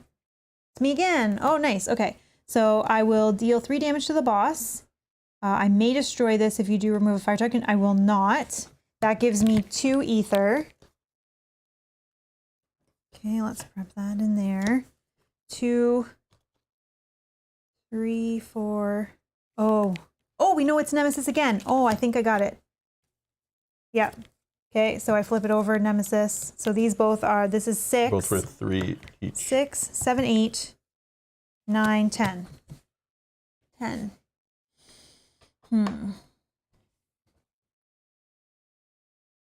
mean, I could take... Switch to damage Switch dealing. to damage. Or I go 4, 8, and a charge. Because this will also do more damage if I can get it open. Yeah, that's true. Oh, I'll get 2 charges because of... Oh, actually, hold on. Okay, let's do this correctly. Let's spend 3, 4 to focus. Yep. You know, you gain an Now I gain additional 2. So I had 2 from here, plus 2 from there is 4, 5, 6, 7, 8. You have 8 to play Oh, I'm with. still shy. 8. So 4 focus. You could just buy this for 7. 4 can focus again. Yeah, just work on that then. Yeah, That's and then fine. I just need 4 more, and if I get that, yeah, okay. Yeah, and then I'll keep those 2 together. Or, yeah, I could have went this route. I have one of those coming next. Okay. Yeah, But 1, 2. at some point we need to do this, like, destroy to get rid of those fire tokens. At some point. Yeah. Okay, and then Nemesis. So we have nothing here. Wow. That feels good. Gravehold suffers 4 damage. If there are 2 or more unnamed in play, resolve persistent effects of 2 unnamed in play twice. Otherwise, unleash twice. Robert's back, and so is Matt. Damn it. Oh, great. It's 2 idiots come to ruin my gameplay here. Tweedledee and Tweedledum over here. Gravehold's down to 15? Oh, Yeah. man. I know, we have to hurry, but Yeah, when we get to tier 3, it's to do crazy stuff like 10 damage to here, and then we're like in trouble. Yeah, we need to start hammering the Nemesis. okay, ready? Please don't be Nemesis. Me. All right. Okay, so I have a spark which can do only 1, But you get money but I get for money. So let's hit Matt, because Matt can go, Matt will fill it faster. Yeah, obviously hit him first. Okay, then, oh, okay, actually I can, oh, look at that, because there's not a, okay. Can I actually have a few of those ether counters? I just want to use them as I'm, You want some gold coins? yeah, because I'm, 2 more would be great, because I'm, just so I remember. Yep. Okay, so I have 2 right now. As long as you clean them up at the end of your turn, they're fine. 2 right now. Here we go. I could silence. I could silence both of them. But what else to do? I can silence both minions. The players collectively destroy up to 2 cards from their hand. Which I could do a crystal, which would be fine. I would do one. Okay, so let's do that. Unless you'd rather silence. I'm gonna kill one of them because I have this one. Or you can destroy that to get rid of 2 fire tokens. Not yet. Okay. So I'll destroy a crystal. So I got rid of a crystal. Okay, then I can focus any player's breach. You already okay, I'll actually just open this one. Oh yeah, go ahead. Oh, then I didn't play this yet. Yeah. No, I did. Because I think I can use the money versus this would do 4 damage. Yeah, so that's tier 2 right now. But I think if I just use it as a 2, I can just get rid of Matt. If he's still there when it comes back to your turn. So focus a breach, and then, no, I get to do it right now. If the breach is fully boosted, I get to cast a spell. 3 damage, because +1. Oh, yeah, so I guess. Just take Rob out. But Matt's gonna, you have more space. So I can take out Matt. Okay, whatever. Okay. So that one's done, that one's done. So that's another 2. I tried to direct it towards me, but she has a thing about doing damage to you, so I don't know. Okay, so then I have, that dealt another 2, so I have 4. Which I can use for thinking about actually just taking the douse so that I can get rid of. You'll come back, I'm sure. So that I can feel your anger. If you do. I'm just thinking like Darth Vader. Or the Emperor, right? Yeah, I'm gonna take a douse so that we can start maybe removing fire tokens because I feel like more are gonna come. Okay. And then let's put these like this. Okay. 1, 2, 3, 4, 5. Okay. It's you again. It's me again. All right. Well, I guess I just. Why is that prepped over there? What? It's just been sitting there for a while? No, because I prepped one here and here. Oh, I guess I could have put it here. Sorry, I could have put it here because I did it in the same turn. Never prep anything in those ones anymore. It's I all just about do it these right 2. away. Okay, so then I this do that one. Too. Oh, so then this spark will actually just kill Rob. Okay, now here, do I want the money or the damage? I think I want the damage at this point. Deal 3. That could deal technically 5. I'll be back. Oh, you'll be back. Oh, we don't know what's next. Nope. It's a 50-50. So that's 4.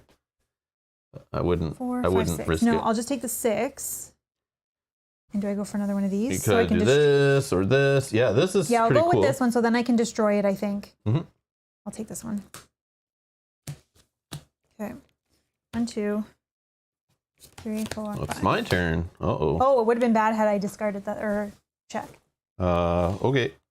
I'll do 2 damage. Pew pew. 44. Okay, so builder token. Gain 1 ether. And 2 more. So I have 3.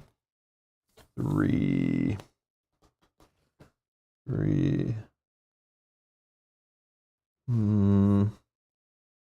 I laugh because it's just funny to say that. I feel like I just go. No, I'm gonna do a charge. Okay. Charge. Okay. And then these, I don't know, I'll just do those like this. Okay.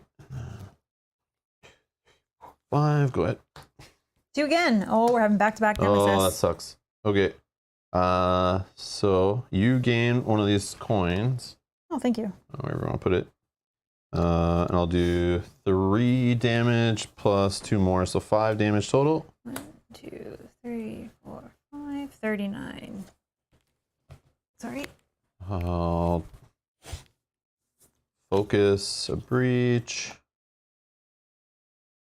If this card's fully boosted, cast any player's prep spell. This will do 5. Okay, so let's. And 1 additional damage from this. Oh, so it does 6. And then if I may destroy this if you do remove 1 fire. No, I won't do that one. I'll use that. Around 33. Because that'll get rid of 2. Okay.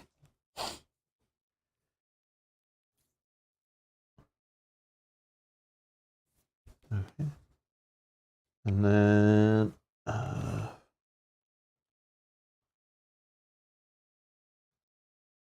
Resolve the destroyer token. Oh, maybe I should have done this first. Destroyer is, oh, gain an ether and gain a charge. And then flip this over. So I have 2 ether. So what I'm going to do is an ally draws 2 cards. So I'm firing off this. And then I'm going to,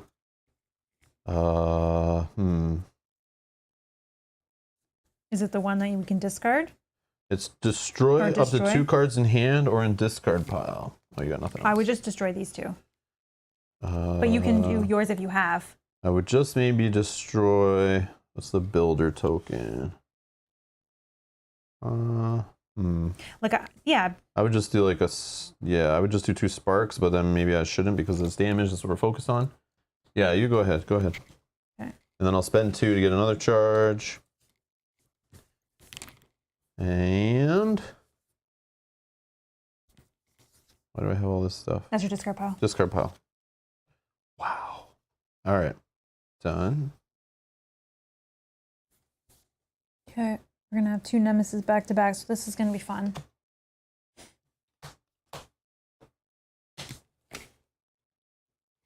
Okay, that's the first one.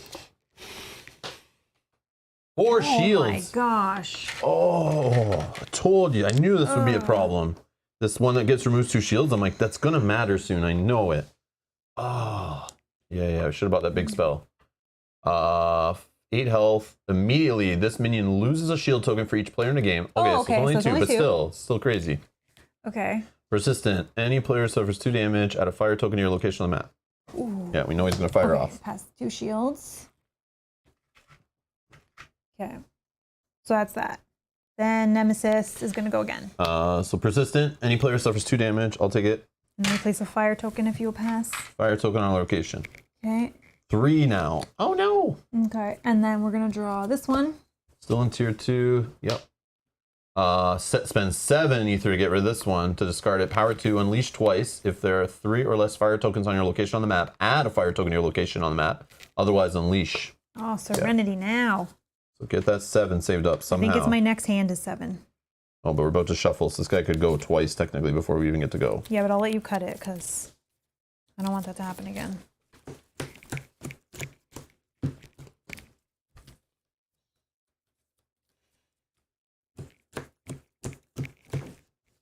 Congratulations, Brett. Congratulations. Completed scenario 14, Gloomhaven Jaws Lion. You want to give that a cut or something? I'm just afraid. Yeah, I'll cut right here. Okay. Oops. Current turn is Nemesis. No. Okay, so any player suffers 2 damage. I got it. 1 to 4. And then add a fire token. Fire token. Oh, where's that card that's gonna? And one of these goes away, and then we draw another card. Yeah, that's bad. Oh my god. Any player discards 3 cards in hand, then suffers 2 damage. Banish this. Oh man, I just got rid of my. Oh, banish. Discards 3 cards in hand, suffers 2 damage. Let me see. I'll just do it. Oh, I have like a good hand, so if you can. I'll just do it. Okay. I'm just gonna have a rough turn and the one after that. All right. That's it for that one, and then you banished it. I banished it. Yep. Right. Yep. 2 damage. Oh, I didn't take the 2 damage. I did. Oh, you did.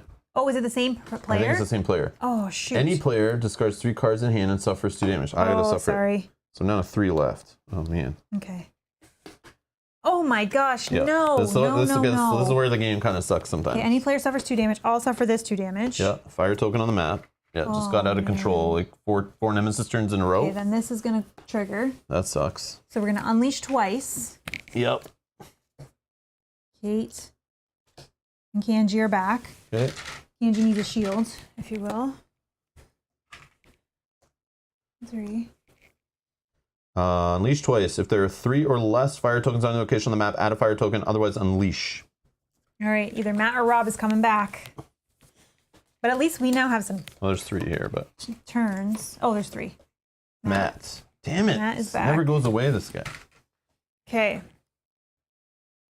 You. All right. I have something to get rid of the fire. Like I'll lose one of these. I know, but this guy needs to go. Token. How is he going to go? Like, I can't get rid of his shields right now because it's like the biggest waste of damage ever. Then maybe just worry about like these. This needed to be bought before. I know, this is where the test was. Like, did you get this big spell yet? Damn. I could also maybe silence him instead of worrying about the fire. Oh, true. But all right. Yeah, so I guess just take care of whatever you can. So I'm gonna deal 5 damage. I guess. Well, obviously I should just do it to. Oh, maybe the nemesis. To the boss. I could do 5, 6, 7, 8, 9 total. The boss. That's not a bad idea. But then we risk filling these up. So. I think maybe you get rid of one of them. Yeah, I'm gonna do 4 here. Just get rid of Matt. Tired of this guy already. Seen him. Okay, I can destroy this. Remove a fire token. I think I wait a little bit. Yeah, wait a little bit because we probably need some more damage. It's gonna take a while. And I just gotta prep it and cast it. That's like a lot of turns away, actually. Because I can silence 2 minions. Okay, then I do 5 damage here. Bring this guy down to 28. Okay. I can lose a charge, which I will, to put it back to hand. Okay, and then I'm going to prep it again. Prep this one, and resolve the builder token, then flip it over. Gain 1 ether, and an additional 1 equal a nemesis tier, which is 2 still. Mm-hmm. So this gets me 3 ether total, which...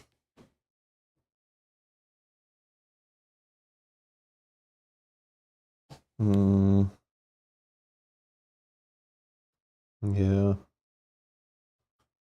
Yeah. Okay.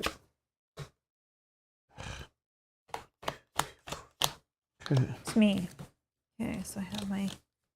Okay, let's... Probably want more damage. Don't forget this. No, right? I just put it there so I don't forget it. You don't have any... Oh, you do. Okay. Let's do... Oh yeah, if you can fire spells off, go nuts. Yeah, so let's put this here. Oh, could have rushed them. It's fine, it's fine. Yeah. Okay, I'm going to silence here and Kanji. Okay, with that. Okay, let's deal 2 damage now. Let's do that.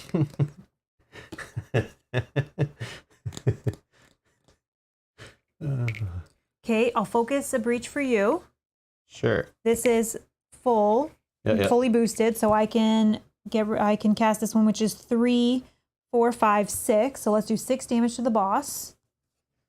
Okay. Down to 22. I don't know if I want to. So this is why I should have just hammered him, but no, but I think we needed to get. I know, we gotta stop those guys too. Because the next one I'll do on. Okay, so then I have. Oh yeah, because we're guaranteed to keep going, right? 2, yes. Yeah. Okay. 1, 2. 2. I'll just take a charge, if you will. But then. Oh, I see. What? Nothing. Because you could have, like, if you know you're firing it out of there when you just prepped there, and you want to keep using this over and over again, you don't prep all your spells, then I can just prep this here. Yeah, and then you keep reusing the same breach, right? Yeah. Because you can still hold that card in hand before you prep, right? It's just a habit of always I know, I do it too. All my spells. Yeah. And then if you will pass me a charge. Bram, thank you for subscribing. Welcome. Charge, yeah, so we have 2. Charge for you. Okay, and then that spent. Let's put these in like this. Okay. 1, 2, 3, 4, 5. Then let's do me again. All right, so let's do again. And I gain a little gold token. Yep. Let's deal 2, 3, 2, 4. 4 damage to. 4 damage to. Oh, at this point maybe Kate, just to save. Yeah, because if we don't, if we don't. Okay. Then let's do. Oh, I only have 1. Still do 3 damage, which could take out one of those guys. Okay. Yeah. Hold on, my turn, I can do 5, 6, 7. I do 7 on my turn. So even if you did the 4 here, it's not getting there, but yeah, I think we did is okay. Okay. I don't know. Wish I could double silence. I don't think you can. We can collectively discard. So you can start getting rid of fire tokens if you want. Yeah, destroy this. Remove a fire token from your location on the map. Because like we're close on this. Like you know, you might not see that card again. Yeah. Okay. So I'll destroy that, which just gets rid of fire. 2. Does it not? No. Oh, is it only 1? Remove a fire token. Oh, okay. That's fine still. Yep. I have another one in my. And then I have 5 because I know that's it's a player. Yeah. Yeah, so I'm not going to do that. So 5 money. I probably maybe just buy take charges or something because you're probably not going to see that card come around again. Oh, maybe you will. Maybe. Focus any player's breach or any ally preps a spell to one of their open or closed breaches. Repeat this 3 times. Oh, maybe it's not that great. But if you can get them into your hand so that... Yeah, I might not have any, but I don't know. Maybe. Okay. Could be good. It speeds it up. I don't know. Your call. Could just buy things to get rid of fire tokens, like... Yeah, that's what I'm thinking too. If we see them quick enough. Okay. Let's do like that. 1, 2, 3, 4, 5. I pretty much go through my hand every 2. Oh wait, you destroyed a bunch. I've destroyed already like all of these. Yep. Destroying cards. I forgot. Yeah, you've done that so many times. Yeah. So you'll see your stuff faster. Okay, Absolutely. And then I think it's you. Yep. Okay. So I'm gonna do 5 damage on the boss. I'll take him down to 17. And I'll do 2 more. Take him down to 15. I have this ether token. Let's see.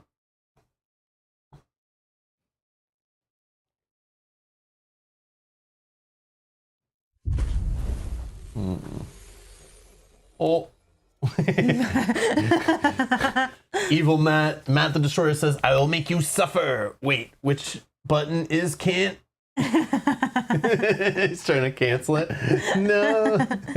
Oh, Bram, who also was our latest subscriber, says, my first time in the chat. Love Aeon's End. Just got into Arkham Horror. Thanks to you guys. Oh. High five. Welcome. Awesome. Thank you, Bram. Glad you're here. Welcome. Maybe destroy the spell to get rid of the fire token. Was it douse? Yeah, Pierre, we need to start doing that. I agree. Yes, but I didn't in that case. Didn't. No, because I want to keep the damage in case I need it. Because I can get through my... But remember, there's only so many turns left, right? Like. Yeah, but I can get them back into my hand pretty quickly. Oh, okay. This doesn't do any damage. And I had another one I knew was coming. Okay. So. Grab this one. Grab this one. They're both the same, doesn't matter. Focus any player's breach. This card's fully boosted. Cast any player's prep spell dealing an additional damage. I'll just do this one. So it's 4 damage to the boss, and you gain one of these little tokens. So the boss is at 11. Yeah, which makes me think I should have done that 4 damage earlier on it instead of getting rid of it, but it still could show up. So yeah, you're right. Yeah. Okay, what can I do here? So I gain 1 for each spell you cast during your casting phase this turn. That was only 2. So either way, it's 2 money. Destroy your token, 3 money. And 4 money. Which sounds like should be... Oh. Yeah, I'll just do that. All right, I'm going to shuffle these up. You did a good cut on that. No, maybe not, because the 2 nemesis were on the top, right? Yeah.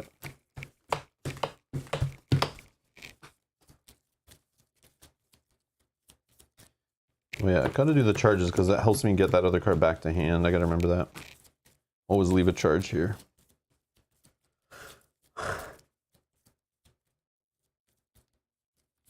Okay. Ready? Oh, okay. So this goes away. This goes away. Just keep it on this side. To discard, spend 7. Power 1. Ooh. Any player and Gravehold each suffer 2 damage. Resolve the persistent effect of an unnamed and play 3 times. Holy. Spend 7. Okay. All right. Me. Oh, you just gave me that. Okay. So you have it this turn. I'll deal. Whatever. Is that 3? Nope. So I'll deal 3 damage to the boss. 1, have this. 2, 3, down to 8. So spend 7 to get rid of it. This is not my money hand. My next hand is my money hand. So. Well, if we can do 8 more damage to the boss somehow, because you have ways of firing spells again. Yeah. Yeah. I almost did it again. Okay. Again, focus your breach. Fire token still. I can do that as well. Oh wait, that opens it. Okay, focus your breach. Then I can fire off this one. So this does 3, 4, 5, 6 damage to the boss. So it's down to 2. So like, I don't think we finish it yet. We get rid of fire tokens. This one I can destroy this to remove a fire token. Oh, actually, sorry, I can do it with this too. Yeah, you're supposed to. That's what you're saying. So another. how many is destroy this and remove a fire token. Yep, okay, so that's another one. And 2 left. I'll try to get rid of one. I have 2, which I guess I just used for a charge. At this point, I don't have anything else. Yep. So a charge, please. All right, and then 1, 2, 3, 4, 5. You again. Ooh. Well, I can get rid of. The bot. Oh.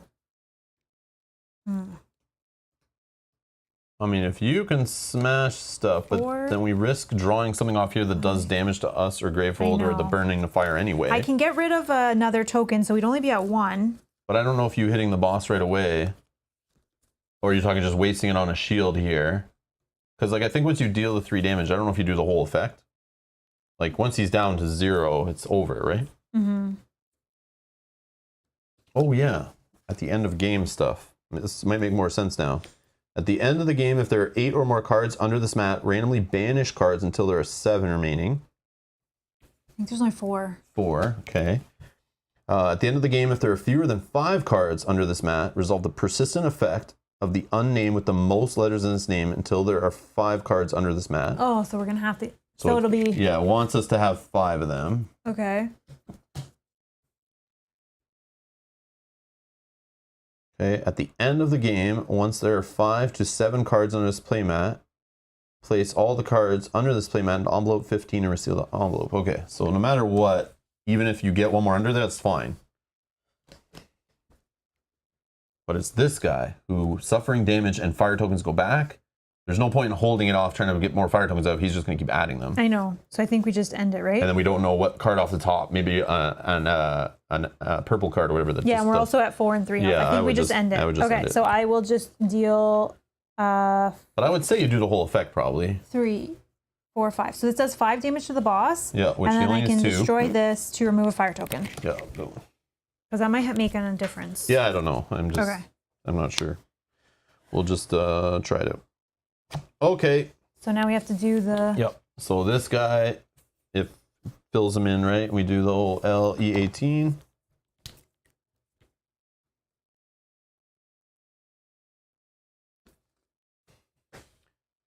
Which is write the name you choose for this. On this one, any player suffers 14 health. Any players. So this is obviously going to come back way later when doing that kind of damage maybe is not as hard. I just noticed that it's called Bishop Returned.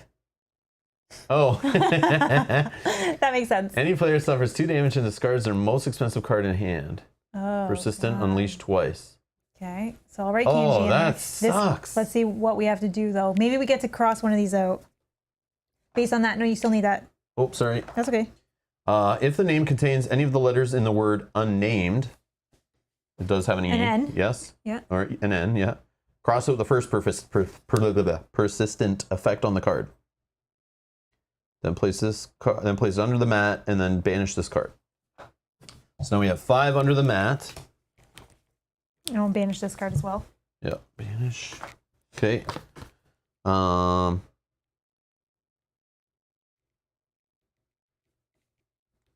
Yeah, so at the end of the game, once there are 5 to 7 cards under this mat, place all the cards into envelope 15.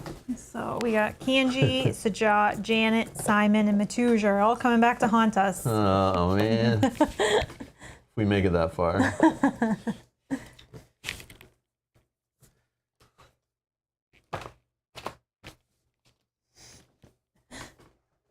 Matt is not under the mat, no. We kept him out of there for now. Yeah. So who didn't make it in? Let's see. Rob, Brian, Kate, and Matt didn't make it in. Okay. If you win your game versus the Bishop of Scrolls, read section 74. I thought we were gonna die. I know. The way it like flooded so fast with all those minions or whatever. And now I see why. I was trying to get so many under the mat as fast as possible. Yeah. All right. Section 74, right? Enough. The masked woman grabs the nearest void creature. Let me just double check that that's what I'm supposed to be reading. 74, yeah. If we win, 74. Okay. Enough. The masked woman grabs the nearest void creature to her by the viscous scruff on its neck and drags it backwards. Enough, she repeats again, staring down each of the mages. In spite of the fierce battle, she doesn't even appear winded, although it's difficult to tell through the heavy, converging, obscuring her face. You are strong already, and sooner than I anticipated. I'll give you that. But this is only a fraction of the true power of my children. Next time we meet, you will see the true potential of the void. At last, Bramah will recognize the wonderful power that will unite all of Gravehold. Who are you? Takaran demands, stepping forward. If you are a mage, why are you attacking us? Oh, little Takaran, so taken in by the stories your mother weaves, she seeks only to destroy what we are trying to build. I cannot allow these malcontents to tear us apart any longer. I will be the savior Gravehold needs.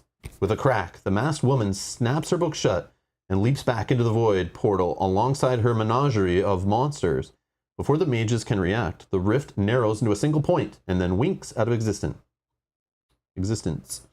Record the results of the game on the back of this booklet.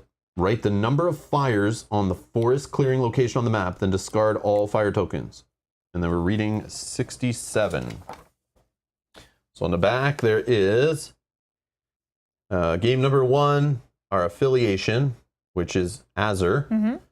The nemesis we fought. Passage number read at the beginning of the fight. Section 1, right?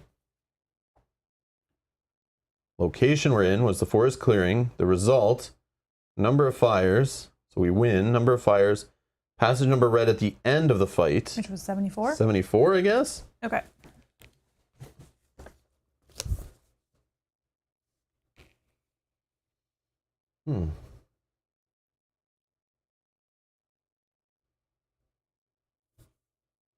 Man, this game was definitely epic. Like the start, epic.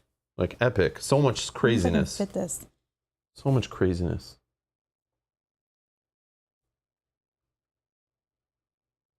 You just do B dot of scrolls or whatever.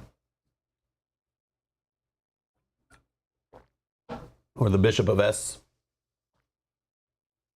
Passage was section 1. Rob didn't make it in.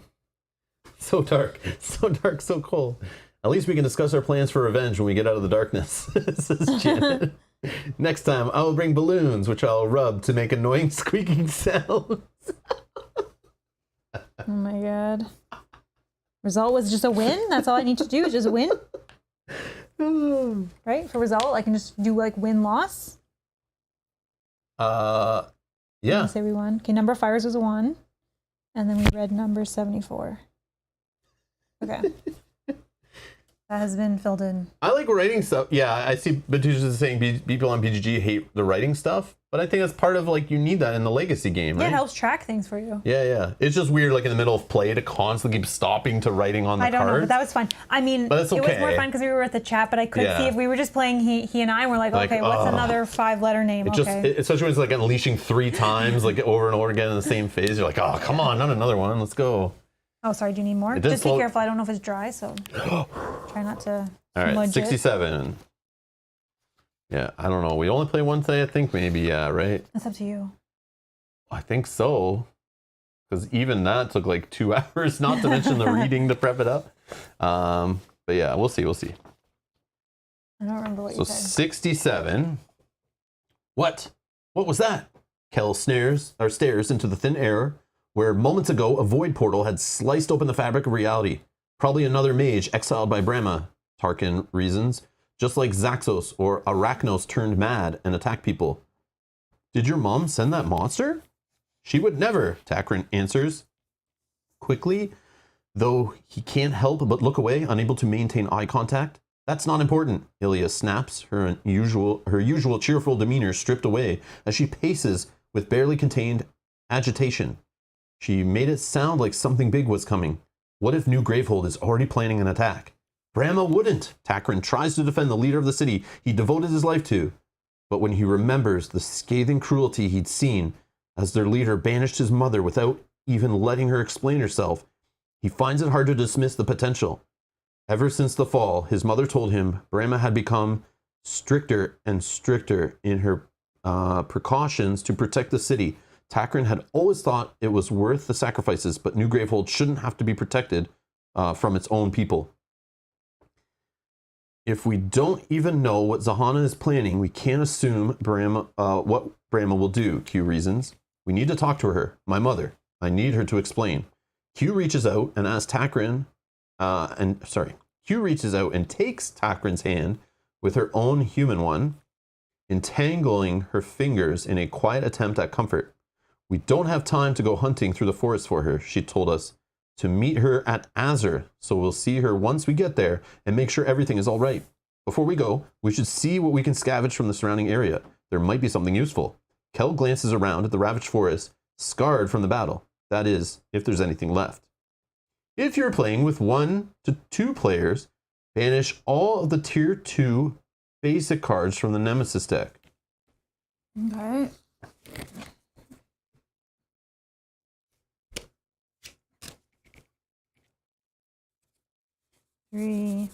So get out all the cards with his name on them.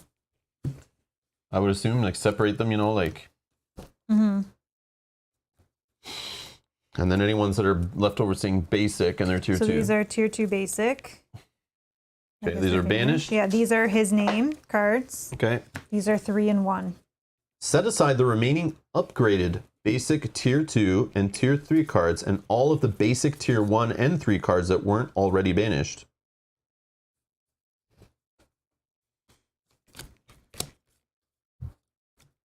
Okay, so basic 1. Basic 3. And then upgraded.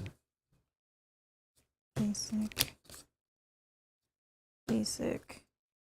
Basic. Let me just check. I don't have any. These are all his named cards. Okay. Yeah, so this Open is deck AZ1C. basic 1.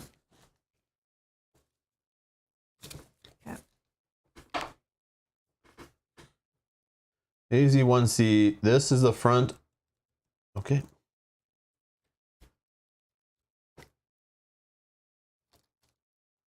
Yeah, that's cool how they come into existence one letter at a time. Yeah. No, that's neat. Oh, sorry. Hold on. Oh, these are his. I'll keep those with him because I don't know if we need them again. Okay. Open deck. It was a spoiler warning. Spoiler warning. Run away now if you don't want to see any of this stuff. We're going to be opening more decks. So by now you should have ran away if you don't want spoilers. You'd have seen how the game kind of works.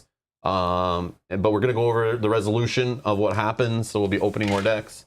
I don't think we're going to play the next one today because we're just going to be making decisions right now probably. So we'll take some time discussing that out. So yeah, so we won't go into the next scenario, but you will be spoiled on things that are happening right now. But I'm sure you guys understood that already. But just in case someone was like not really paying attention. Okay. Add all of the upgraded basic Nemesis cards to the Nemesis cards you have set aside.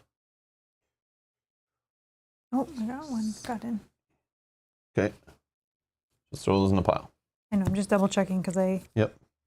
Upgrade basic. Oh, what am I doing? What? I'm just making sure, and I had a couple that are mixed because. But you should have a pile with set aside the remaining upgrade basic tier 2 and tier 3 cards and all of the basic 1 and 3 cards. Yeah, I had one that was from his. Oh, because okay. Just took the wrong one. Okay. Okay, so add those to the same pile of all the basics. 1, 3, 3. Yeah, you leave the upgrades with the regulars, but just put them all by tier number. I am. Because they're probably random stuff. 3. You will always use as many upgraded Nemesis cards as possible when building the Nemesis deck moving forward. Oh, okay. Yeah. Be sure to follow the rules regarding the end of game on the Nemesis mat. Then banish the Bishop of Scrolls Nemesis mat and all remaining Nemesis specific cards. Banish him. Get out. Just double check that there's none. Oh.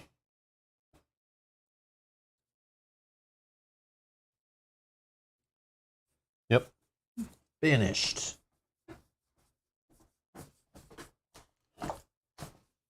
Yeah, because if I keep the wrong one in by accident, then I throw off the game. Okay. If there were 5 or more fire tokens, banish cards AZ1C29 through AZ1C33. No. Nope. If there were 8 or more, also banish cards 22 through 28. Add any remaining cards from this deck to your Azure Barracks along with your supply cards from the previous game.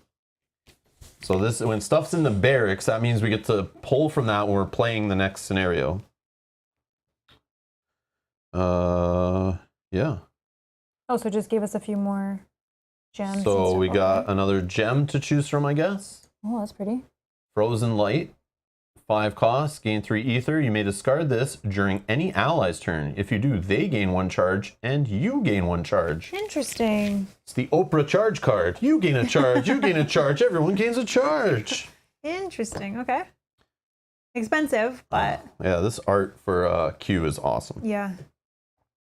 So another boostable card. This is a boostable relic. 4 cost, Brimstone Battery.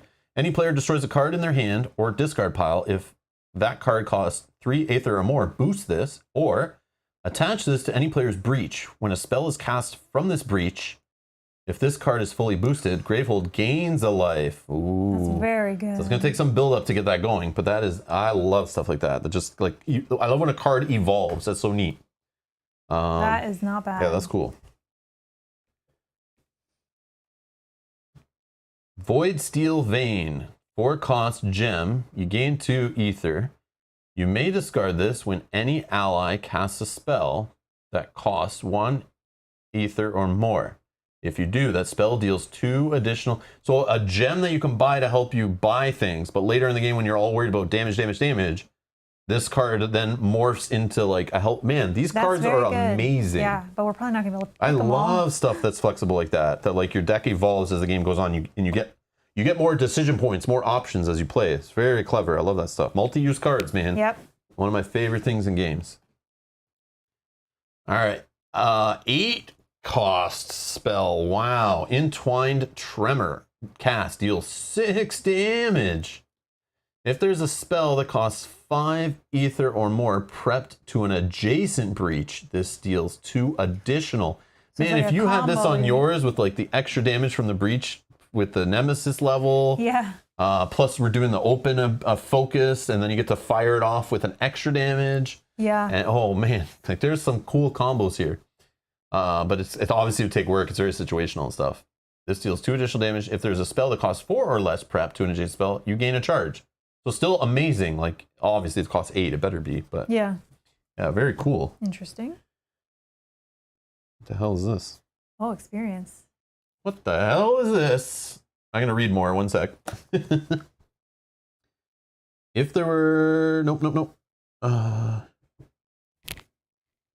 Yeah, we just add these to our barracks, I guess. What? It'll probably tell you what to do with them. What the hell are these? It's like 20s and 10s and I don't know. I'll put them there for now.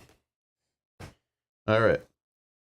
Find sticker sheet 1, section 2, and sticker sheet 3, section 1 in the insights folder. Okay, sticker sheet 1. I don't want to be spoiled, so I don't want to.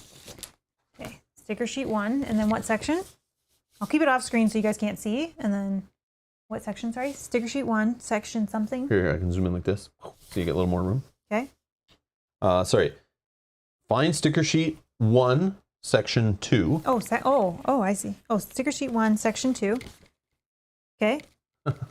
And sticker sheet 3, section 1. Okay, sticker sheet 3. It's not going to be confusing at all. No, I know. Sticker sheet 3, okay. Oh, here you go. Okay, it's making more sense. Okay. Sticker rulebook stickers A, B, C, and D into the rulebook for experience and sticker enhancements. Oh, buddy. Okay, A.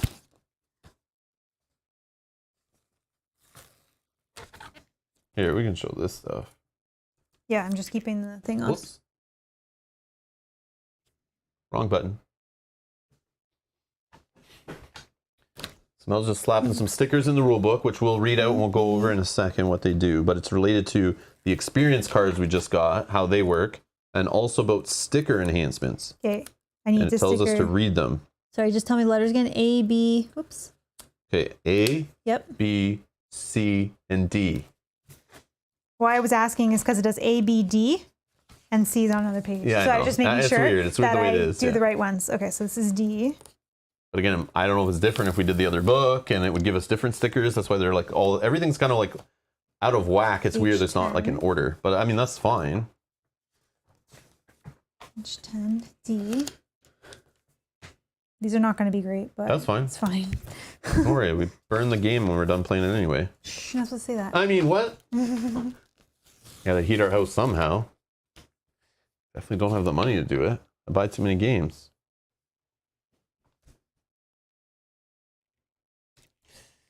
Ugh. You gotta start at a corner, man. You like stuck the bottom and the top at the same time. Oh, it's so bad. Yeah, just start at a corner and then like, I know, you know, like it's. I didn't mean to do that, obviously. Well, I think you're kind of gotta. No, it's fine. It's fine. We got it. We got it. Sorry. I know this is tough to watch. Oh my gosh. So I'm bad. so sorry. It's stuck. I didn't mean to. It's so huge. I can't even read it. I'm sorry. I'll see if I can fix it. I just didn't want to rip it. It's ripped already. Okay, anyways. Sorry. Let me just check the PDF version online instead. Oh, no, wait, there is none. All right. Yeah, I did A, B, C first. Or A, B, and D. Yeah, okay, sure. Sorry. Let's read. I know, so bad. I know. Enhancement stickers. Personal and relationship enhancements can be gained using experience. So this is now part of player mats. So there's now number 14 here. Enhancement stickers. Personal and relationship enhancements can be gained using experience. Those stickers are placed here. Each mage can only have 2 enhancements of this type active at one time. You're allowed to sticker over one of these stickers if you no longer want to use it. So 14, oh, it's right underneath the art there. So it's like, yeah, it's like on this part of the mat. So these 2 sticker slots. So okay, like little Pandemic Legacy style. Give them little abilities there, and you can sticker over them if you don't like it. If you find a better one later, which is neat. So instead of what I was thinking would happen was you sticker them, give them the abilities. Then we see mages later that were like, oh, yeah, I don't like this ability. I used up 2 of them. We see a better one later, and then it's like, oh, this mage will work better with it. I'm gonna play that mage, and this one's garbage. You can just sticker over it. So now you can just sticker over it, which I like that very much so. All right, and then we also have for breaches. What the heck? Oh, they have. No way, I didn't even see that on there. Oh, there are. I didn't even notice this. There's a little sticker spot on the breaches. I never even saw that there. I didn't even see it. I missed it. So that's number 6 here about breaches. Enhancement sticker. Each breach has its outline like this, can have breach enhancement sticker added to it. This breach can be used by any mage that has an affiliation with that sticker. Oh, that's cool. That's cool. Cool. And then page 10 I did, D, and then that one, sorry. Okay. You can see if I can straighten it out with like a card or something. Experience. So this is these experience cards that I pulled out there. Okay, so experience is gained at the end of each game. Experience is communal resource that players earn together. It is tracked in the form of experience cards shown here. The narrative book will tell you how much experience you gain after each game. It will also tell you when you can spend your experience to gain enhancements. You can choose to save your experience for later by storing it in your barracks between games. That's cool. Okay.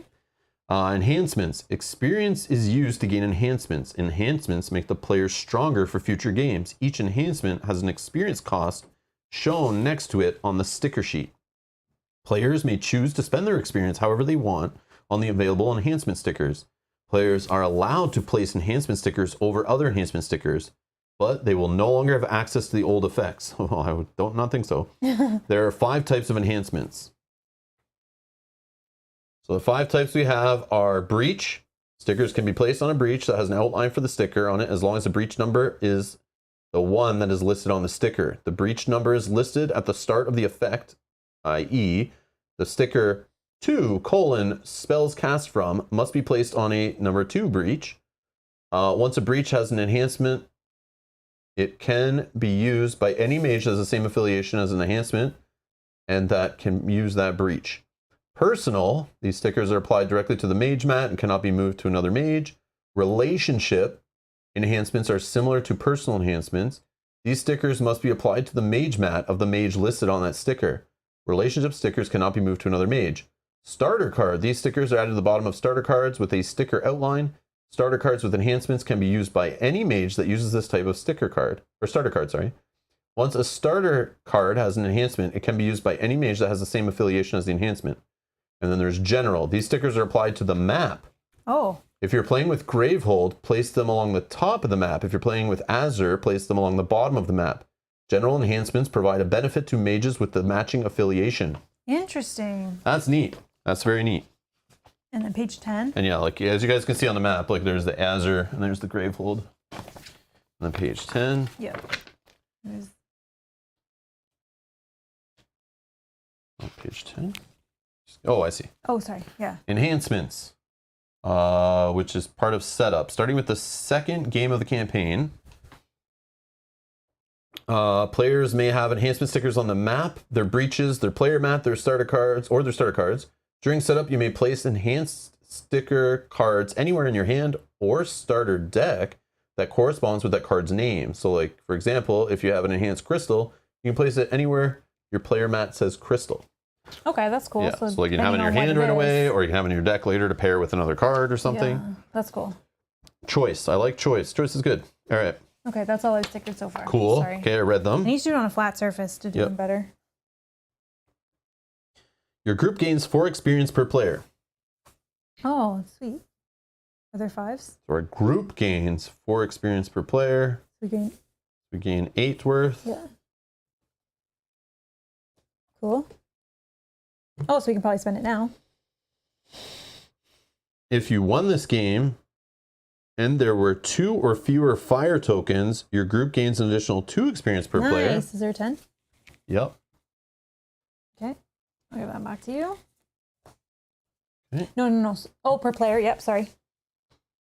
At the beginning of each game, you'll be able to spend experience to gain enhancements. Add sticker sheet 2, section 1, which is all starting enhancements, to your Azure barracks. How are you fitting that in a barracks section? Sticker sheet 2, section 1? Yep. Sticker sheet 2, section 1. Do not spend experience yet. Sticker. Okay, gotta cut it. Do not have scissors here. Okay, so I'll cut that before we put that in your barracks. All right. Don't spend our experience yet. Okay. Okay. Read section 93.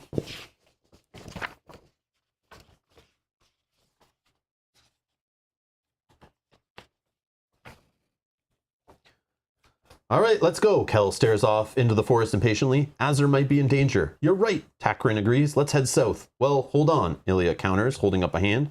If we go straight south, we'll pass by our city's southern outpost. We risk being seen, maybe even stopped. It's better we avoid it. Takaran rests his hands on his hips. There's no problem with being seen. The people at the southern outpost know Q and I. We can get by fine. But they don't know Kel and Ilya, Q pipes up, not to mention our recent exile.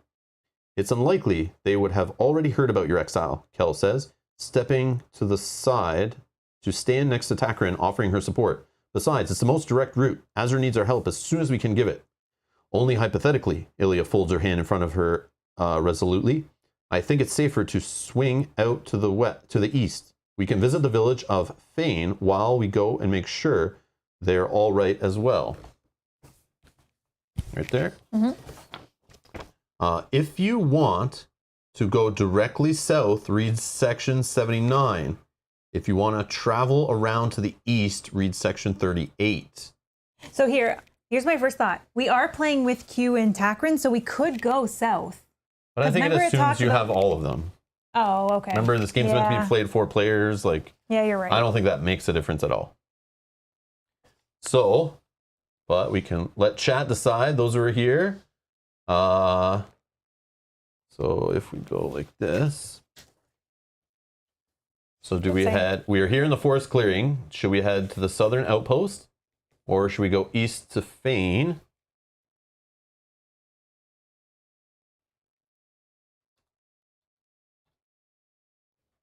Oh. Wow. That's awesome.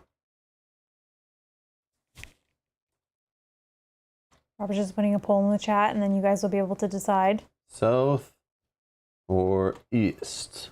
Okay, I'm going to put a poll in the live chat. Boom. Poll's there. You guys can decide and vote for whichever. And we'll go with the majority. So if you're watching this live, you can impact the direction of this playthrough. It's the least I can offer for putting up with all my rambling.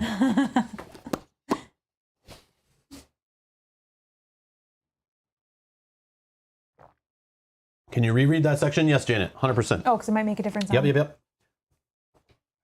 Here. All right, let's go. Kel stares off into the forest impatiently. Azur might be in danger. You're right, Takaran agrees. Let's head south. Well, hold on, Ilya counters, holding up a hand. If we go straight south, we'll pass by your city's southern outpost. We risk being seen, maybe even stopped. It's better if we avoid it. Takaran rests his hands on his hips. There's no problem with being seen. The people at the southern outpost know Q and I. We can get by fine. But they don't know Kel and Ilya, Q pipes up, not to mention our recent exile. It's unlikely that they would have already heard about your exile, Kel says, stepping to the side to stand next to Takaran, offering her support. Besides, it's the most direct route. Azur needs our help as soon as we can give it. Only hypothetically. Ilya folds her hands in front of her resolutely. I think it's safer to swing out east. We can visit the village of Fane or whatever, while we go and make sure they're all right as well. So most direct route or safest route, I think, is what it's trying to say. Yeah. And are we worried about the people in this town? I don't know. Or do we need to rush to Azur and go like as fast as we can to get there? Or can we kind of dilly-dally go around? I don't know. I don't know. However you guys want. Filbert, it's going good. It's going good. How are you doing? Let's see. Matt's asking an important question. Can I send you both to hell, HE double hockey sticks, for leaving me in the discard? Sorry. We didn't want to deal with you again. Matt, there were times when I didn't want to damage you, and Mel was like alpha gaming me to do it, so I think I only killed him once. I think you killed him multiple times. I don't know, it's recorded on the internet, so you can't lie about it. All right, thank you everyone for voting. I'm going to close the poll.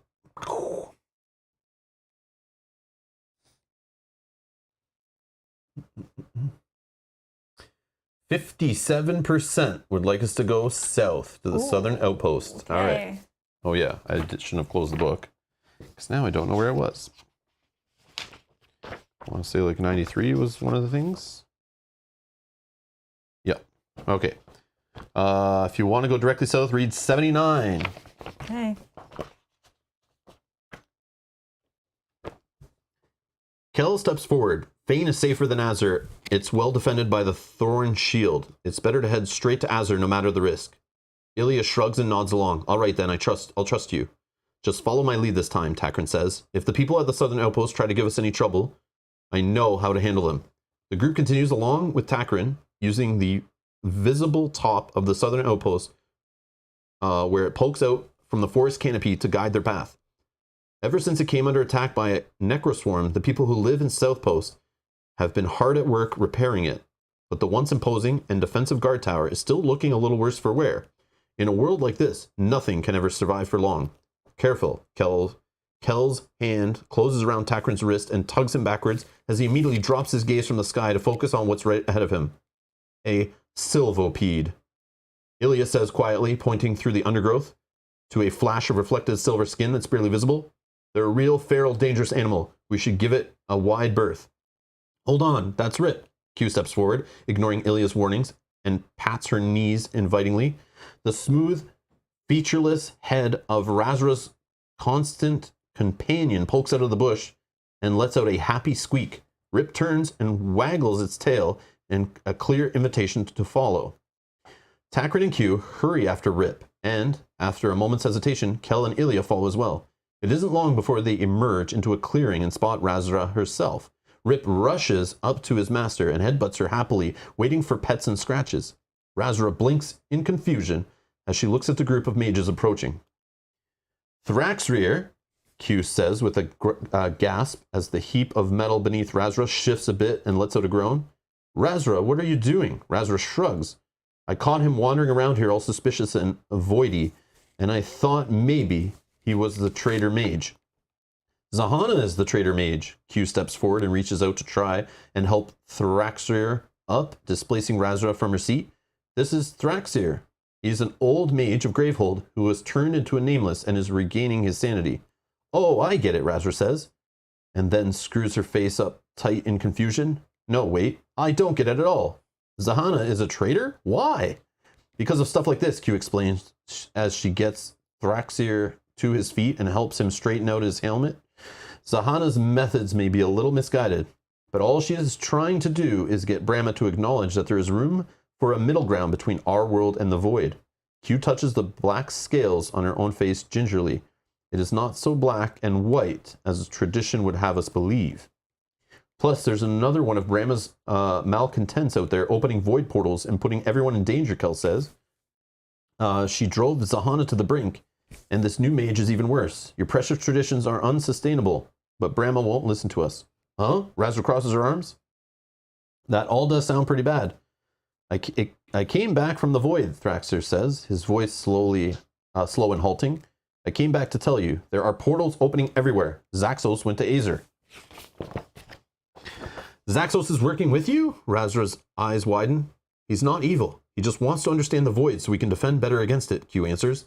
It's half our world. We ought to understand it. I'm all for connecting with another half, even when it seems scary. Razra scratches the side of Rip's neck, and he rubs his hand up and down her side, especially when it helps us kick butt. What do you need me to do? Open envelope 8.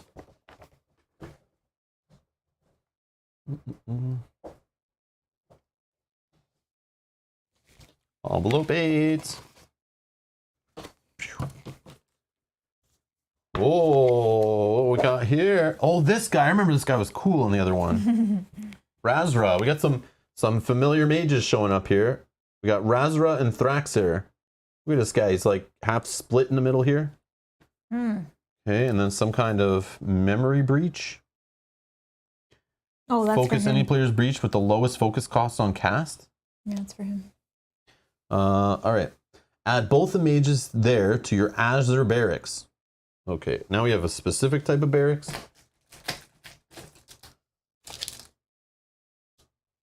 Yeah, I need to open these. It hasn't told us to do this yet, but I feel like this is, yeah. Unless it's not supposed to let us know. Oh, man. Oh, yeah, we need this stuff. Yeah, we need all this stuff. Okay, we'll sort that out after stream. All right, so these guys are getting added to our Azer barracks. Okay. Open up deck TR and add them to your Azer barracks. Oh, that's going to be their decks. Oh, boy.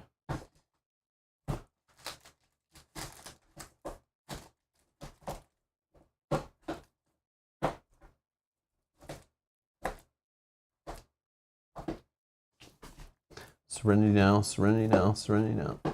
Come on, man. Such a mess. Such a mess.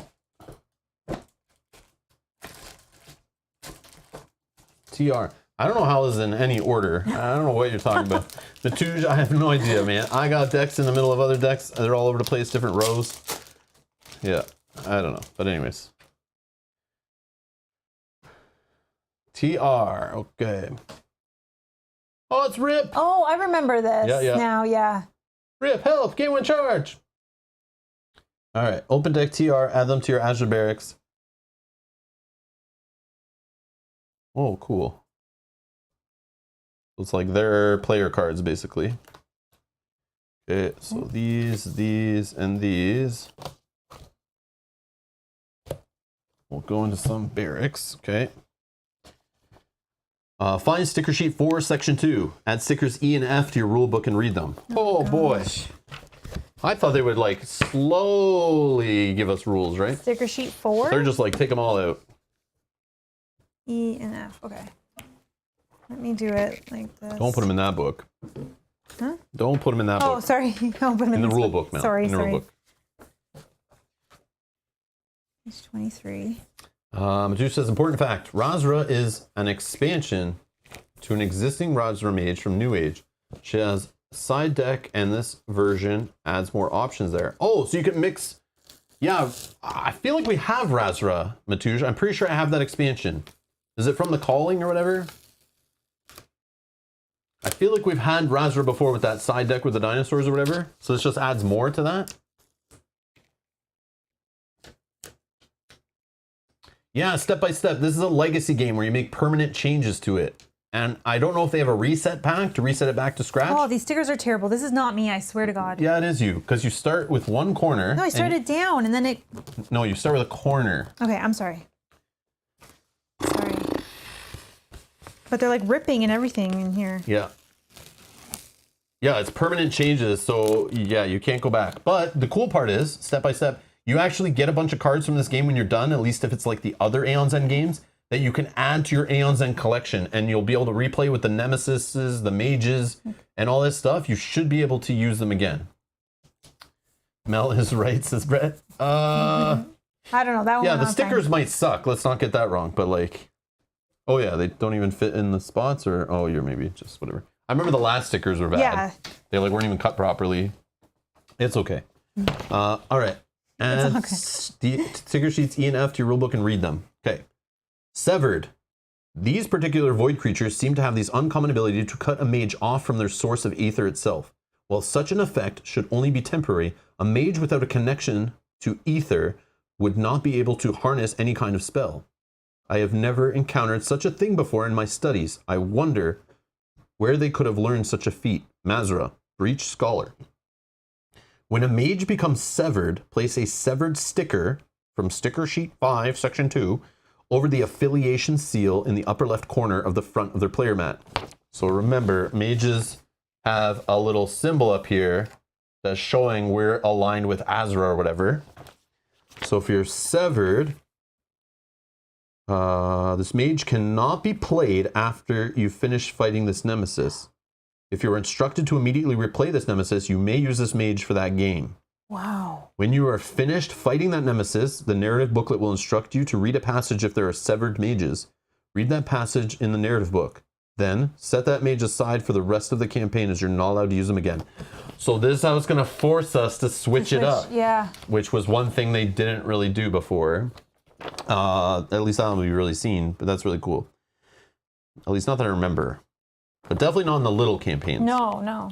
Vestiges. When a mage is severed, they cannot fight anymore.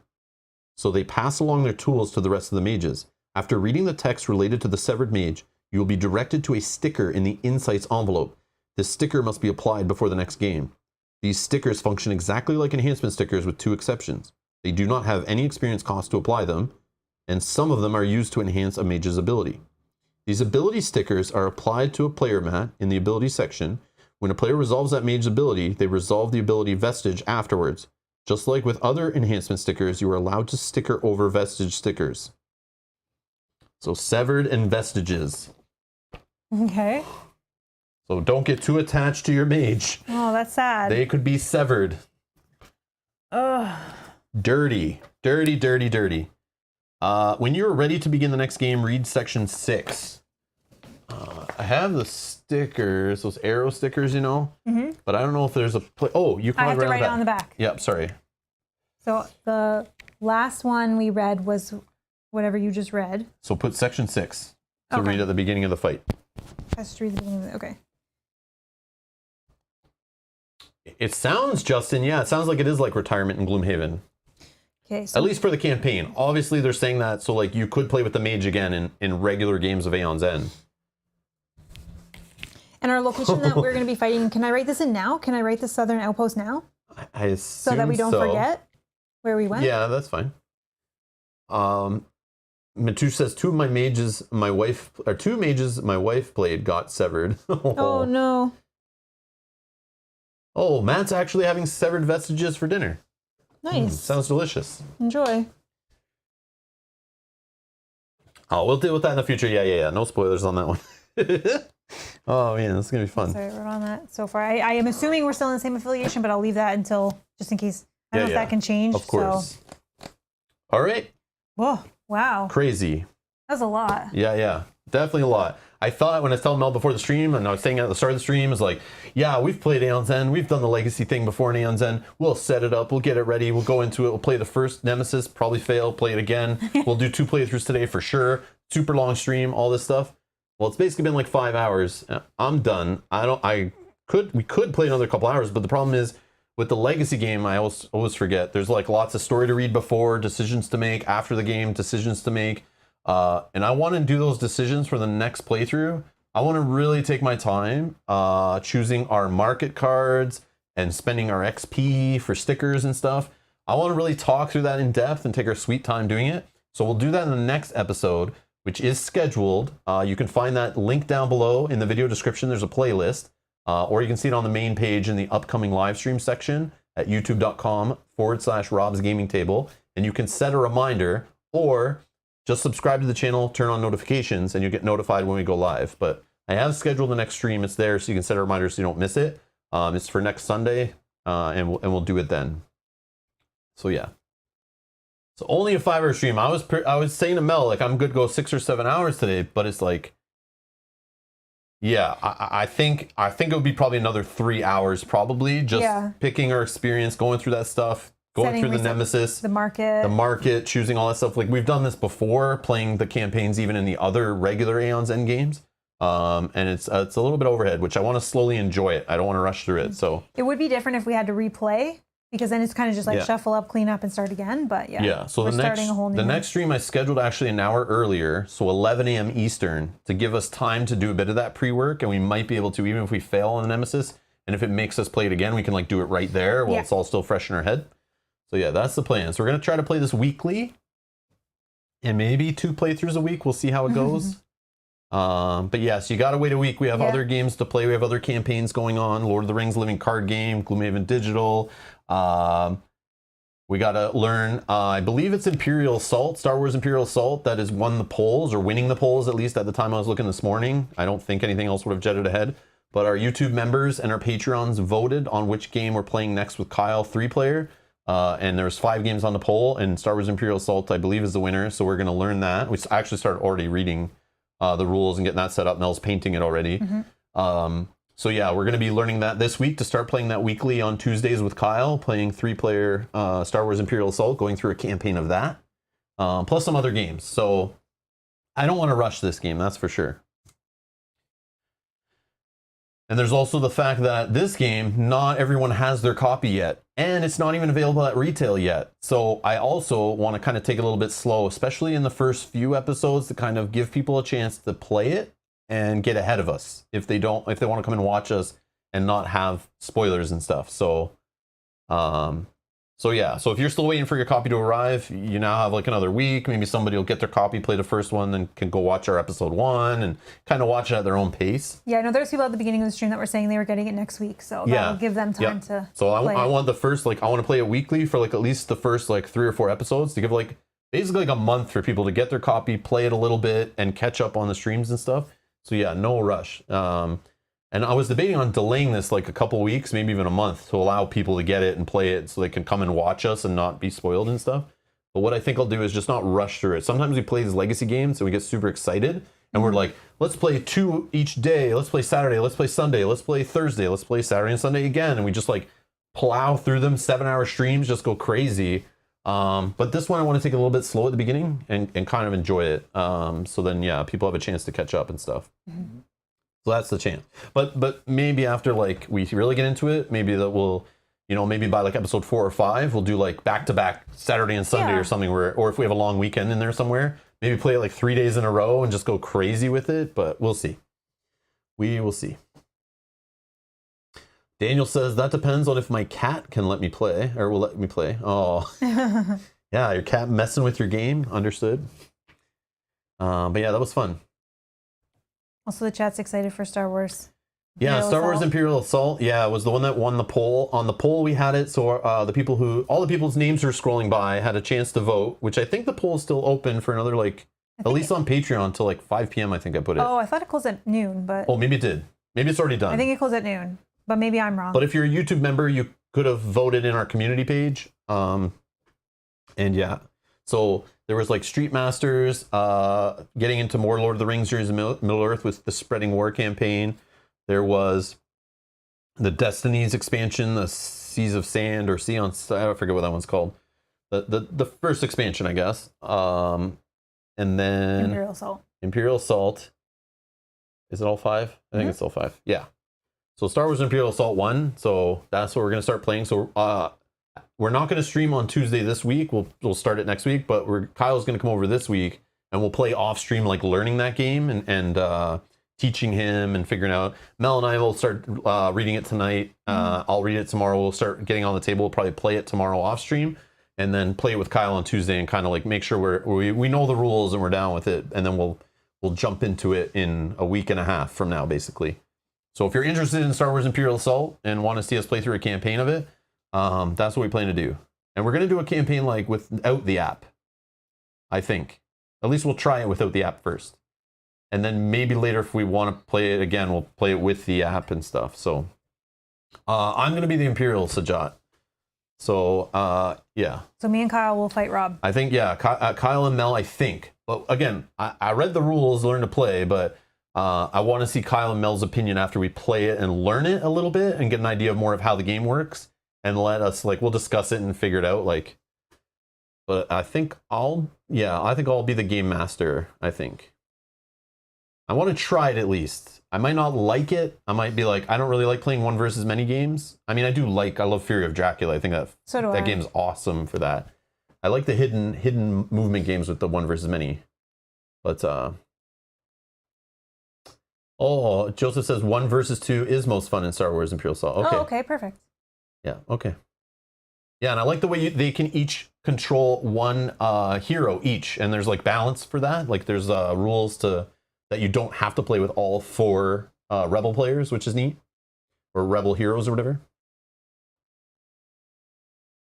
Yeah, cool. Yeah, I'm excited for it. It's a game I've been wanting to play for like so long, and I just always was playing something else and never wanted to really dive in. And I kept seeing the expansions come out and stuff, and I was like, it's just too late to get into it. But they just recently reprinted it again, and they keep stocking it in our store. I keep getting notifications that expansions are coming in and stuff. So it's like FFG said they're going to keep printing it as long as it keeps selling. So haven't missed it. The game should still be fun. Yeah, I'm excited. Yeah, so we'll see. So yeah, it should be fun. Anyways, until next week for Aeon's End. Yeah, we'll see you then. But yeah, we have other streams during the week, of course. There'll be other streams that pop up probably too. I just got to figure out what those are going to be. But yeah, there's probably something else I'm missing. I know Lord of the Rings LCG we have this week.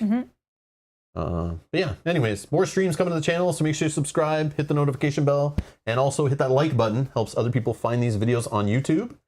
Feel free to share this playthrough wherever people are that might be interested.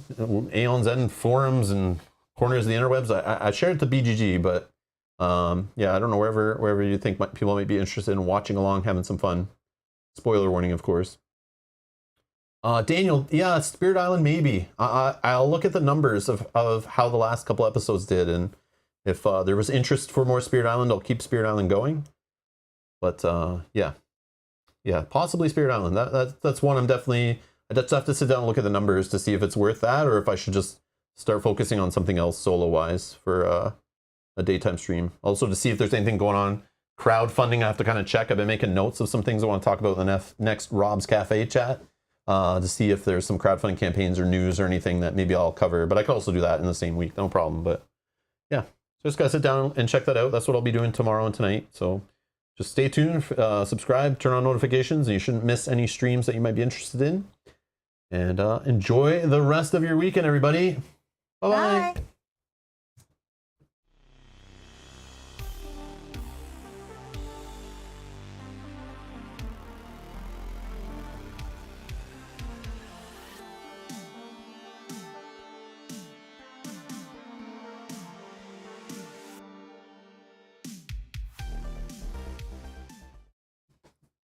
Sorry. Well, I'm just looking at the chat before I close it there. Sorry, Brian. I totally missed your, if anyone's still here even.